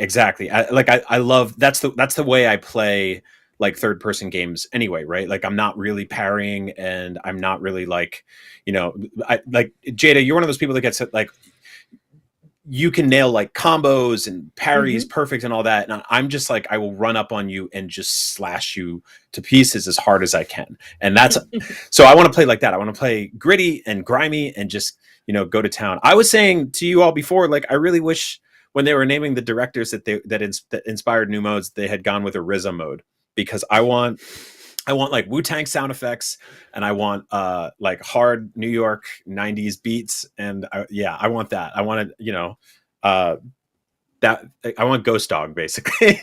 They got to save something for the third one if they do that. Yeah. PlayStation I will say 7 or whatever. We've been talking all year about like, oh, are you going to get a PS5 Pro for GTA 6? Oh, it got delayed to next year, blah, blah, blah, blah. I want to get a PS5 Pro for this. Like, this is the first game where I'm like, oh, that's what I need it for. Cause like I'm fine with playing third-party games or, PS5 games that came out of the last few years and getting a decent boost on them and stuff like that. But like, this is a brand new, this generation exclusive game coming exclusively to PlayStation platforms for now, right? Like Max said, it'll come to PC eventually, but like I want to play this as in the best way possible. And so I'm kind of irked that I bought a PS5 at launch, because I can't get those faceplates and put them on So like, what are we doing yeah. here? Those are probably plates for the Slim and the Pro, most likely. Yep. That's our treat for being early adopters. I have to hope that, because it says bundles and accessories, I have to hope that some of the stuff is going to be sold separately as well as sold like for all models, we hope. I imagine some of them will probably be in lower quantities, but I hate they always do these collector's editions for the base model. It's like I would consider upgrading, but I feel like they're not going to do that until the PS5 6 is approaching and the PS5 Pro they're trying to like get through inventory or whatever. Yeah. Can we talk about the wolf? The wolf looks cool. Yeah. The wolf that's all I have to say. It looks like notes for me. I want to wolf make the dope, wolf y'all. go bite people. I think that's going to be fun. I'm a fan of the wolf. I'm interested in how that's going to come into play. Like, we've seen. I love that we're just like, let's compare this to Ubisoft games. I'm like, we've gotten how many Far Cry games where you just you can send your critters to go do stuff for you. I'm wondering if it's going to be as robust as that, or if it's just going to be sort of having an NPC companion who does, synchronized biting with you. But I'm into it. Yeah, I mean, it would be really cool if, again, talking about another Ubisoft game, old school Splinter Cell games, where you could like mark targets and have like synchronized takedowns for people. That could be really cool aspect to market. And then your little wolf buddy goes and just takes them down at the same time as you. That would be a lot of fun. It'll be very interesting to see how this works AI wise and how smart the wolf is. Does the wolf get like better over time? Like, does it like actually learn your kind of style and do things that you would normally do? Or, is it kind of set in stone? Can you give different behaviors where it's like more on protection or more offensive to where it is just going ham on anything that it just aggro on anything nearby? Or if can you set it to like defensive mode? I mean, it'll be real interesting to see how this kind of works out. A smart wolf wouldn't be anywhere near what's going on in this game. It would. Why would it jump headfirst into a sword fight? Like it looks like it's going to get decapitated. Or whatever the dog word is for that. Dog capitated. This looks like a good time. I feel like there's plenty of stuff they're not showing us. Again, I'm like, I was already sold on the game. I want to play the game very badly. I'm kind of almost like hesitant to even look at this too closely because I want to be surprised. But this definitely whet my appetite a bit. How are you both feeling, Jada? I'm liking the looks of it. I definitely want to see a little bit more of the stealth gameplay because I feel like we didn't get a whole lot in this trailer, but that also makes sense. This is the first like real gameplay trailer. They want to show off the action, and stealth is cool, but it's slower. And I feel like they were trying to stay, for the most part, like faster paced with this showcase until they got to the lo-fi beats at the end. That would have been cool to show the stealth gameplay to the lo-fi beats and just Samurai Champloo just music going and just assassinating like 4 or 5 people in a row. That would have been cool. But hey, notes for next time. But yeah, I think this will be really cool. I really like the idea of just swapping weapons as opposed to the stances. And we still don't know if the stances are gone because that was kind of the main thing in Tsushima, was swapping stances for different attack patterns. That could still be here. They could have just remapped some stuff around in place of changing weapons, but who knows? But I'm very excited for this. I mean, it seems like that's the weapons are kind of replacing that. Because, Atsu's kind of doing her own thing. Like she's not a samurai turned ghost. Like I appreciate that. It's a novel approach. I like that you're just swapping weapons on the fly. I couldn't get a sense of, can you swap from all of them? Did they have like a little? I imagine you'll probably be able to equip 3 or 4 of the weapon types. Cause I think they mentioned 5 or 6. I imagine it'll probably be like a D-pad swap, kind of like you with your ninja tools when you could swap between smoke bombs and other gadgets and stuff you had in the first one. Cool. I mean, I'm sold that she just took the Odachi and did the thing where you shake the blood off it. Like that's yeah, love that's that. awesome. That's a good time. No, I was always going to play this game day one, and I was actually a little hesitant to even do my job at work today and watch this because I was like, I'm sold. I don't need to see anything. And I'm happy to say that like I'm even more sold now. And also for a gameplay deep dive, this was fairly light on spoilery stuff. Like I didn't feel like there was anything that I'm like, oh man, you ruined the surprise there. And more that I was like, hey, you taught me a bunch about a thing that I was already excited for. So thank you for that. So yeah, this is, I mean, like I said before, this is the big PlayStation game this year for me. This is the big PlayStation game this generation for me until, you know, in Intergalactic and, you know, whatever else we don't know about yet. Like it's frankly been pretty light on big new PS5 generation exclusive games. For me specifically, who loves playing like, you know, story driven or open world single player action games and stuff like that. I don't really get into all the, you know, games as a service stuff and the run around in circles on the same multiplayer maps, whatever Concord was trying to do, or like, I don't even care about Helldivers really. Like good for the people who play those. This is my shit, you know. This is my jam right here. So like, bring it on. I'm so excited that this is coming out this year. It, like, the more they show of it, the more it seems like they're confident that this is not going to get delayed. And this is going to be one of the biggest games this fall for me specifically. I don't really care about anybody else. You know what's cool? I can't wait. You know what's great is they announced this game like last December, I think. And now it's coming out in less than 3 months. I like that, and we don't know that. Like we've seen 20 minutes of it. That's cool. I like that. I appreciate that. That shows us an incredible amount of restraint. And I don't know. It's not a remaster of a PS4 game, which is cool.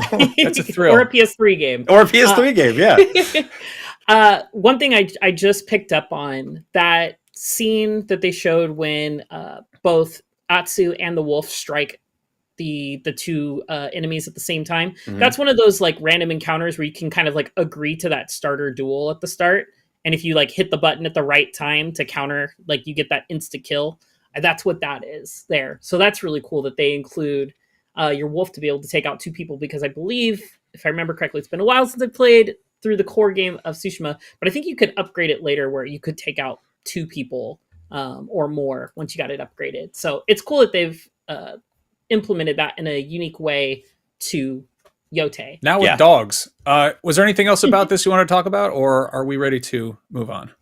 No, I'm interested to see what they do in terms of special editions and stuff like that. We know about the consoles and accessories, but I do wonder if they'll do like a statue or like something. They did. They've already shown that. Oh, they showed that already. Okay, cool. It comes with like the mask and a bunch of other little doodads. And Sweet. Such. So. Yeah, cool. I mean, if you're watching me from home, you could tell I enjoy collectibles and filling my room with garbage. So bring that on too. Yeah, I guess the only other thing is, I'm happy we're getting the, Japanese language right off the bat. And then my big question is, are we going to get Legends mode back? Because I've been jumping back into Legends mode lately for Tsushima just to refine my skills before this one drops in October. Plus, it's our game club game of the month game that we're all playing. And, I would really like to see Legends make a return. I love that they're just like, we have prepared a big, huge, succulent Thanksgiving dinner. And you're like, yeah, but what are your 4th of July barbecue plans? Where is dessert? I want my dessert. I'm sure that there will be plenty to talk about down the road.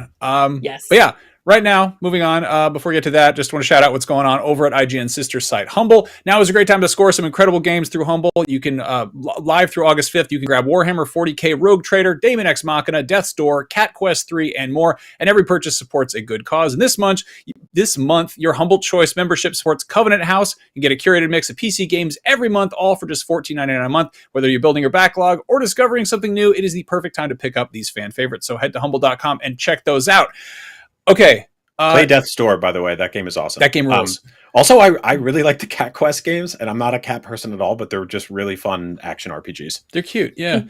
So we do have some other big Ghost of Yotei news, sort of. This is maybe the weirdest way anything has leaked, but somebody spied on Sucker Punch by peeping through their window and filming them with like a long-range camera, like a pervert. And it's definitely amusing, but it's also deeply unsettling. And it's kind of nice that like it popped up on, I think it was the Gaming Leaks and Rumors, or somebody put it on Twitter, and it was just immediately everyone was like, get this out of here, put this guy in jail, this is awful, why would you do that, don't do that. It's one thing when something sort of leaks organically, or a release date shows up on a website or whatever, or somebody leaves a flash drive on the bus, but like just creeping around with like a long, like a telephoto lens and spying through windows is just absurd. So was it like to their studio? Yes, to like the Sucker Punch HQ, like their main offices. Let's see. It's okay. Now, don't give out the address. No. Sounded like you were like, oh, it's a. No, I have it here up on Google Maps. I'm gonna see. Let's see. Oh, no, don't do that. No. Not justifying this at all, but like, don't do this ever. But especially don't do this for a game where it's just like, what are you even really going to see? You know, it's not like you're zooming in on the next Smash Brothers game and you're going to tell the world that, like, you know, you can unlock a Bobo from Double Dragon or something like that. Like, you're not bringing any new information. You're going to be like, guys, I zoomed in. You know what I saw? They got mountains in this game. They got sword fights. Also, to do that like 2 days before they just show 20 minutes of the game and they're like, check out what we've been working on. Like, yeah, I don't know. I feel like if you're spying through an office window at this game, with all due respect to you know, the new game, I feel like it's just going to look like the old game if you're looking at it through a window from far away. That's just a weird way to go about it. So don't. Yeah, that's just it's like the DoorDash guy is bringing food to your house and you get in his car. What do you got in here? It smells good. Yeah, it's so like, weird. It's on the way to your house. That's very strange. Now, we do have some actual news. Earlier this week, Naughty Dog surprised fans with a new mode for The Last of Us Part 2, which is the Chronological Experience Update, which is kind of a head-scratcher, but seems sort of cool nonetheless. Obviously, The Last of Us Part 2 has a lot of flashbacks. It kind of jumps between parallel stories. This just takes everything and puts it in the order in which it happened. And that's it. That's how you can do it. If you do it, you can get some trophies and you can get some new costumes that are they make they're Uncharted costumes, which is like, yep, yeah, Drake and Sam, yeah, outfits for Tommy and Joel. Which I mean, they're pretty cool. This is neat. You know, obviously, like I think, you know, Last of Us fans are kind of like sitting there twiddling their thumbs, and it's pretty clear that we're not going to be hearing about The Last of Us Part 3 for a cool minute, if ever. So I don't know. It's nice they're keeping the lights on over there. I like this. And this is coming from someone who I will at this point openly admit that when the original game came out, I loved it. When the first season of the show came out, I loved it. When the second season of the show came out, I did not. And I'm pretty fatigued on this world and this story and these characters at this point. I'm always willing to give it another shot, you know. And if there's like I think that the original game is great. I think the sequel is amazing. I think the DLC between the two of them, Left Behind, is like also great. Like I like a lot of the stuff in here. But after the second season, I was like, I'm good on this story for a while, right? Like I will take a third story, but like I'm pretty good on The Last of Us Part 2 as a narrative device for a very long time. And then they were like, oh, we put out this new remixed version where like it opens with Abby, and I'm like, oh, well, that's actually that's the one way to get me to replay a game that I probably wouldn't have replayed anyway, right? So I think that's pretty interesting. I saw some folks like who are like big Last of Us fans talking about how it feels like a different game now. And there's thinking about how much stuff I loved in the second half of the game, based around Abby's story and sort of specific moments there, and getting to experience those earlier on is really interesting to me. So yeah, this is I think just from like a storytelling perspective, even if you hate the second game or not, this is really fascinating, and it's something I'd be interested to see other studios take a crack at. You know, like there are so many games that have flashback sequences. Ghost of Yotei is one of them. We just talked about it, but. Yeah, to have flashback sequences woven into the main narrative, but then playing those in the proper timeline order is really interesting to me. So yeah, I don't know if I'll go through a full replay, but I think I will boot this up and just see how it feels.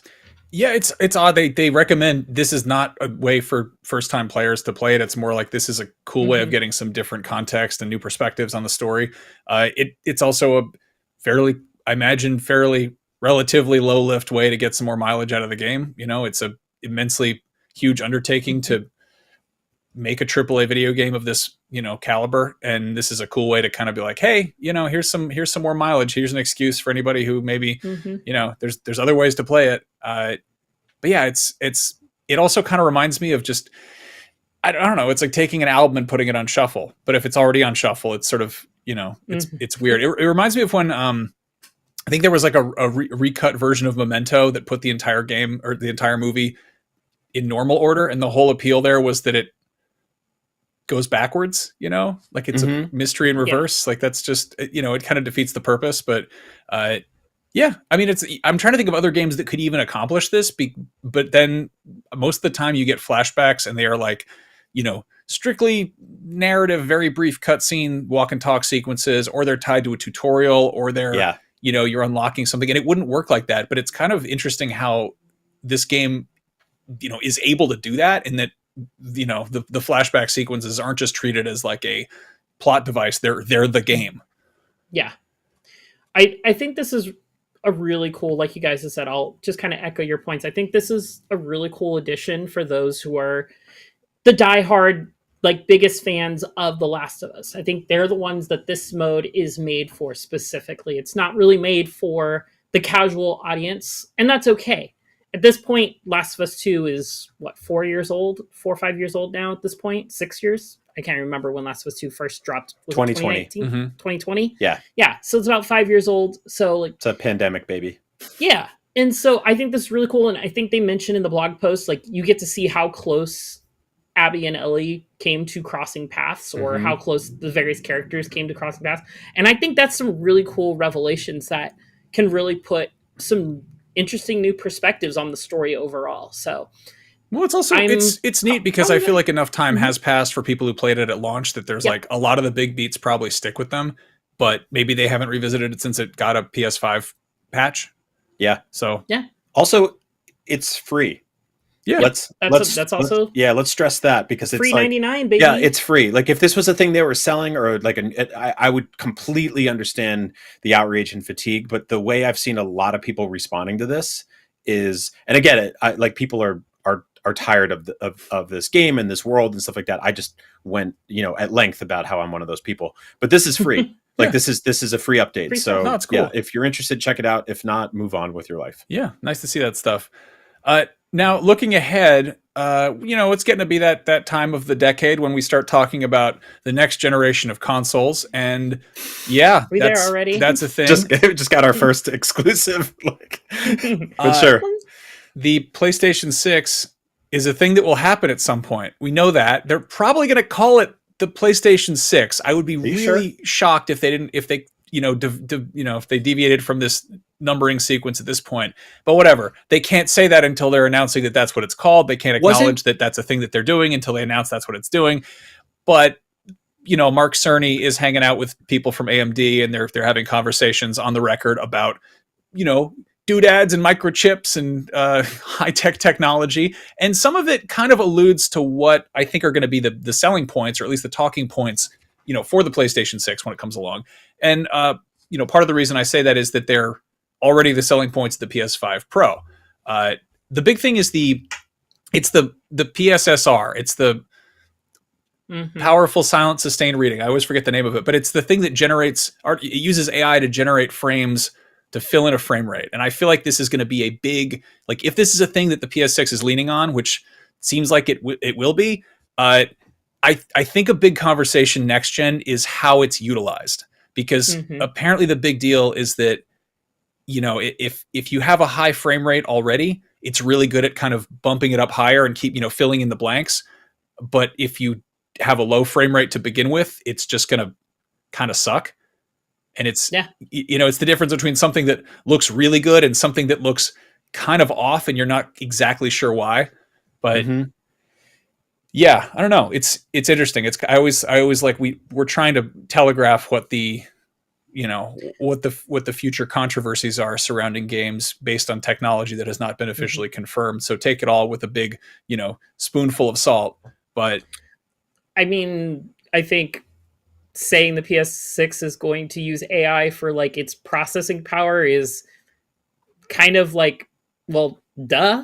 After they put so much of a focus onto it with the PS5 Pro. So, I'm not surprised that they're going to utilize this powerful tool when it comes to computing all this data and lines of code extremely quickly to do very specific, to run the game as optimal as possible. So I'm not surprised by that, and I won't be shocked If they say that they're not using AI, that would be more of a shocker. When it comes to the PS6, then it's going to be powered by AI. Yeah, I think that like AI has become a pretty sort of grimy term. It's been a catch-all for people who can't write a sentence without consulting Chat GPT and the most horrific looking Mid-Journey images you've ever seen. But and I'm like staunchly against all that crap, but video games have been using AI for decades, right? Yep. And so like it's how they control your NPCs and Yep. enemies and Yep. all that stuff. It's all AI. All of that. I think that like my larger concern is just like we are, it feels like we've barely scratched the surface on this generation. It's not like exactly that I'm playing these games and I'm seeing the seams. The issue more is that it's like they're requiring more and more people and more time to develop. So anything that can alleviate that is a hope for me. Like, I don't want to just see the power of the PS6 can close studios 75% faster or whatever. Like, we don't like it's bleak right now in terms of those things, to be, not to get too dour on things, but like, it's like Sony's had a lot of struggles this generation just getting PS5 games out. And a big part of that is because they mandated to put like 13 studios on games as a service games, and very few of which actually came into fruition. And so I don't know what I want from the PS6 yet, right? I want game development to be easier for people. I want people to be able to keep their jobs longer, and I want games to come out more. Like, I think that like I want to find a good balance of people being able to feed their families and develop video games, and consumers being able to play them when they come out. Like, fix that, you know, let's get there.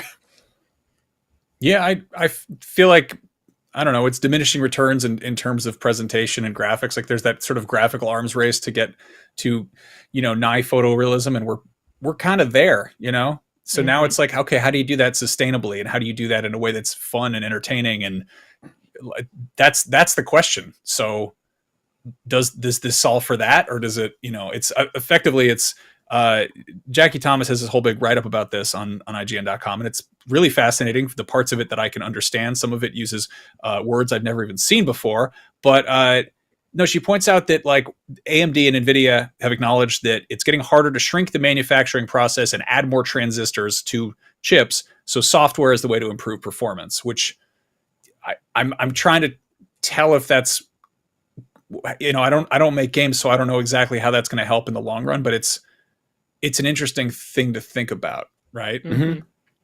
I don't know. It's, again, like there's AI as a blanket term. It can mean, it can mean, again, like Brian, you said, like hideous things generated using stolen art from the internet, or it can mean like what the ghosts do in Pac-Man, like how they, like how an enemy treats you, or it can be something in between where, if your game is running at 45 frames a second, this thing jumps in and bumps it to 60, which is cool. So that's that. Again, we're going to be hearing more about this in the months and years to come. I'm sure of that.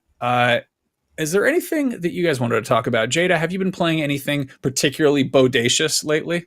I actually have been playing something pretty bodacious. It's a little bit of an older drop, but I picked it up a couple months ago on sale on the PlayStation Store after it dropped. And I am absolutely in love with this little roguelite. I am talking about TMNT, Splintered Fate, Tubular, Bodacious, all the cowabungas. Bossa Nova. I absolutely love this little roguelite. It is 4-player co-op online. I believe 2-player couch co-op. I haven't tried more than 2 on couch. But it's just a fantastic little roguelite. If you like games like Hades, you will probably like TMNT. It's got the storylines that progress as you, whether you succeed or fail. You have to finish the runs multiple times to basically the whole plot is Master Splinter has been kidnapped once again, and you have to save him by battling through the Foot Clan, I forget what they're called, the toads, the frogs and toads, like with Napoleon Bonaparte, all those guys, Bonafrog. right? Yeah, all of those guys. Bonafrog. Yeah. Genghis Genghis Toad and all of them. You have to fight through them. There's a whole bunch of other things that are going on, but it's just such a great little roguelite that gives you tons of build options. I did a run as Leonardo where I basically turned him into a shuriken blender. Basically every attack threw out like 5 shurikens, and then they would like ricochet to all the other enemies. So I was just bouncing shurikens off of every single person in the room, just lighting them on fire at the same time. And it's so fantastic. It's a lot of fun. It's got a lot of great writing in it. Raphael and Casey Jones by far steal the show through the whole game, which is kind of crazy. But everybody has some really great lines and great conversations. There's a dark power, and if you're playing Michelangelo and you take it, and he's like, I'm so dark, they should call me Michelangelo. And I'm like, that is the level of cheesiness that you want out of a Ninja Turtle game, and I just absolutely love it. It also ramps up and gets pretty difficult if you go through. They have like optional portals that start popping up that give the enemies more HP or make them move faster or makes all the mousers explode on death. And there's all types of really cool stuff you can do with it. I've been having a blast playing this with my partner. This sounds really fun. Gotten obsessed. I need to give this another shot. Is this the one that launched on? It came to like mobile, and then it came to PC, and then Switch. Correct. Yes, exactly. Yeah. So this just dropped on PlayStation. I want to say like 2 months ago. And yes, this has been our obsession lately. It's just so good. I bought this on Switch and did a couple runs with my kid and was like sort of into it, but I was like, oh, this feels kind of samey. But when did it like open up for you where you're like, oh man, this is awesome, this is great? Because I want to get back in there and give it another shot. You're totally selling me on revisiting it. I think it probably was probably like maybe 3 or 4 runs in where we finally started to figure out, like, because the trickiest thing with the roguelite is when you start it, there's so many new things, and it's like, okay, do I take a flame power? Do I go for water? What is the benefits for this? And one thing I will say, it doesn't do a great job of communicating the powers and like what is in each one, which is in each repertoire of power types. Like Hades, you could look at like a little journal and see like, oh, okay, these are all the powers you can get if you ally with Athena. These are all the ones you get if you go with Dionysus. Turtles doesn't have that level of detail, unfortunately. So you kind of have to like just muscle memory. Like, okay, if I mix, if I get enough water powers to where I can then freeze people with frost, and then I get a fire ability, it can combine them for frost burn. And every time I hit with ice, it also deals fire damage. Every time I hit with fire, it also does ice damage. And so you have to kind of keep track of that stuff. And also just figuring out which abilities kind of combo into each other. I think it just takes a couple runs, but that's any roguelite.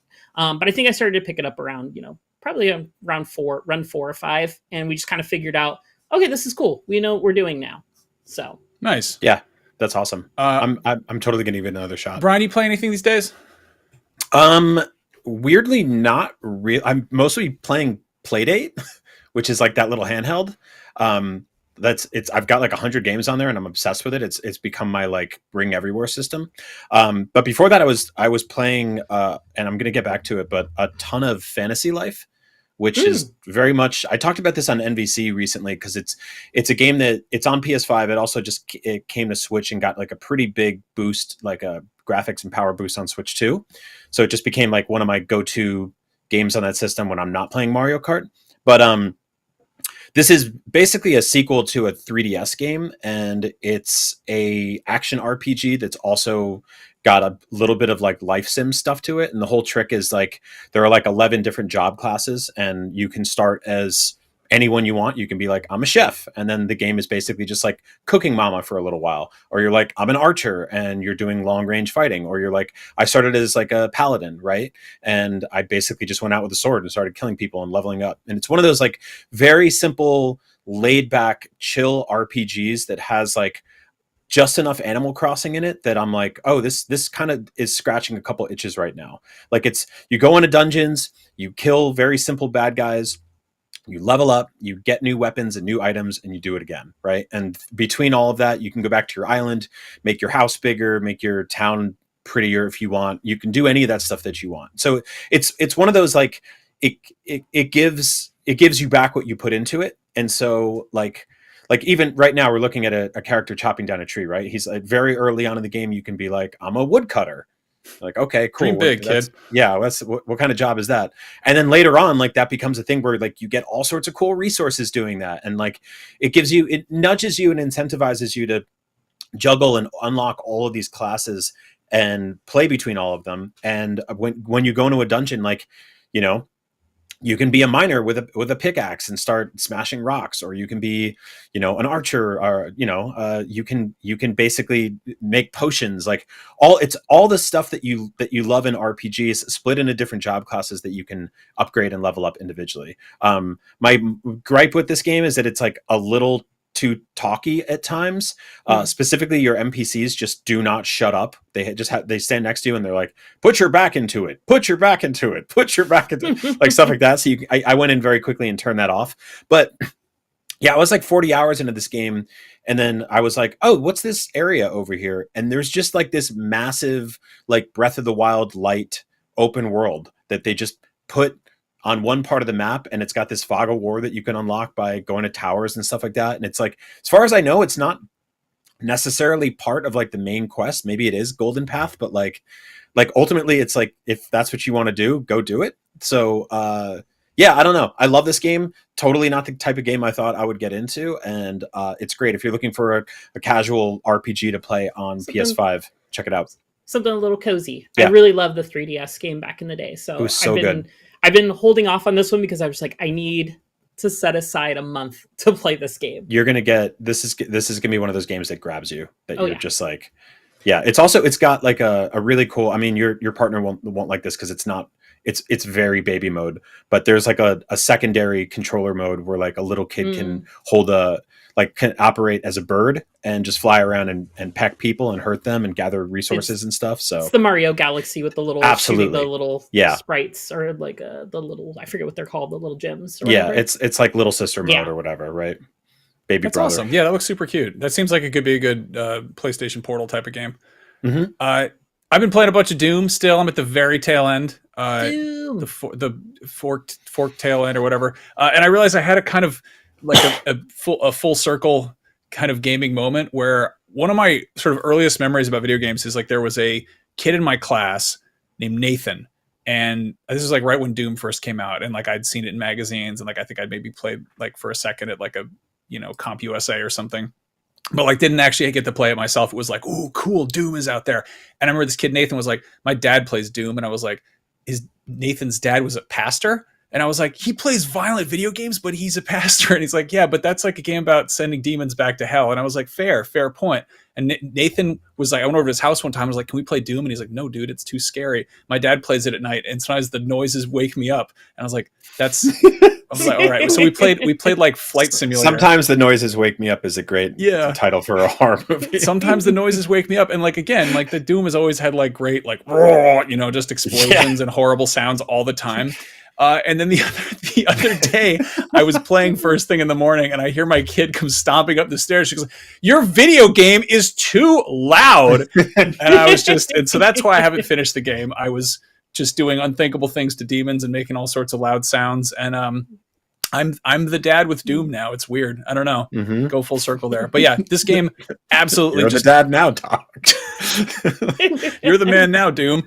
But yeah, no, this game is so good. And I was like, again, I went into this completely just casual interest. Like I kind of bounced off the first two, and I don't know exactly what it is this one does. I think it just feels really good. It's just extremely crunchy. And I was like, you know, the beginning is sort of like medieval Doom. Okay, cool, whatever. And it takes a very interesting turn about maybe halfway through that absolutely reinvigorated my interest in it. So if anyone's inclined to check that out, if you're just kind of like, it looks like more Doom, it gets kind of weird. It goes some interesting places. So it does a really, really good job of doling out powers.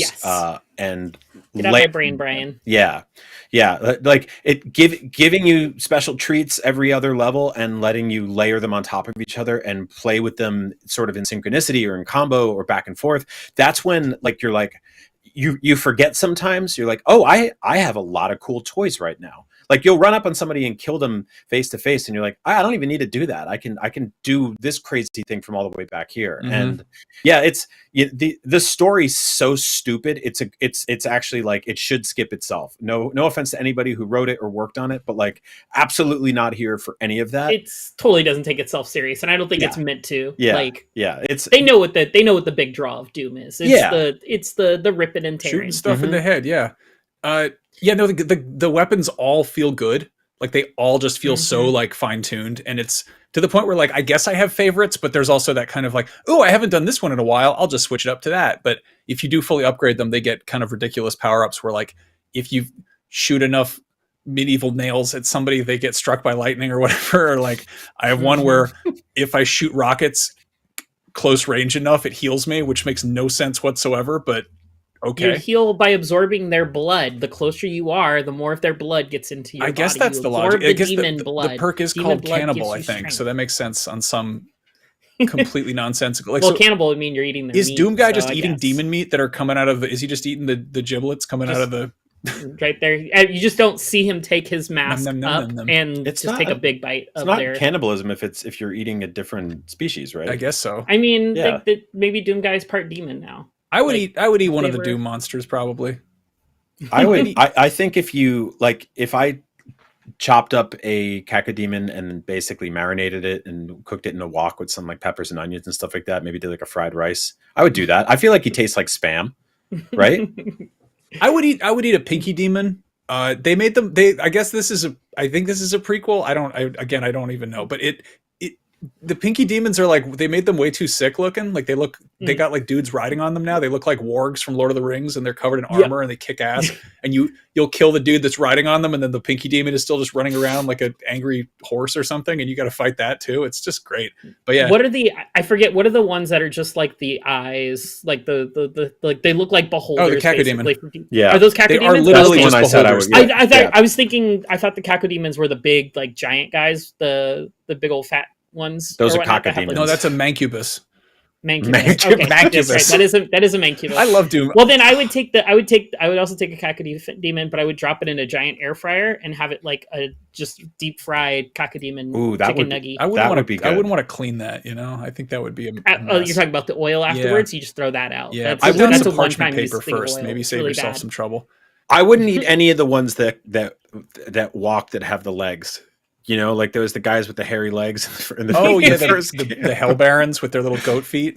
I mean, that's no different than like dressing a bird or a different like animal you shot in the woods. It's no different than that. I feel like you could do a good like bone broth with the flying skulls, right? You could make like a nice soup out of that. Yeah, you could probably definitely make a pho. They explode. You'd put it in the pot and it would just blow up your kitchen. That sounds like something you would have at one of those like gimmicky restaurants that has like provisions in the title, like they'd be like, we'll bring you a skull, it'll explode at your table. That would be the ones cool. where it's like when they put it on top of your birthday cake when we come sing you happy birthday, and after the candles get to the bottom, it explodes. When they like set the rum cocktail on fire and sprinkle cinnamon on it, and it like sparkles just like that, but they just put like a Doom skull in there and it blows up your whole drink. Anyway, Doom is great. I love those monsters. They need to make more toys of those guys because they're. Let us know in the comments which Doom enemy you would eat and how you would eat them. How would you prepare them? Now that we've established it's not cannibalism, let us know. I think we covered all the important issues this week. Thank you both for hanging out. This has been a treat, and thank you for everybody who tuned in to watch. I'm sure you came here to watch Ghost of Yotei. If you stuck around for all this, you can catch more of us every Wednesday on your favorite podcast thing of choice or on IGN. So thanks for doing that, and beyond. Beyond.